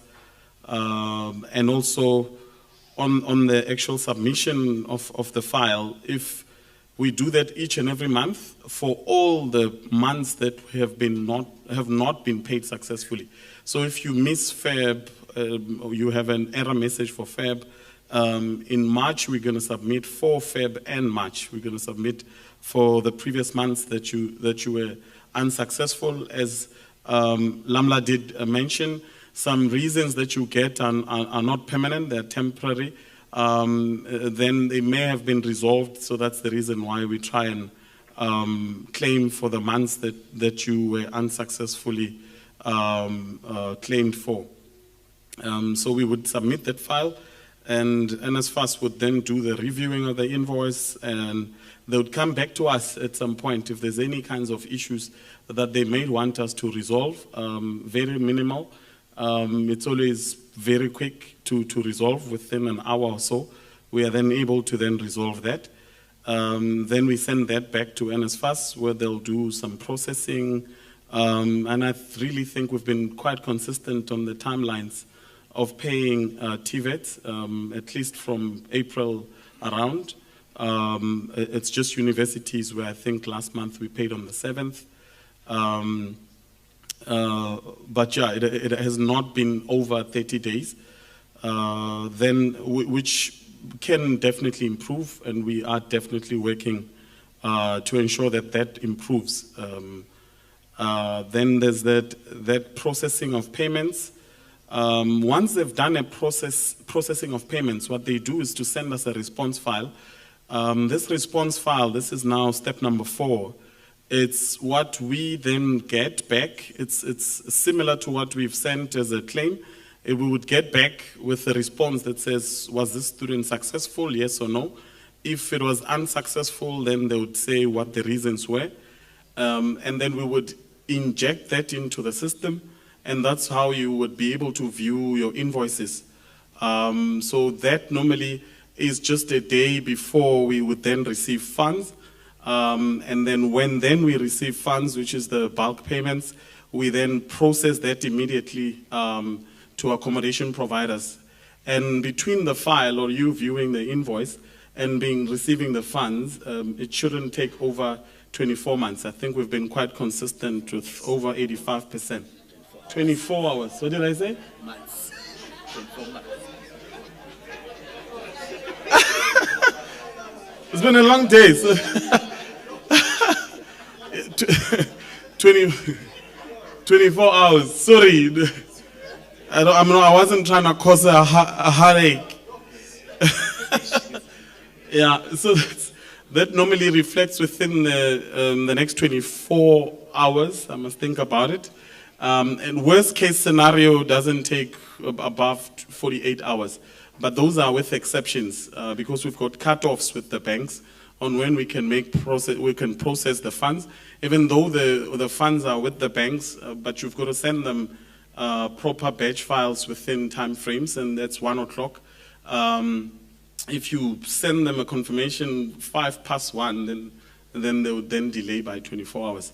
But we try, and we've been consistent in ensuring that doesn't happen. So the process has been working. Definitely there's places we can improve. We are also working together with NSFAS on the exceptions to understand what can be done to try and make your AP's experience more seamless, more better. I don't think we'll get it 100% right in a month or so, but I really do commit that we're working very hard to understand the processes within NSFAS, to ensuring that we can then adapt where we can, to ensuring that you get proper reports, proper advice, even on the front ends. For example, we're working with IT to also enable us to have real-time data within NSFAS that will give us whether or not, that will advise you whether or not the student has registered, are they funded, and all of these things. We're going to then start working through that process to ensuring that we can give a better insight. We can give you a better insight into each and every student, so that you are also able to identify and measure the risk. As we're saying, we want to also say to every reason that you will receive, we want to identify them to say this is permanent, this is temporary. So then you then have measures in place on what you do on permanent exceptions. And on those that are temporary, we then would be able to then claim for each and every month, as I've explained. So that's what the payment process is like on our side.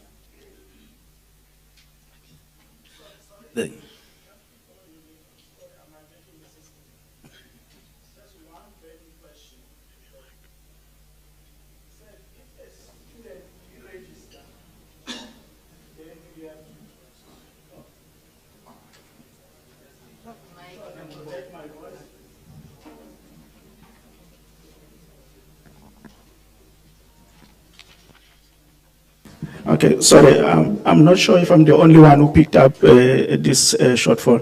You said if the student deregister, then you have to pull out the funds. You have to defund the student. But you got a contract between you and the AP for 10 months to pay me for the services that I'm rendering. If I got 10 students and 5 of them, they deregister, I'm not going to pay, I'm not going to afford to pay my bond. I can't pay half a bond just because you pay me half a rental. So you are actually, you are in breach of the contract that I have. You have a contract with me, not with the student. You should be paying me and follow the student to recover whatever losses that you've made. Not the other way around. You can't take the easiest way out. What about me who's providing the services? Remember, with my accommodation, when I provide the Wi-Fi, I provide the Wi-Fi for all the students, whether they registered or not, because it all comes into one port. So I need the administrator to have a look at that. NSFAS cannot make a willy-nilly decision and say, okay, just because the student has deregistered, and then now I can do whatever it pleases me. Thank you.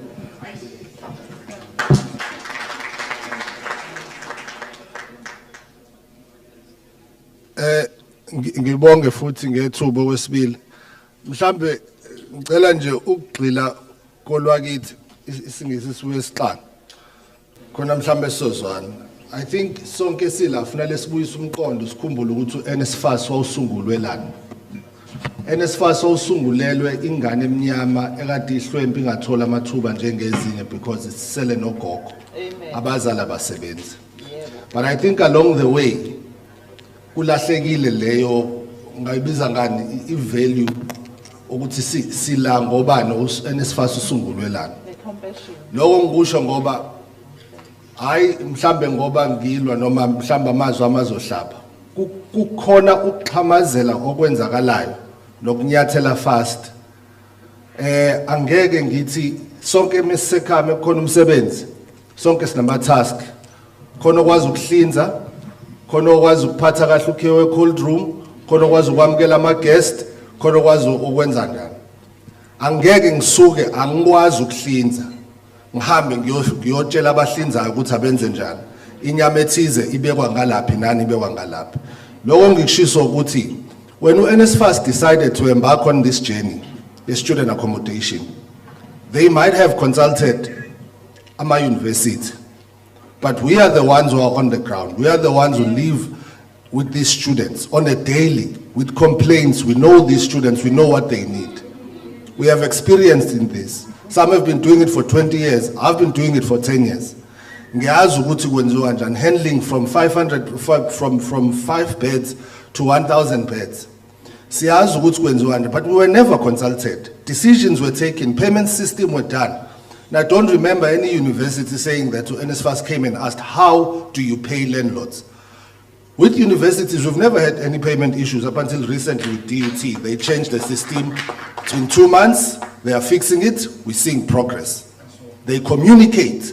If we are not getting paid on the 31st, the email will come in. And if they didn't communicate on that day, we will send an email as an association to DUT. They will not go home that night. They will work throughout the night. 6 o'clock in the morning, we get our man. No stories. Now, I'm saying this because I feel like NSFAS needs to go back to the drawing board and relook how things should be done. Because ngibuzelana to NSFAS osungulelana angithanda ukubona uNSFAS uwa noma kuthiwa uNSFAS awuphele ngelinye ilanga because of i-management noma ama-administration faults. Ngiyathanda ukubona uNSFAS ukuqhubeka. Sibaningi usithuthukisile nabafundi baningi nami ngafunda ngawo NSFAS e-DUT. So engikusho ukuthi before ukhamuko out ukhamuke ema-organization lawa seceleni azogxeka. Indaba NSFAS ungathathi ithuba uziguqule ngaphakathi. Siyabonga ngobaba administrator ufikile, siyabonga ngomama uNcwabe, siyabonga nangabanye bakhona. But I feel like NSFAS, instead of rushing, remember now we are left with 3 months academically. Ama-inspection azokwenziwa nini? Because normally university kuqala ngoJune ama-processes ayo. Itenda ngoJune, August, July, August, ama-inspections. You are given a chance to fix whatever. Before unikezwe contract kwenziwa state of readiness. January, you are signing your contract. Before it was December, there's been delays now. You are signing your contract. You are ready for students coming in February. Now, if we are saying this process is going to run up until January, lento izonikeza uNSFAS igamelibi, because I can assure you one thing, there will be strikes in January. Students with no place to sleep, students sleeping in sports centers, us landlords that have empty buildings in January. We will be taking these students because sabantu siwahlalisa, just like how we did ngalezi ngane zase FET eThekwini College. Zalala kuthina because sina mabhilida empty senzela ukuthi ingane zingalala eminyango. What I'm saying to NSFAS, we appreciate this. Thank you. But I feel like it would be honest, or ngizobe ngenza iqiniso menganicebisa ukuthi anike nibuyele emuva isiyenzakalile pilot. Let's work with what you have and try and fix it before starting inambeni. Ngasike sibuyele emuva before konakale kakhulu mase kuthiwa uNSFAS under the leadership of abantu abamnyama failed. We do not want that. Asingajabulisi isitha ngokuxhamazela senze izinto ngokusheshsha. There will be time, and I think i-pilot isangarana nangonyaka ozayo up until we get it right with the 10,000 students that we have before we go and take on probably 200,000 or 300,000. Well, currently we are facing an issue, akuyona indaba yethu student accommodation providers, but currently facing an issue yama allowance. There is a case, asikushiye lokho, asikaphindi senze izinto ngokuxhamazela siyithole sesiphindele ema-casini. Ngiyabonga. Thank you very much. I'm not longer taking hands. There are 3 hands that I've identified. We have to move towards closure now, and we still need to get input from the administrator. So, Ma, next. Thank you so much. There was number 2 there, and there was number 3 here. That's it. Yeah, thank you so much. Okay, thank you so much. I want to just say that I actually am a product of TEFSA. I got educated using TEFSA. I did get bursaries, but I also used TEFSA. So I know this works. And I'm really grateful for that. And we want to make sure that we are there for the next generation to support them so that they achieve and become presidents and ministers and whatever in the coming years. I was just looking at the amount of institutions that you've been handling, and you keep on talking about capacity, and I'm asking myself, if it was supposed to be a pilot project, didn't you bite too much then you can chew? Didn't you take too many institutions for a pilot project and you did not have the understanding? Because by the mere say that you are piloting, it means you do not know some of the variables that will be affecting you. So I don't know. I think that you took too many institutions when you did not have the fundamentals in place. That's just a side comment. But I think the main thing that I would like to say is the system. For instance, I look at this and I keep on asking myself, from process number, the 6 segments, from process 1 to the last process, can you articulate how many days each process needs to take for you to finally pay? Do you know that? Because if each process takes about 5 days to pay, this is 6, so it must take maximum 30 days. That's according to this. I'm just making an example. And if the 5 days comes and that process is not completed, it escalates to the next level. And what is the next level doing about that information? So that's how management happens. And if the next level is not able to deal with it within 5 days, it goes to the next level until someone does something about it. That's what I was actually thinking. That's on the system side. And also, I keep on hearing things about we can't do it. The system does not have to allow you to. Why should a system allow a student to have 2 lease agreements? The system is told not to allow a student to have the second lease agreement finish. Remember, garbage in, garbage out. So, guys, I think there is a lot of victim thing going on, and it frustrates me because it is your system. You pour into the system what you want, and you will get out what you will want. If you pour out something that you do not want, you will get what you don't want. Okay. So, and also, a system is supposed to not create barriers, but to enable. The system is an enabling tool. So it should not really be the one that actually becomes a barrier. So as I was saying again, if this system is meant to enable us to achieve 30 days and pay within 30 days, this is just an assumption. Why aren't we paying within 30 days? Why is someone telling us he was not paid from last year? Do you understand? I'm not really saying this from a point of view of negatively crushing. I'm hoping that we can actually just start having conversations that are going to actually raise questions and make us improve. Okay, one last point that I wanted to make sure that I say, just from a point of view of compassion, I want you to understand that when we were not paid, some of the people in this room were admitted in mental hospitals. Guys, I'm a social worker by profession, so you know. So I take very seriously these matters. Some of the people in this room, some of them might not be here, they were actually admitted at hospitals. Some of the houses did not have food to eat. You know what? We sitting here looking all pretty as if nothing is happening. People did not have food to eat. But some of you were paid every month. Every month you get paid. If you were short paid by 500 rand, you will jump. Some people did not have food to eat on their table. So this is why I'm saying, this is a matter of compassion. Yes, you have been poor, you've been actually employed, yes, but I think there is another thing that we need to also exercise. understand the impact of our actions. And understanding that when your non-action is actually making other people not rightfully get food to eat. When they've invested. Guys, all of us here have gone and not just only said we're supporting this, we went and got money to support this initiative. Lots of money. If you were to calculate how much money is in this room right now, how much investment, it did not come easy. So I'm just appealing to the compassion, the heart side of you guys, to understand your action has impact. Thank you.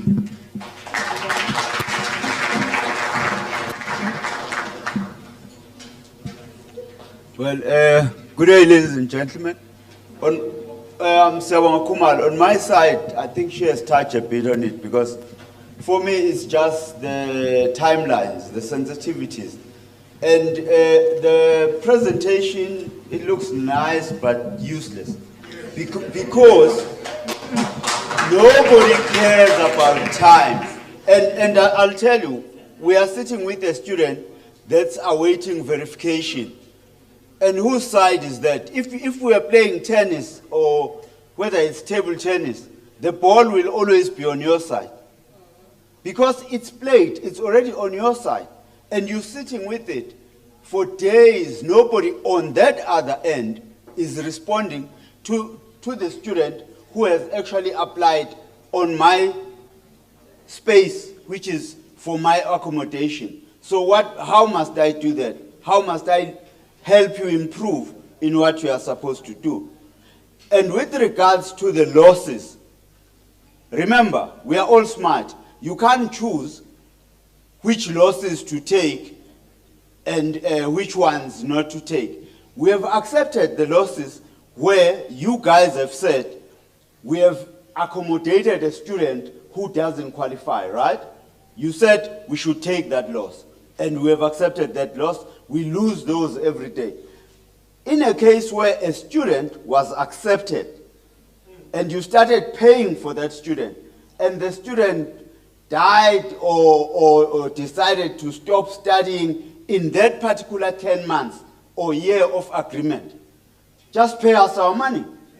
That's all. It's simple as that. You know, take the 5 months it took you guys to pay us this year, right? We had losses, we accepted them. You guys came to us, you said, oh, you shouldn't have accepted these 10 students. They were not supposed to be with you. And, you know, as if we have a scanner for the whole acceptance system.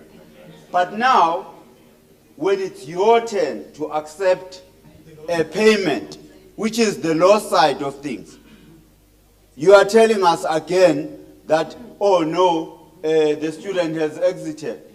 Once you're in the bus, you pay for the whole fare for the transportation. Thank you.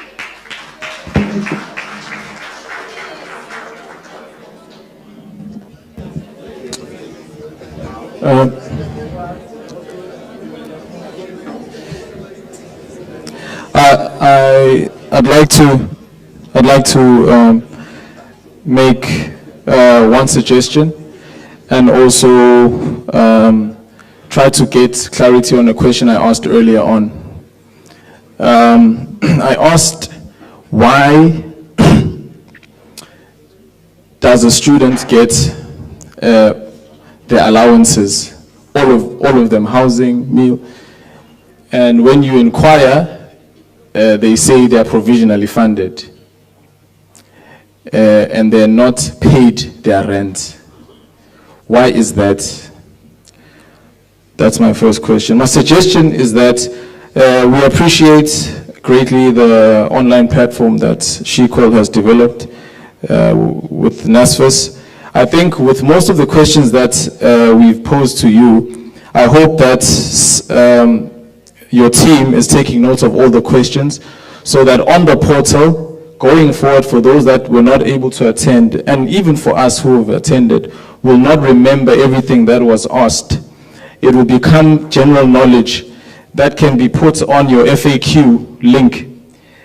Also, you can provide videos of all the steps that are required online for those who are not so tech savvy.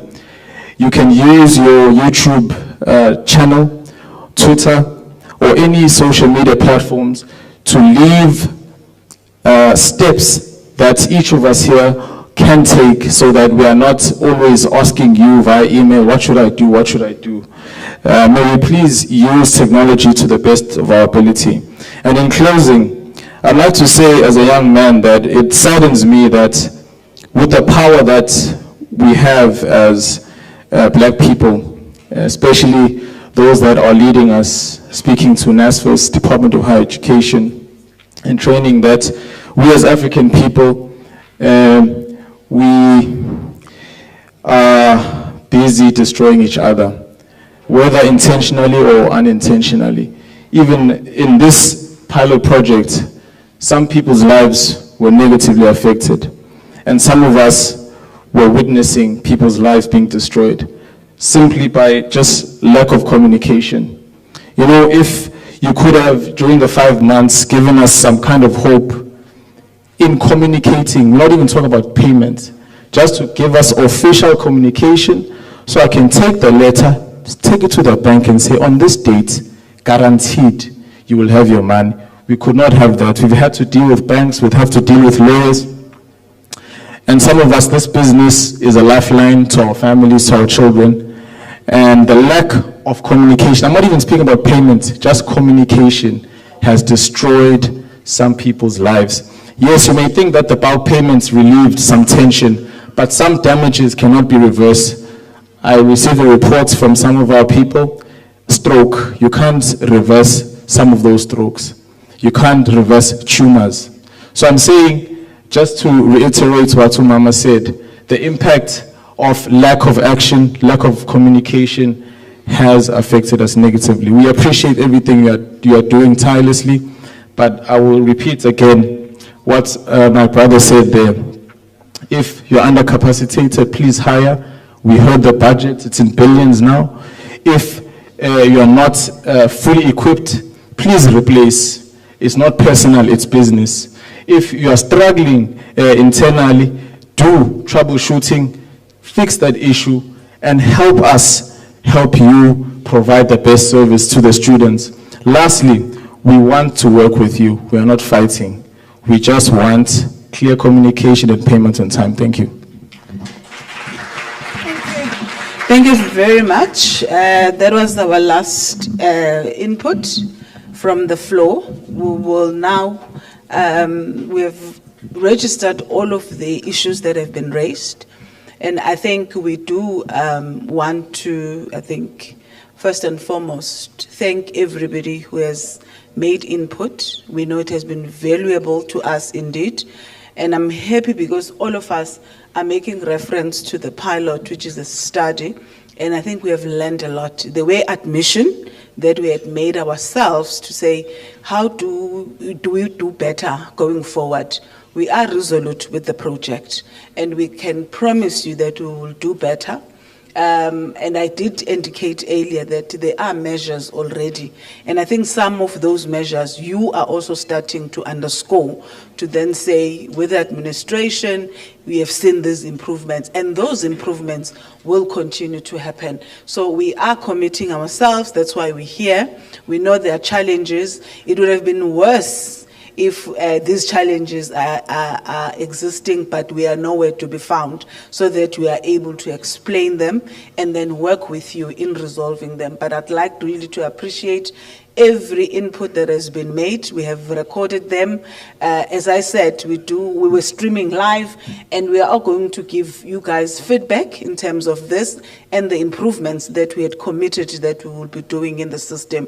Issues of communication, we will really work hard at that in ensuring that even from this session, we communicate all the resolutions that and the inputs that we have made, so that we are able to be held accountable. We profusely apologize for any shortcomings from our end. We know, guys, we went through a lot, but we can work together to improve what we have currently gained thus far.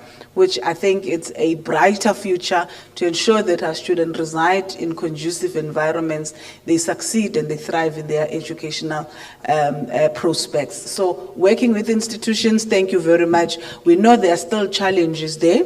Landlords are also still complaining about not getting students. I think there's quite a lot that we still need to work towards in ensuring that everybody is actually enjoying to be part of this project. As the chair of the session today, thank you very much for indulging me. I know I haven't been easy sometimes, but it comes with the job. This is the mandate I had today. But I hope I had treated everybody with respect. If I have erred in any way or whatever, it was not intentionally. It was in the interest of ensuring that everybody gets a fair chance to voice out. And we thank you very much. I'm going to hand over to Ubabu Nomvalo to then mop up and give our thanks from the organization to your staff. Thank you very much. Mr. Nomvalo, may I hand over to you for your words of closure. Thank you. You can use this one, yeah.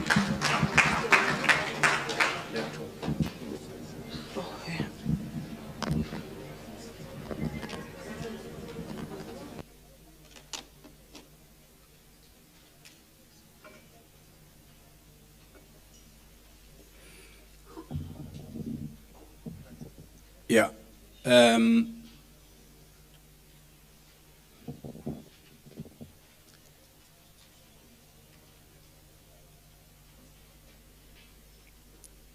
It's one of the most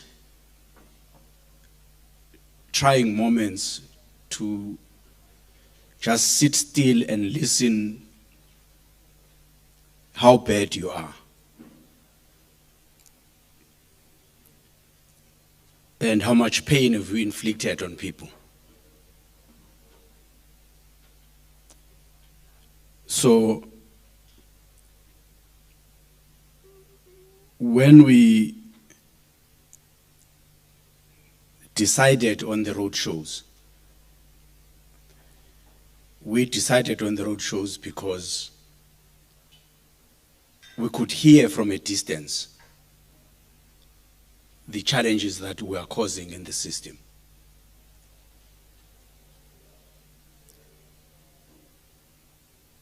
And I felt that it is better to bring a human factor to the noises we are hearing from a distance.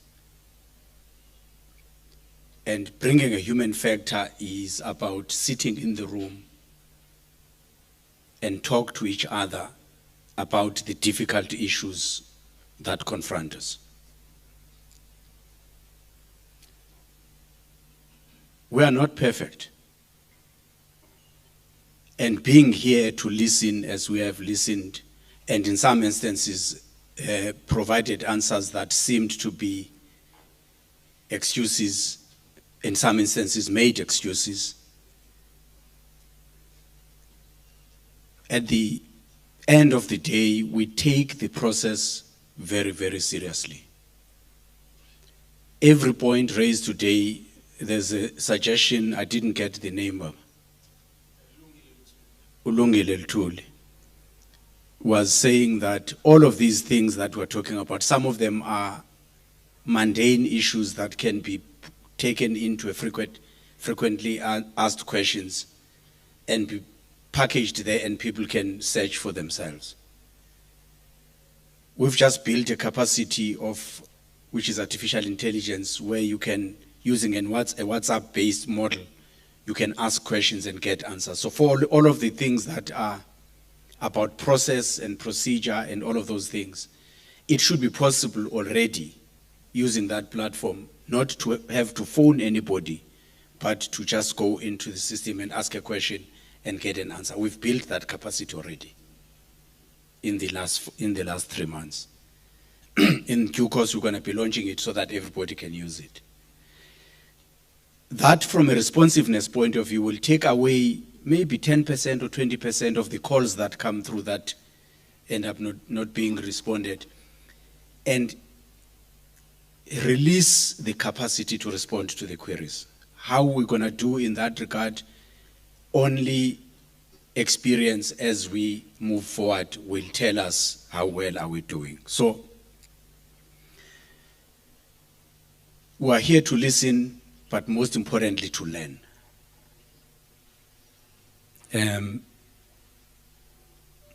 Usisi or his social worker, I really appreciate. It seems as you were talking, there's one of the meetings we had in the last 2 weeks. Some of the questions you are asking around the systems were the questions we were asking ourselves to the team that was giving us feedback on issues, saying, but a system is a box, the computer is a box that has got a set of instructions. If you feed into this box the same information, it should give out on the other side the same answer all the time because the instruction has not changed. And it's embarrassing to say that sometimes our system doesn't do that, which is why some of the questions and the points that colleagues were making, Ubaba lapha with the black and white, I like umakepula,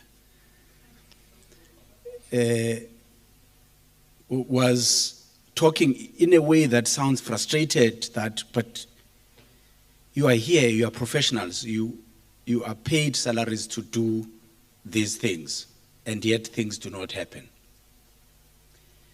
Part of the problem, which again I'm saying it's embarrassing to say that you've got systems that are not helping you because the information coming out of the system is not reliable. And I think that's our problem to solve, not your problem. But I'm mentioning it because it arises when people say, but this thing is logical. So there's a lot of points that were raised, and then I'm going to talk to the various pieces individually. But there's a big point about the offtake agreements. And I think it's an elephant in the room that must be addressed. Now, sometimes when I talk about the offtake agreements, I often move into, I think umthunzi bethi kanti masu NSFAS umsebenzi wethu yini, ingane emnyama is our purpose. So sometimes I go back to the mandate and say, but our mandate is very specific in terms of what we can and cannot do. Of course, there are things that are incidental to our work. Like I say, student accommodation, we are not property developers as NSFAS. You are. But once a student is linked to a specific bed, our duty is to pay for that bed. When we do that, we operate within the boundaries of the legislation. If we do anything outside of the boundaries of the legislation, even if it's well meant, you will have to go and face Ubaba Msezane.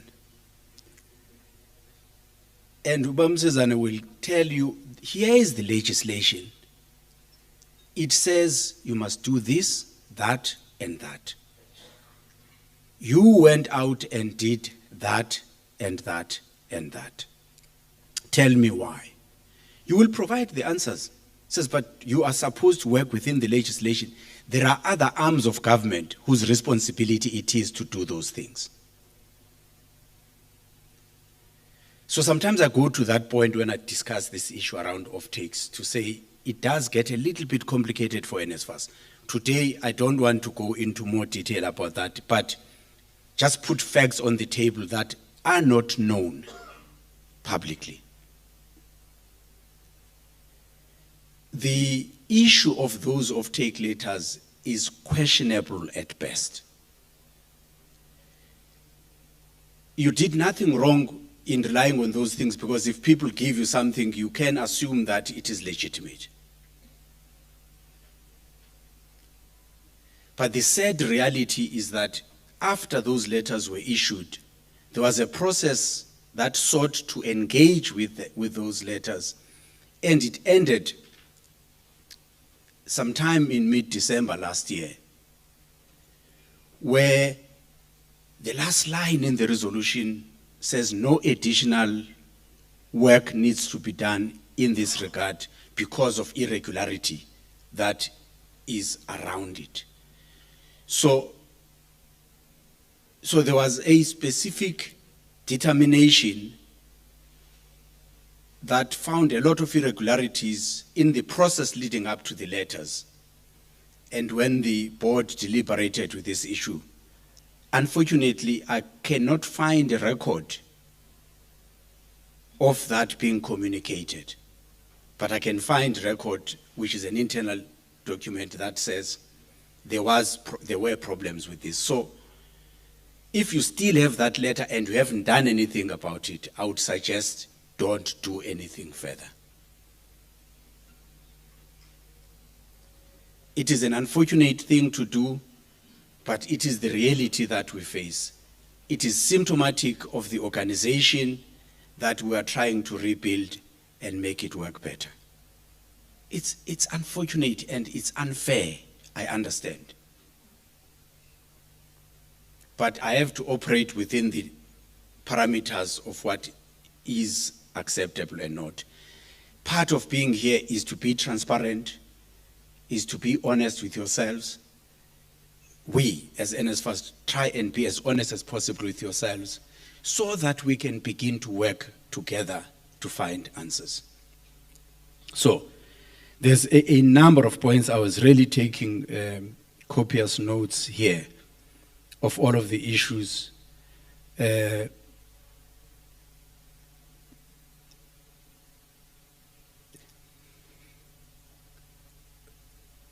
a point that Uvumani Mtungwa raised around trimester and the ability for the accommodation provider to know whether this particular student is trimester or not. And I think there's an improvement in the systems, Tulane, I am looking at you. There's an improvement in the systems to make sure that in the application or at some point that indicator becomes clear, because it's critical to the decision making by the accommodation providers. So you'll have to find an answer that makes sure that at some point, once that determination is made, it is available and visible to accommodation providers. So I think that is one point that I picked up. Babum Sezane, I accept how you articulate the consequences of our intransigence as NSFAS. And it is particularly because of that I thought we can't just be sitting in Pretoria and think that we know best. We need to go out and meet our stakeholders. So it's not acceptable. There is nobody in their right mind can stand on this podium and justify. By the way, you don't have to justify yourself if you're not crooked. You only justify yourself when you're crooked. But there's nobody in their right minds who can stand on this podium and justify that the experience that we've put accommodation providers, we've put students through is acceptable. It's not acceptable. The consequences of late payments are dire.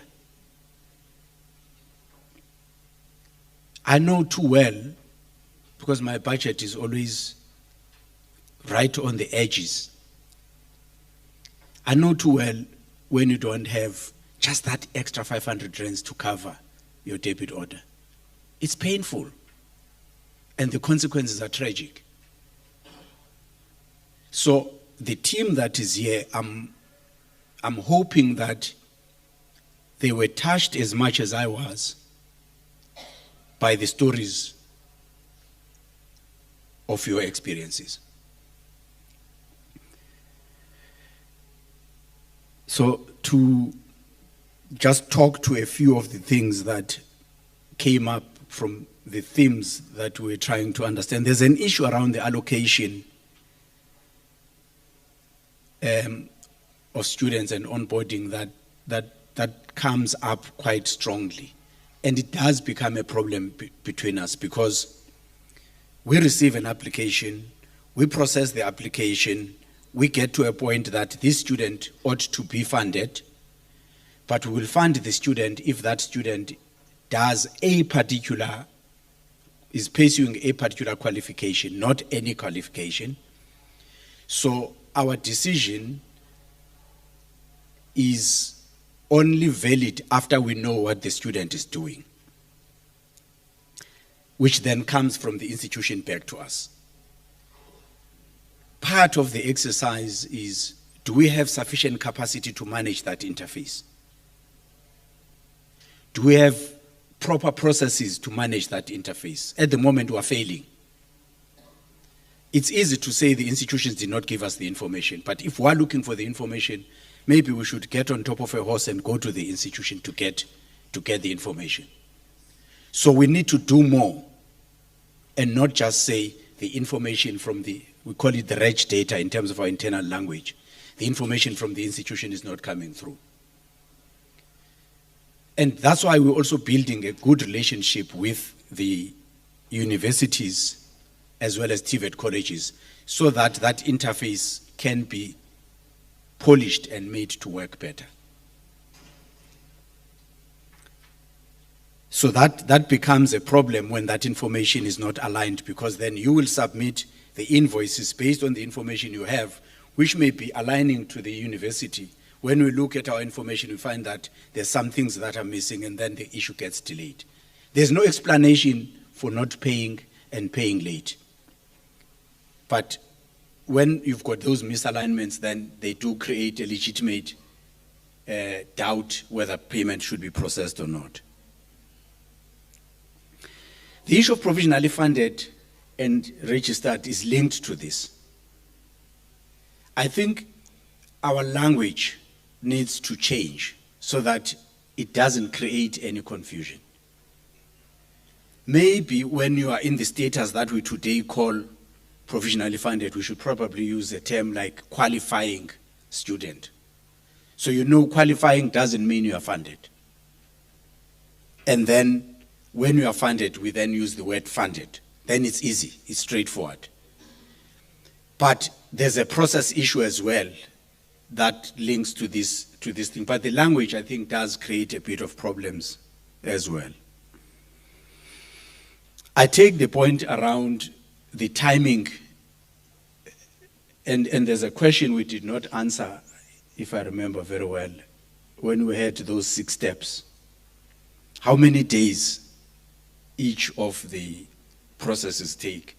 It takes quite a number of days to do the whole process. I think it takes between 10 and 15 days for the whole process, which then means that you need to have a cutoff point much earlier so that you are able to process on time. That's why I was making the undertaking earlier on that we have been paying late. We've been having other issues in terms of the last year's payments that had to be processed, that were voluminous. We've dealt with that now. There should be no reason at the end of this month not to pay on time. So, but I'm raising this because of the point around accreditation and inspections and all of those things. And I take the point that universities were doing this work well in advance, and then they are able to get to a particular determination. We've been putting out fires from an administration perspective. We take note of that. We had a conversation with the CEO of USAF at the beginning of the week. And one of the issues we're discussing is the alignment of NSFAS's calendar to that of the institutions.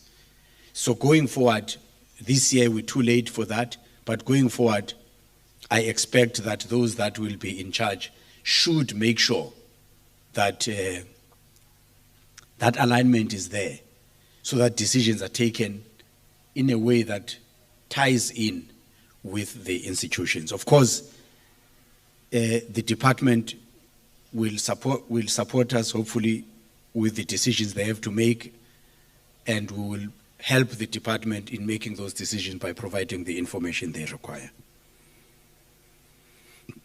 10 months versus 12 months. Now, this puts us in a difficult situation because, you know, how universities got around this. There's a rental for the whole year, 50,000, whatever the amount is, they divide it by 12. For whatever reason, we decided to divide the same number by 10. So we then create a void for the other 2 months.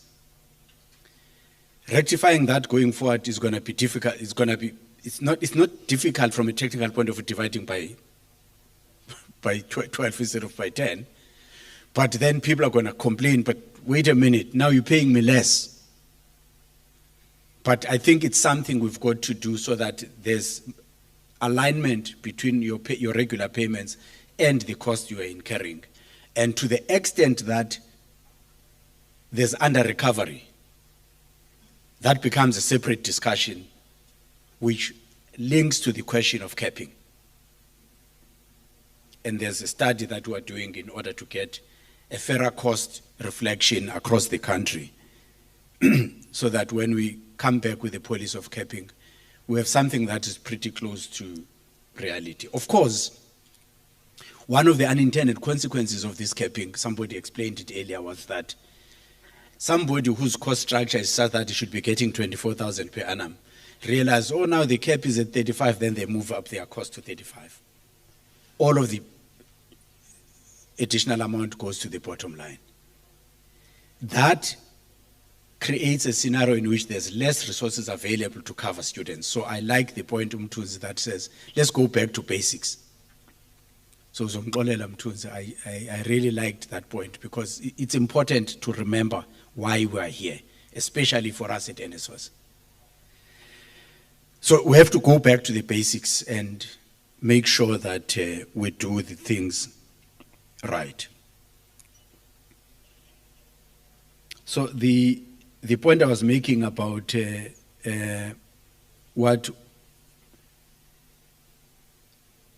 no, it was Uluhle Zwane that had raised this point. Why did I ascribe it to Ubawase Newcastle? No, it was Vumane Kumalo. The issue of the indicator when it comes to trimester, I've spoken to that. And then there's an issue of students changing accommodation or changing institutions or changing what they are registered for. It can be any of these three things. The consequence is the same. I hear Baba lapho phambili ukuthi you would want us to just continue paying. I've got my employer here, the person who, in fact not my employer, the person who looks after what I'm doing. The relationship with the accommodation provider arises because of the student. When that umbilical cord is broken, there is something in the PFMA which they call wasteful expenditure. And it carries a sentence of 5 years if you do not check what you're doing. But I hear the point you are raising from a certainty point of view and predictability from an accommodation provider's point of view. I'm not oblivious to that. But the reality from the side of what we need to do is that it would be very difficult to decouple the two and just continue paying.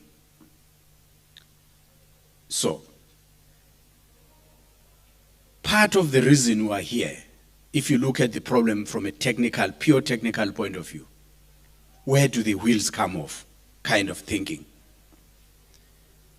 is that the information between ourselves and the institutions doesn't get reconciled and recalibrated on a regular basis. Because if every month we sit with the university and say, okay, we funded so many students, you've given us back from a registration point of view, 500 students less, what's happened to the other 500? If that student has either changed the what is registered for, or moved to another institution, or withdrew from studies, we will be able to know that very quickly and then respond to it very quickly. And not this thing of this problem going on for month on month on month on month, and then 6 months down the line you've been paying. An accommodation provider is justified in asking, but you've been paying me for this person for the last 5 months, you're coming back now, you want me to pay you back. It creates a problem. So I know it sounds very simplistic, but this notion of going back to basics and doing things in a step-by-step way helps to clear out all of the fog. So we've got a challenge to meet as NSFAS to make sure that these reconciliations are done monthly as well.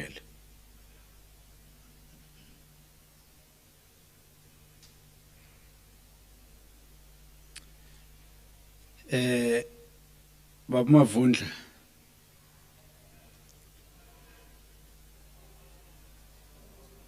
I do want to make this point.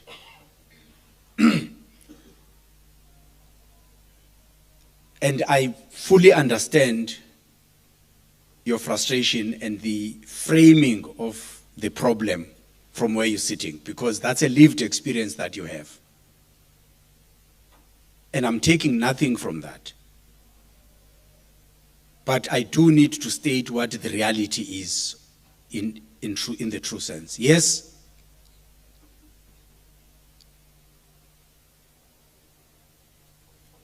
all of the things that people spoke about in this room are true.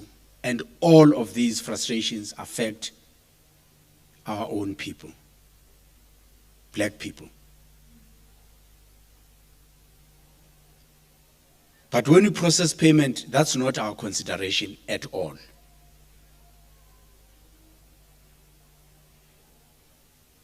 What we need to do is to make sure that our processes are responsive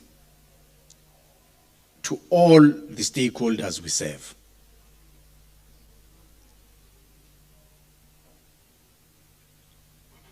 There's a lot of accommodation providers that we deal with. Some of them we don't deal with as NSFAS. They deal with institutions directly. And you will find that most of the ones you're referring to are probably related to the institution and not NSFAS. So rest assured that that's not what we are trying to do.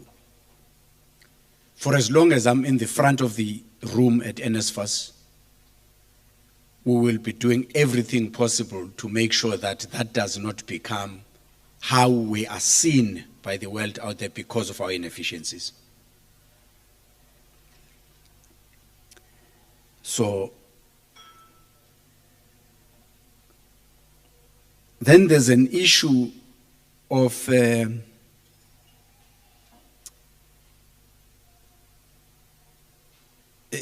going back to that issue, Baba, about the students. The universities generally pay for a building. And that model does create some challenges because of its nature. And it does have its own advantages from an accommodation provider point of view. They pay for a building. There's so many beds in that building, they pay. Our legislation, we fund a student. So we pay for tuition at a university for a student.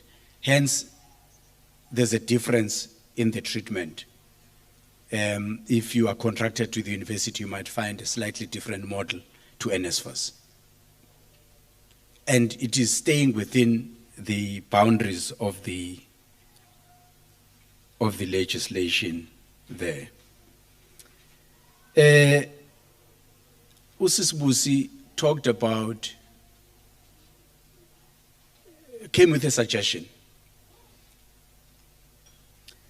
One of the things I mark as a failure in my life is that when I was the Accountant General at National Treasury, in the last year, 12 months or so of my stay there, we had identified that our procurement framework in the country has got this 3-year contract philosophy, which doesn't work for certain types of procurement. Infrastructure, if you're going to help a municipality deal with the electricity infrastructure, you need to give a concession maybe of 20, 25 years and manage the relationship on that basis. So we needed to review the procurement framework. So the procurement legislation has been signed into law. I haven't really reviewed it to see if these weaknesses have been addressed. I hope they have, because now the process of drafting the regulations for that legislation is underway. I hope they have addressed these things, because there are things that even competitive bidding is not feasible because of the nature of what you're buying. But we had a one-size-fits-all procurement framework in the country. And I think those issues possibly have been addressed now. So while the suggestion does make sense, and probably this is one of the problems with the offtake agreements when you look at our procurement legislation. So given the current dispensation, it might be difficult, and I apologize that I haven't really looked at the new procurement legislation. So I can't really say that it would make it possible. But the point is well taken, and we will look at that. The deposit.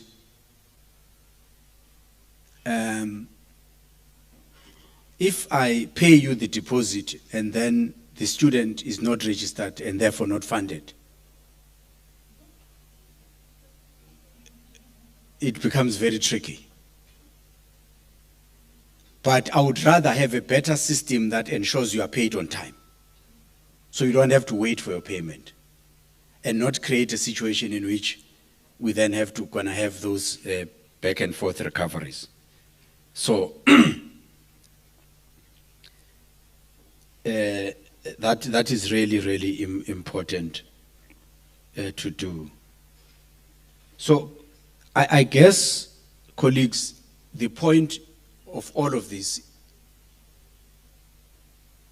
for me has been enlightening, confirmed a lot of the things that I have been hearing from a distance, and the task that we now face as a team is to compile all of this. It might take a bit of time, but all of the questions that were raised today were recorded, and we would want to sort of edit, because the recording and the, what do they call it, the automatic transcription sometimes writes strange things. So we need to clean that up, and then we'll then put it on the website, because then it becomes the basis on which people can see these are the issues that were raised. But when we go to our strategy planning early next month, all of these lessons will be part and parcel of what we will be considering and saying, given all of these challenges, what then do we do? How do we organize ourselves? What do we focus on? What capacity do we need to build, to bring in order to help the organization? Now, I know I have already said to a lot of people, this is going to take place 1st of September, but things develop over time. you go to sleep today, things are like this, you wake up the following day, there's a new set of dynamics that you have to contend with. So some of the time frames in relation to that might shift on the strategy side, might shift, but on the activities that are planning for 2025, we have no choice but to push ahead with those and make sure that when change happens, then there is a process in place, there are systems in place to deal with that, and the backlog that we've been having has been dealt with. There was a point made about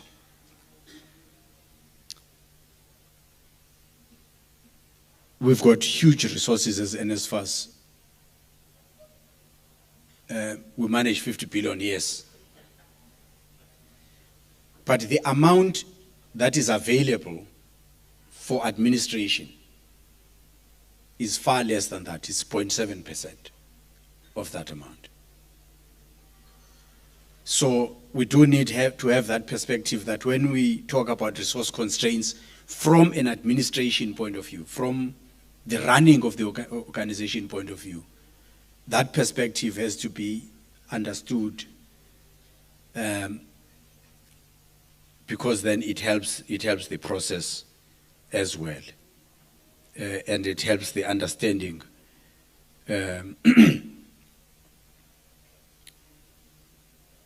of the issues. I think most of the points that were raised, including dedicated response line for accommodation issues, are points that are well taken, and we'll be looking at those and seeing whether we can make any difference. I want to emphasize again, please, please, please, those letters that you have, to the extent you haven't done anything about them, don't start. There is a decision that was made that unfortunately was never communicated publicly. Well, I cannot find evidence it was. Maybe that's how I should express it, because somebody might come and say it was. I cannot find evidence that it was communicated publicly. And that was reversing that decision. That is the reality of where we are. I know that this is not the time for questions, but I will indulge you, sir. And please, as I indulge you, I plead with the rest. Let him not inspire you. I know he's an inspirational person. Let him not inspire you, so that we can allow people to leave at the time when we had agreed. Thank you, sir. I'm not intimidating you. I am being managed. I just feel like I'm being managed. No, go ahead. Okay. Thank you so much, sir, for the opportunity, and also accepting the fact that there is a lot of failure on the side of the administration.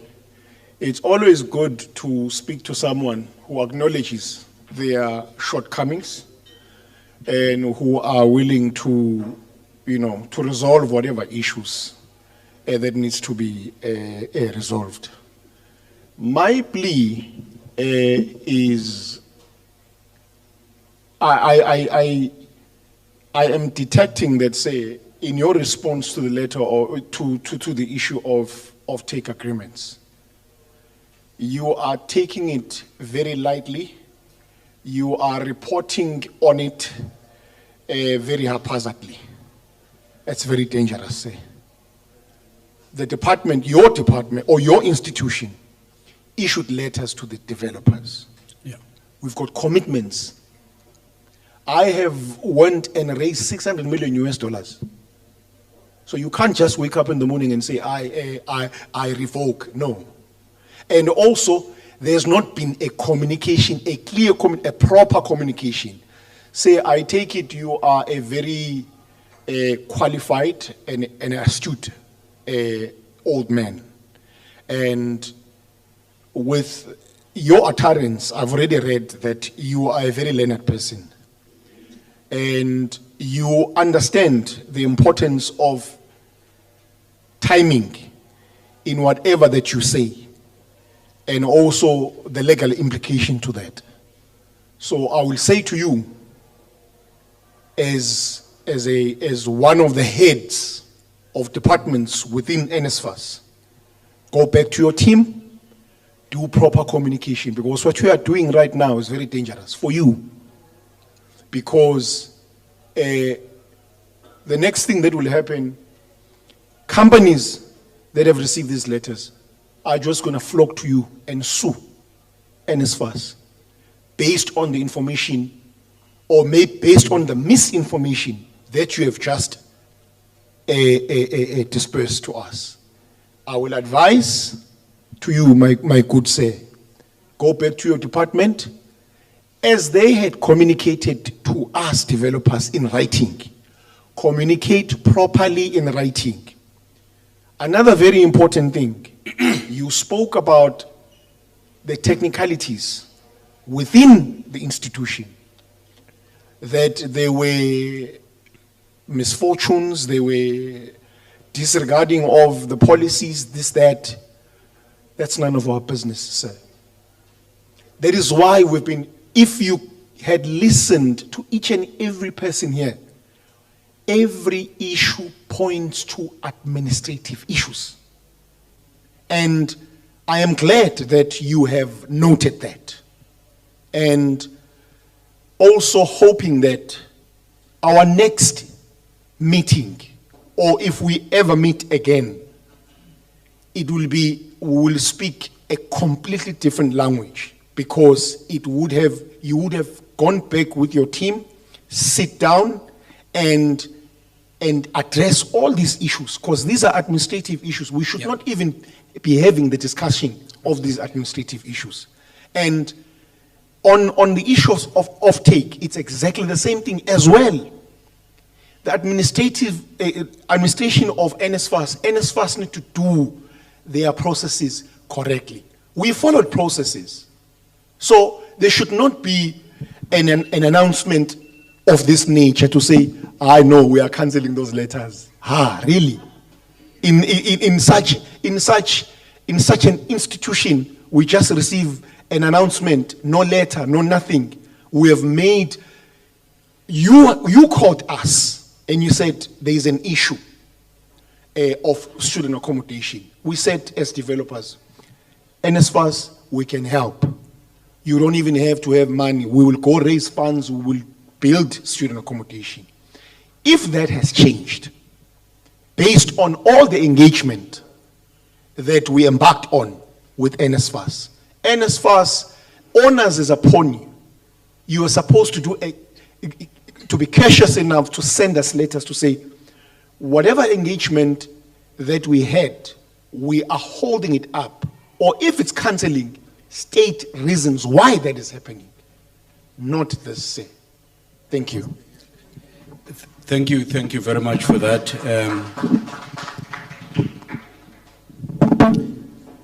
I need to be clear.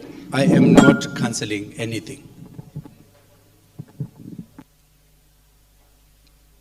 I'm just saying that as I looked into the issue as it was being raised, I discovered that that issue got closed much earlier in a particular manner. So this is not a decision coming out of this forum. I just need to be clear of that. This is not a decision coming out of this forum. This is just saying, and it's ensuring that no further action gets taken post today as a result of that letter. The points that you're making reference to, unfortunately, it's really unfortunate that we're in that situation. But thank you very much for all of those comments. It's appreciated. Colleagues, the only thing left for me is to thank all of you for agreeing to the call for us to meet and engage, for the honesty with which you've engaged with issues. And we undertake on our side that all of the issues that were raised, we will do our best to address them to the best of our ability, starting with specifically one most important pain point, that paying on time must happen. And that undertaking is the undertaking I'm leaving you with for today. Thank you.